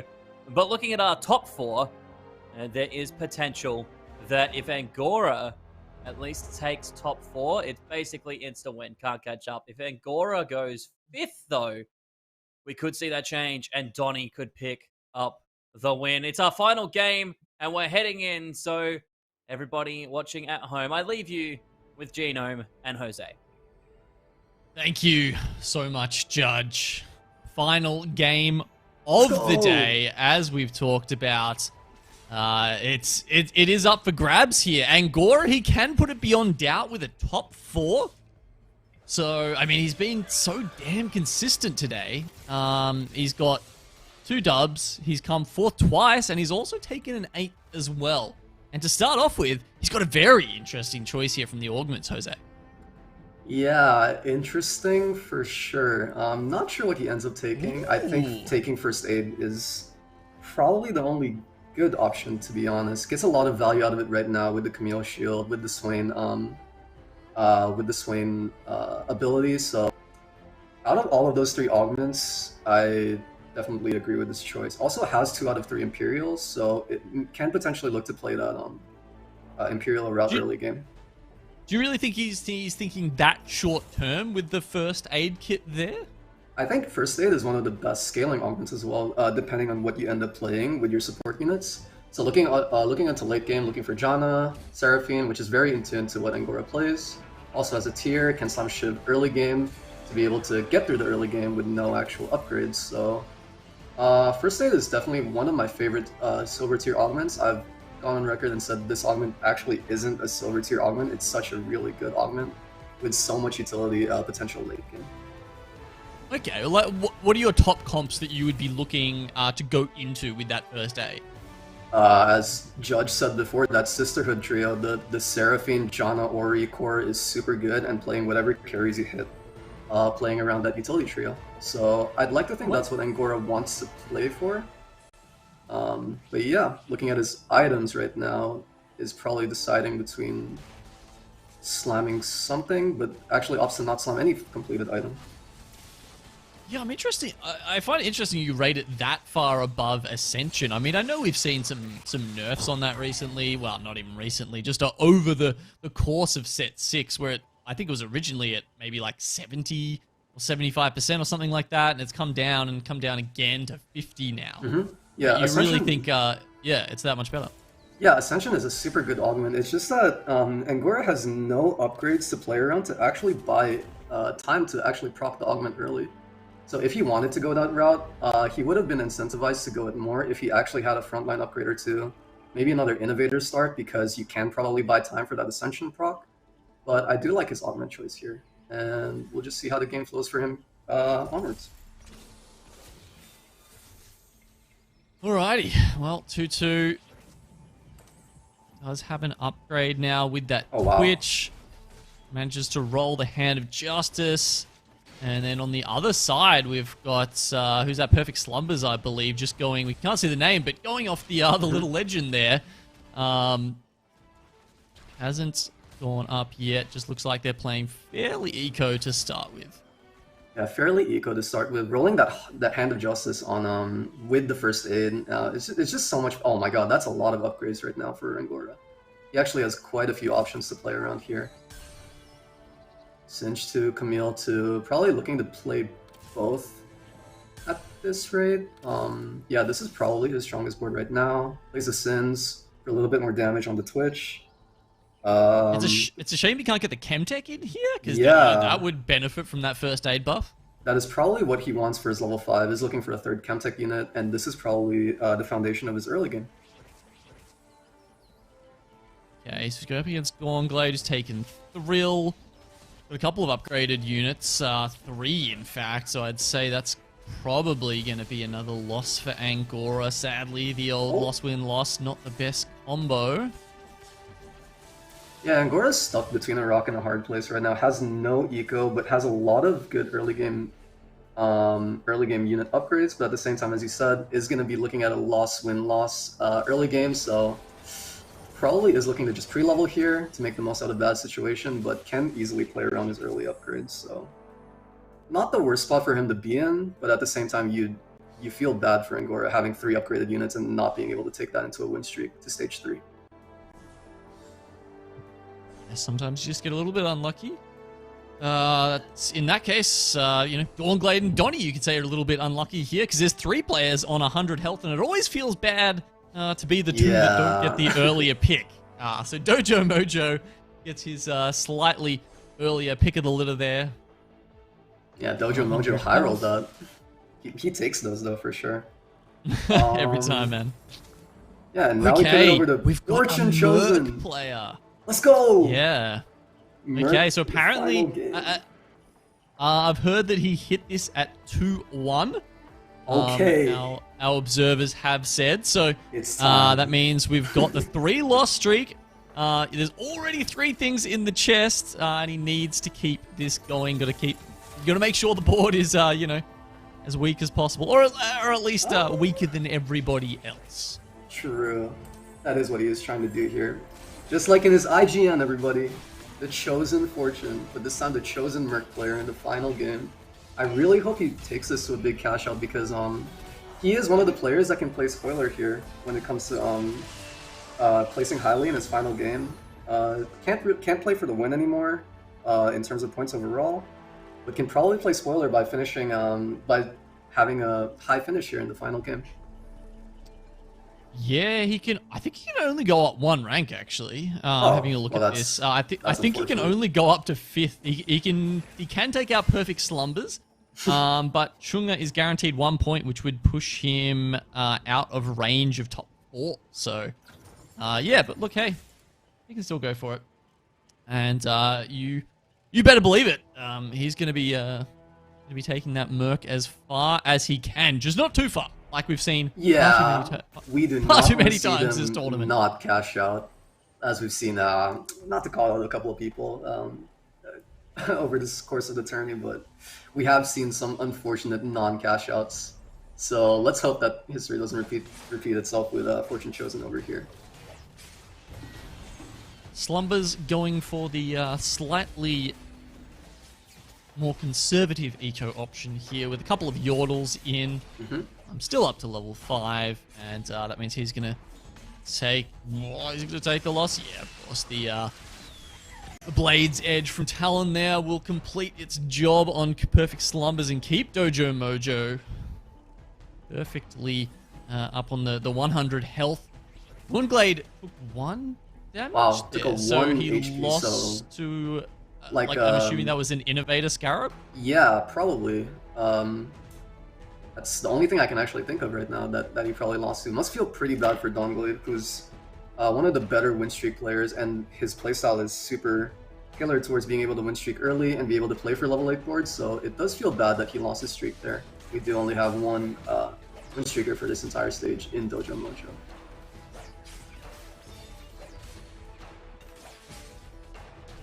Unfortunate. Well, at least he didn't lose to the Krugs. You know, I think that's True. that's more embarrassing. Or if you're That would a be a North little American player, of course, to Shelly. So Yeah. Sadly, none of the games today have gone far enough for us to even have a chance to be able to beat Shelly, huh? yeah, So, true. you know, I guess we're beating NA in that department, but I do like the aggressive Yeah, level we're- here by. Oh, We're sorry. just more efficient. Yeah, we're more efficient. True. There we go. That's the best way to put it. Yeah, I do like the aggressive level here by Dojo Mojo. Get the bruisers in, or has enough damage already with the Talon, with the Force in, and the Knife's Edge. Isn't really happy with his item drops with the cloaks, but does just opt to slam the stone plate to get frontline value and burn the defensive components. Well, the Talons will hop over each other. Quite a few units are targeting the Alawi in the middle, so Gargoyle getting some value there. Zac doing quite a bit of damage as well, but that 2-star Tarek with the Wow. Locket is doing very well at keeping Angora alive. Yeah, Angora getting a lot of first aid value out of the Locket, out of the Tarek 2, out of the Chemtech healing, so that must have signaled really aggressive play for Angora because he leveled to 6, doesn't really have any gold from what I've seen, maybe rolled down fairly aggressively. So that's the mindset that Angora is carrying into this final game, just looking to secure his top 4 and secure the win in terms of points overall. I feel like that's what's making Angora such an amazing player. That's why he's streaking ahead of everyone so For far sure. as we're in the final game today, because, you know, it doesn't matter what position he's in, he's making it work. You know, we're not seeing, you know, he's not going 2020 yordles. He's not going 2020. I'm trying to think who else has been playing, like Cogmore today, like we've seen from some other players as well. True, true. He's just making the best of every single situation that he finds himself in. Yeah, that's what makes Angora a really good player. He's one of the players on OC that I look up to, even though I am ranked higher than him on ladder, subtle flex. Oh, but, he is for no sure big deal. one of, if not the best tourney player OC has to offer, and I'm really happy with his showing so far. And he's the one that's been setting the tempo for a lot of these games, so it's been really good to see his aggressive play. Just had to slip that in there, huh? Uh-huh. Don't tell him that, though. Hopefully he doesn't watch this VOD. Oh man, built different. That's not really what you want to see as your That is second not what you want to silver see. augment. As your, It may as well be armor plating at this point. True, they're basically down an augment if you decide to take that, but does have Donglade does have 2 really good augments for his board, Weak Spot and Thrill, so is looking for another heavy AD board, probably looking towards Urgot or Yone, looking to what he's played stylistically, and off of the augments as well. May look towards Jin, since he played, actually no, he played Clapio last game, but can fit Jin in his board, so right now Donglade's board looks like the strongest, if not in contention with Angora for the strongest board, so we'll see how those 2 boards match up.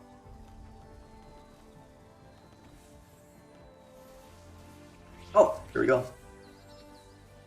There you go. Warnglade now taking on Angora.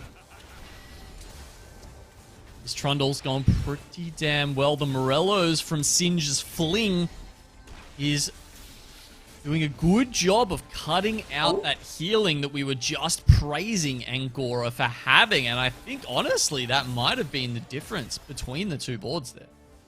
Yeah, that might have been the difference. Has Morello, has weak spots, and the Trundle too, so much more consistent carry compared to Angora's Twitch 2 and Talon with items, so pretty convincing win for Donglade over there. I am curious to see what Angora goes from for this spot, because he was looking to win streak this entire stage in order to maintain healthy eco. He was only at level 630 gold at that point, so but does get 3rd pick glove on Scion, so really high value item component, which should help him in the long run.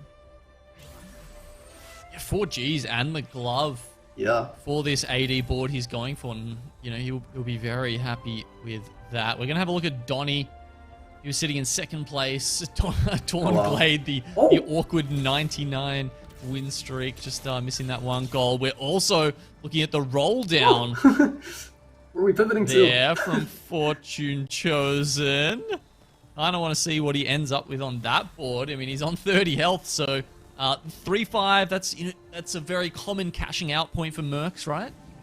Very common. But looking at Fortune Chosen's board, he is facing the strongest player in the lobby in Dongblade. Does have the GP2 and the Taric 2 and a bunch of items. Has a bunch of 4-cost pairs on his bench that he's probably looking to upgrade to try to help him cash out. Can potentially still cash out here. Look at the GP trying his best to kill all of these units. We might do it.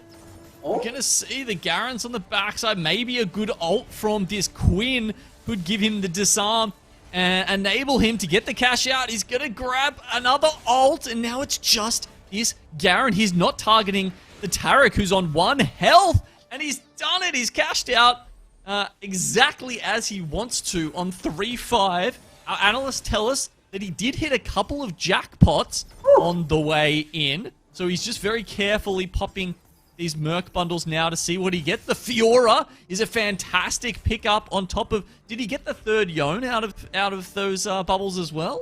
Natural, the 3rd Yone in his shop. Immediately sells the no. GP. Has the Fiora, has a bunch of upgrades. Got 2 components out of the cash out as well. And just like that, just like every cash out, it is looking like an O-Cage business. He's going to be pretty damn happy with that. Puts the Guardian Angel on the Yone straight away, and you imagine that Mercs are pretty much gone from now, and he'll look to make a nice transition. 30 health, though, that's a lot to sacrifice for this strong board. As every Merc player would say, 30 HP is infinite HP. That is more than enough HP for him to work with. I think Fortune Chosen is super happy in the spot that he's in. Got 2 jackpots, if you said so correctly, and a bunch of gold. Has his Yone 2. Super easy transition from this point with the Yone 2. Has the Fiora pair. If he wins this next round, will probably look to aggressively low the 8 at 4-2 and hit the remaining of his 4-cost upgrades and play spoiler by pushing tempo, looking to take that dub in that final game. So it gets a crap ton of items here as well for. It doesn't get the bows though. He was 2 bows away from best in slot Yone, right? But unfortunately didn't pick up any of them. There you go, just decides to make the best of it though, and is going to start chucking those Fiora's way. And look, he still needs another one. I mean, I feel like the jump from Fiora 1 to Fiora 2 is a big deal. So, you know, stacking the items on her at the moment is... Oh, it's a bit uncomfortable considering he is still on that very low amount of health. Yeah, but now he's looking to probably just hopefully win this round off the tempo that he created by getting that Merc cash out, and is probably going to level next turn and roll for that Fiora too, in order to just steamroll the rest of stage 4. Because off that Merc cash out, he's up so much gold, he's up a full item, and he still has some remaining components. And the best part is he's still probably going to be first or second pick for next carousel, so can secure one of those bows for Yone eventually. But right now has more than enough items to be able to help him throughout the stage until he can get those Yone items as well. Yeah, chuck the Runans on Yone, maybe a Bloodthirst at the way of Fiora, and at that point you're kind of laughing. Exactly as predicted. He's going to hit the Fiora 2, which is very, very nice. What else is he really looking for in this roll down? Nothing much really. Doesn't even have a Braum pair. There might be an argument for him to slam BT here as well on the Fiora, so that he can just focus on getting the Runans off of Caro, and then to just snowball his lead further. Because I'm not exactly sure what these other cloaks want to be, other than the Runans for Yone. So if he really wanted to push his advantage here, but does slam the BT on the Yone instead. I'm not entirely sure about that decision. The only argument I can see for that is to be able to split DPS more efficiently. But even then, you can secure the Runans off of Carousel and play off of a triple item Fiora that you're already putting on the Socialite spot. Yeah, I thought it was generally more of a Fiora item than a Yone item, and when you've already got one defensive item stuck on the Yone already and in the Guardian Angel, I probably could have seen it going that way with the bow. As you say, probably heading to Yone afterwards as well, but, well, you know. Yeah, a little bit He's more in the finals lobby. I'll leave the criticisms to you. A little bit more on the conservative side with the way he itemized both carries, but it's okay. He still has a really hefty lead among everybody else, so... But yeah, Fortune Chosen opted for that triple sustain with the GA, BT, and Thrill as one of his augments, so... A little bit redundant, and I would have preferred it personally on the Fiora. But now we pivot over to Chunga's board, who actually has Inno Heart as one of his augments, and did just play Inno's last game. Is in a really good spot, has blue buff on Heimer, has an Ezreal, is probably just looking for a replacement Ezreal, and a Jace at 8 to be able to finalize his board. You know, Heart has worked out mostly today. Chunga, it's got him middle of the road for the moment. And he still needs a little more to push this board forward. Still taking losses against Ascension there. That makes a little bit of sense. Someone else going Fiora as well. That's Dojo Mojo. And has the Knife's Edge as well, which is a nice little combo for that composition. Yeah, and since we're still on Chunga's board, curious to see what he's looking to take here. I believe he has a spare glove on his Ezreal. I could be mistaken, so probably just looking to finish a third AD item. And is probably going to roll down here, looking for one Jace and a replacement Ezreal to be able to round out his board. If I'm not mistaken, Chunga is one of the other 3 players in contention with Angora to be able to top 4 and potentially win this lobby, so he's looking for a really big roll down here. Yeah, those 4 players that were sitting at the top that we were saying, you know, have a chance to be first. They're in contention. That was from 1 to 4. Angora, then Dawnblade, then Donnie, and then Chunga. The roll down so far is looking good. Chunga does get the Jhin too. Is probably just figuring out what he needs to swap out right now. Still doesn't have that Jace to be able to complete his 7 Inno. And does have to sell the Ezreal now to be able to move the items, so if he does want to pivot into a 7 Inno board, is going to need that replacement Ezreal. Or maybe even another, maybe a Inno Soul from this potential Prismatic that we might get as a third augment. You're calling it already? Okay. Have we had a Prismatic today yet? I don't think so, actually. Have they like nerfed the odds of that or something? Because I swear it's meant to be 1 in 3, and I reckon it's been about 1 in 10 over the last couple of days. I'd like to think we've had 0 Prismatic games today, which is a little bit budge, but at the same time, the level of play today has been a lot better. So, you know what? That I guess that balances out. And look, Prismatics can swing it, and here we go! Just to make the end of today a little bit fun. Okay, all right. What does Chunga take here? He probably goes for... Okay, he Windfall! actually opts for Windfall to have more gold, but... So has 2 options now. Not sure if he wants to opt to Fast 9 or be able to roll back down more for a potential win con. Looking at Donnie's board, he has double item grab bag, which is just a slightly worse version of double TG, and a Clockwork Soul, but actually opts for the double grab bag instead. I guess he doesn't have any units that actually utilize the double Thieves Gloves right now, so just went for the double item grab bag lottery and got an IE and Zeke, so super good items for an AD comp, but Chunga has all the Jins, and if Donnie wanted to play an AD unit here, it definitely wants to be Jhin. He does have the Reforger as well, though, right? So, yeah, look, it's a Scholar composition. The Lysandra, he doesn't even have a Lysandra 2 at the moment. No Morello's on there. I feel like, unless...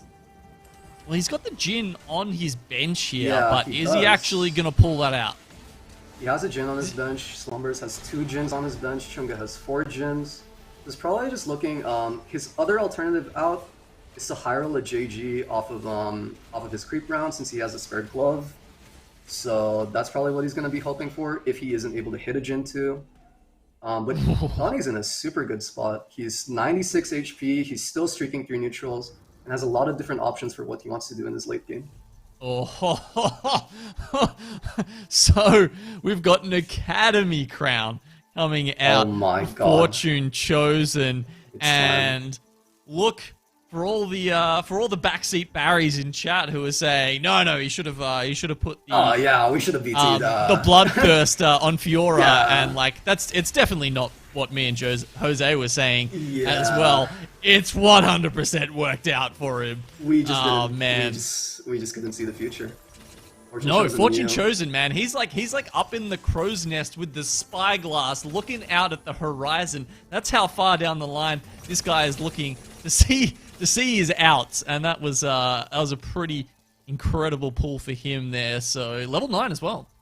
Yeah, leveling to 9 here, pretty aggressive because a lot of the other players are probably just looking to stabilize their level 8 boards. So if there's ever a round to be able to take advantage of everyone's transitions and hit them for more damage, it is this one, and does get a really important synergy with the Janna in, gets the extra enchanter, gets the extra utility. So I do like the aggressive level. His board is pretty much capped for a level 8 board, and he's just looking to natural level 9 shops in order to cap his board out even higher heading into stage 6 probably. Yeah, and sure, he's had to roll down to 0, but he's doing so well. His win streak, I mean, like, yeah, look, he's on an 8 win streak right now, which means he'll actually generate the gold back up quite quickly. And depending on how he wants to play this, he could actually eco back up and then roll down again later. He doesn't necessarily have to go to 9 and donkey roll here. He's not that desperate. Yeah, you're super on point with that, but instead he opts to do exactly the opposite of what you said and just decides to take that one roll with the 3 pairs on his bench. So I do agree with you there that he could have just ecoed back up, but does opt to roll, did have like the Ori pair and the Janna pair.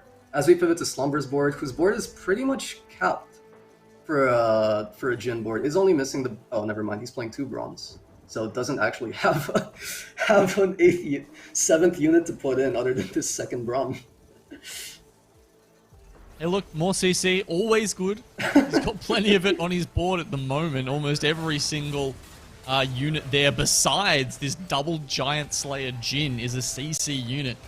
And you can see it's working out for him. This other, Fortune Chosen's board is having trouble getting anything done. They're getting knocked up, they're getting blown around, they're getting shockwaved out of the way, and all the while, Jin is just wailing away with the curtain call.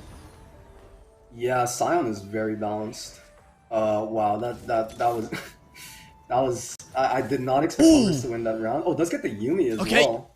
Look, we've had a couple of people start getting knocked out here, Jose. So Claire's gone down, unfortunately in 8th place. That does nothing to raise him off the bottom of the ladder today. It's a shame because he had a couple of amazing days early on in this tournament, but unfortunately the final day is not his. That said, he's still through to the end of the set 6.5 regional finals. Then we've had Dawnblade go out. He was in 2nd place. He was, or maybe he wasn't, unless these scores are being, they're being live updated by our very diligent admins here, actually. So Dawnblade has moved up a little bit. We also had Chunga go out. Now, Chunga, he was, sort of on target to be one of the ones who could potentially get above Angora. But as we said, if Angora gets top 4, he takes it out. We only need one more person to go out here, and Angora's still sitting on 22 health. Can Slumbers or Fortune Chosen actually play spoiler and Angora bot Forza's game? I guess we'll find out. Fortune Chosen does take the Shroud, probably one of the highest value items he could get us first pick off Karo. We haven't actually seen what Angora's late game board is, but does opt for the Runon, so I'm guessing is another carry item on one of his units. And yeah, if Angora does top 4, he wins mid-set. We always meme about Angora not having a tourney win under his belt, but I don't think we can do that anymore if he's able to top 4 this game. He's been such a consistent player for really such a long time, but as you say, was never able to show his true form in the finals of an Oceanic TFT tournament. This could be the day for Angora.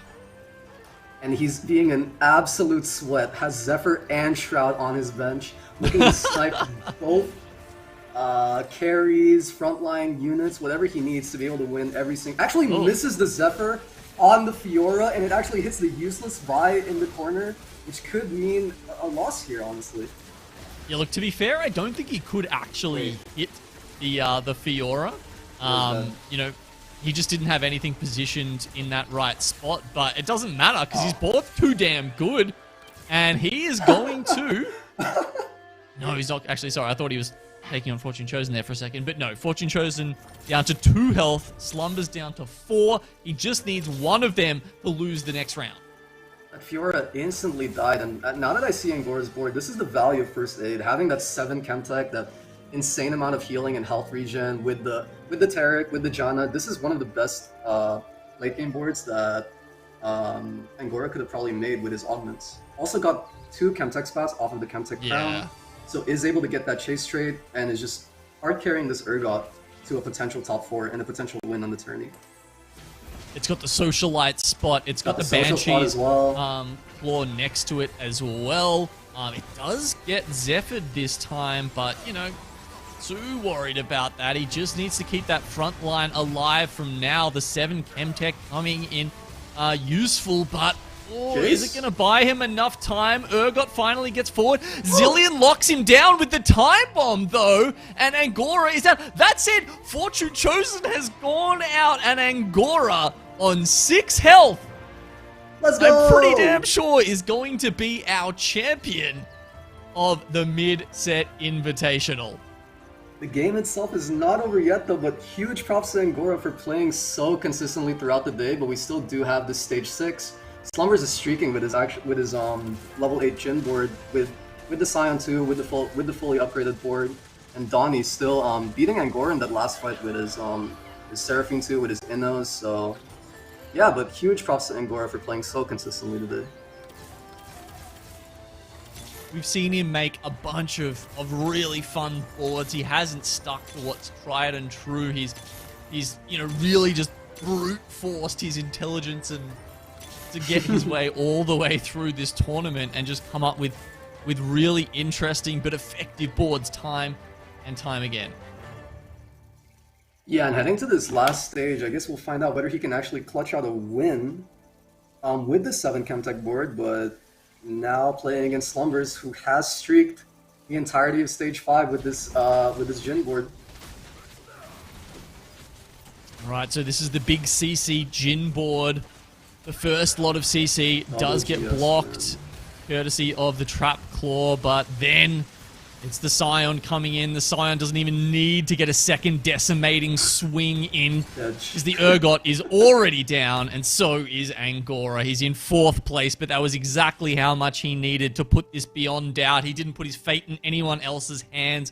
He took the win for himself. Huge props to Angora for clutching it out. Made some really good decisions in the mid game with the aggressive levels. Really utilized the first aid augment super well, and topped it off with 7 Chemtech with the 7 Chemtech Urgot board. And I'm really happy for him. He's been one of the most consistent and best players in the OCE region, and now has a really big tourney win under his belt. Well, of the 3 players left in, we've got Donnie Dojo and Perfect Slumbers. I think Donnie is probably looking for a good placement here to try and push himself up into potentially even 2nd or 3rd spot. Yeah, with Dawnblade and he's done it. He's actually come out with the win. Wow, the double kill. Donnie. Double and kill. I think that might push him up to 2nd.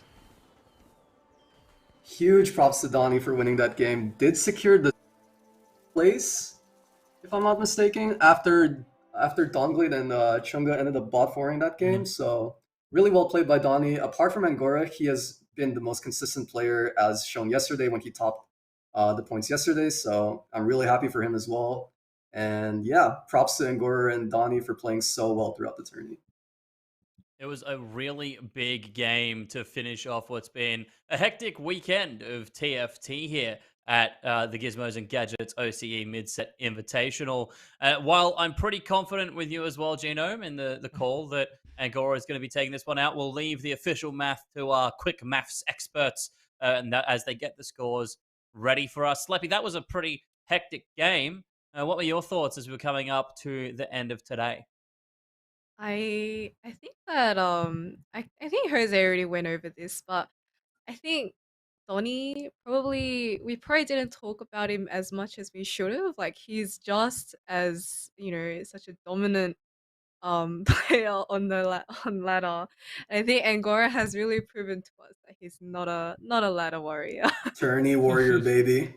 Let's go! Absolutely. Angora putting points up on the board. Well, it's the moment you've all been waiting for, ladies and gentlemen, as we reveal the scores. And in fact, it is correct. Angora placing in the top 4 in game number 6 solidifies the first place in the OCE Mid-Set Invitational with 36 points. Donnie taking the win out there will get a bump up into second, with Dawnglade and Chunga following up in third and fourth. Massive game to finish it up for us here today.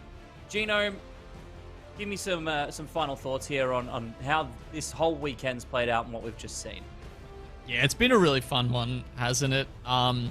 Yeah, the thing that definitely stuck out to me is just how creative these top players can be. You know, they're not net decking this, right? They're not looking up your guides and just sticking to that. They are using every single emblem and augment that comes their way to eke max value out of them. I'm thinking of several times we saw where it was like a Victor came through and was the star of a composition, even though it wasn't an Arcanist comp, or the Vex that we saw recently, which had no traits active, but was like 100% instrumental in making that composition work. And yeah, these guys are just so inventive, and really big props to all of them. It's great to see we have such big talents here in OCE.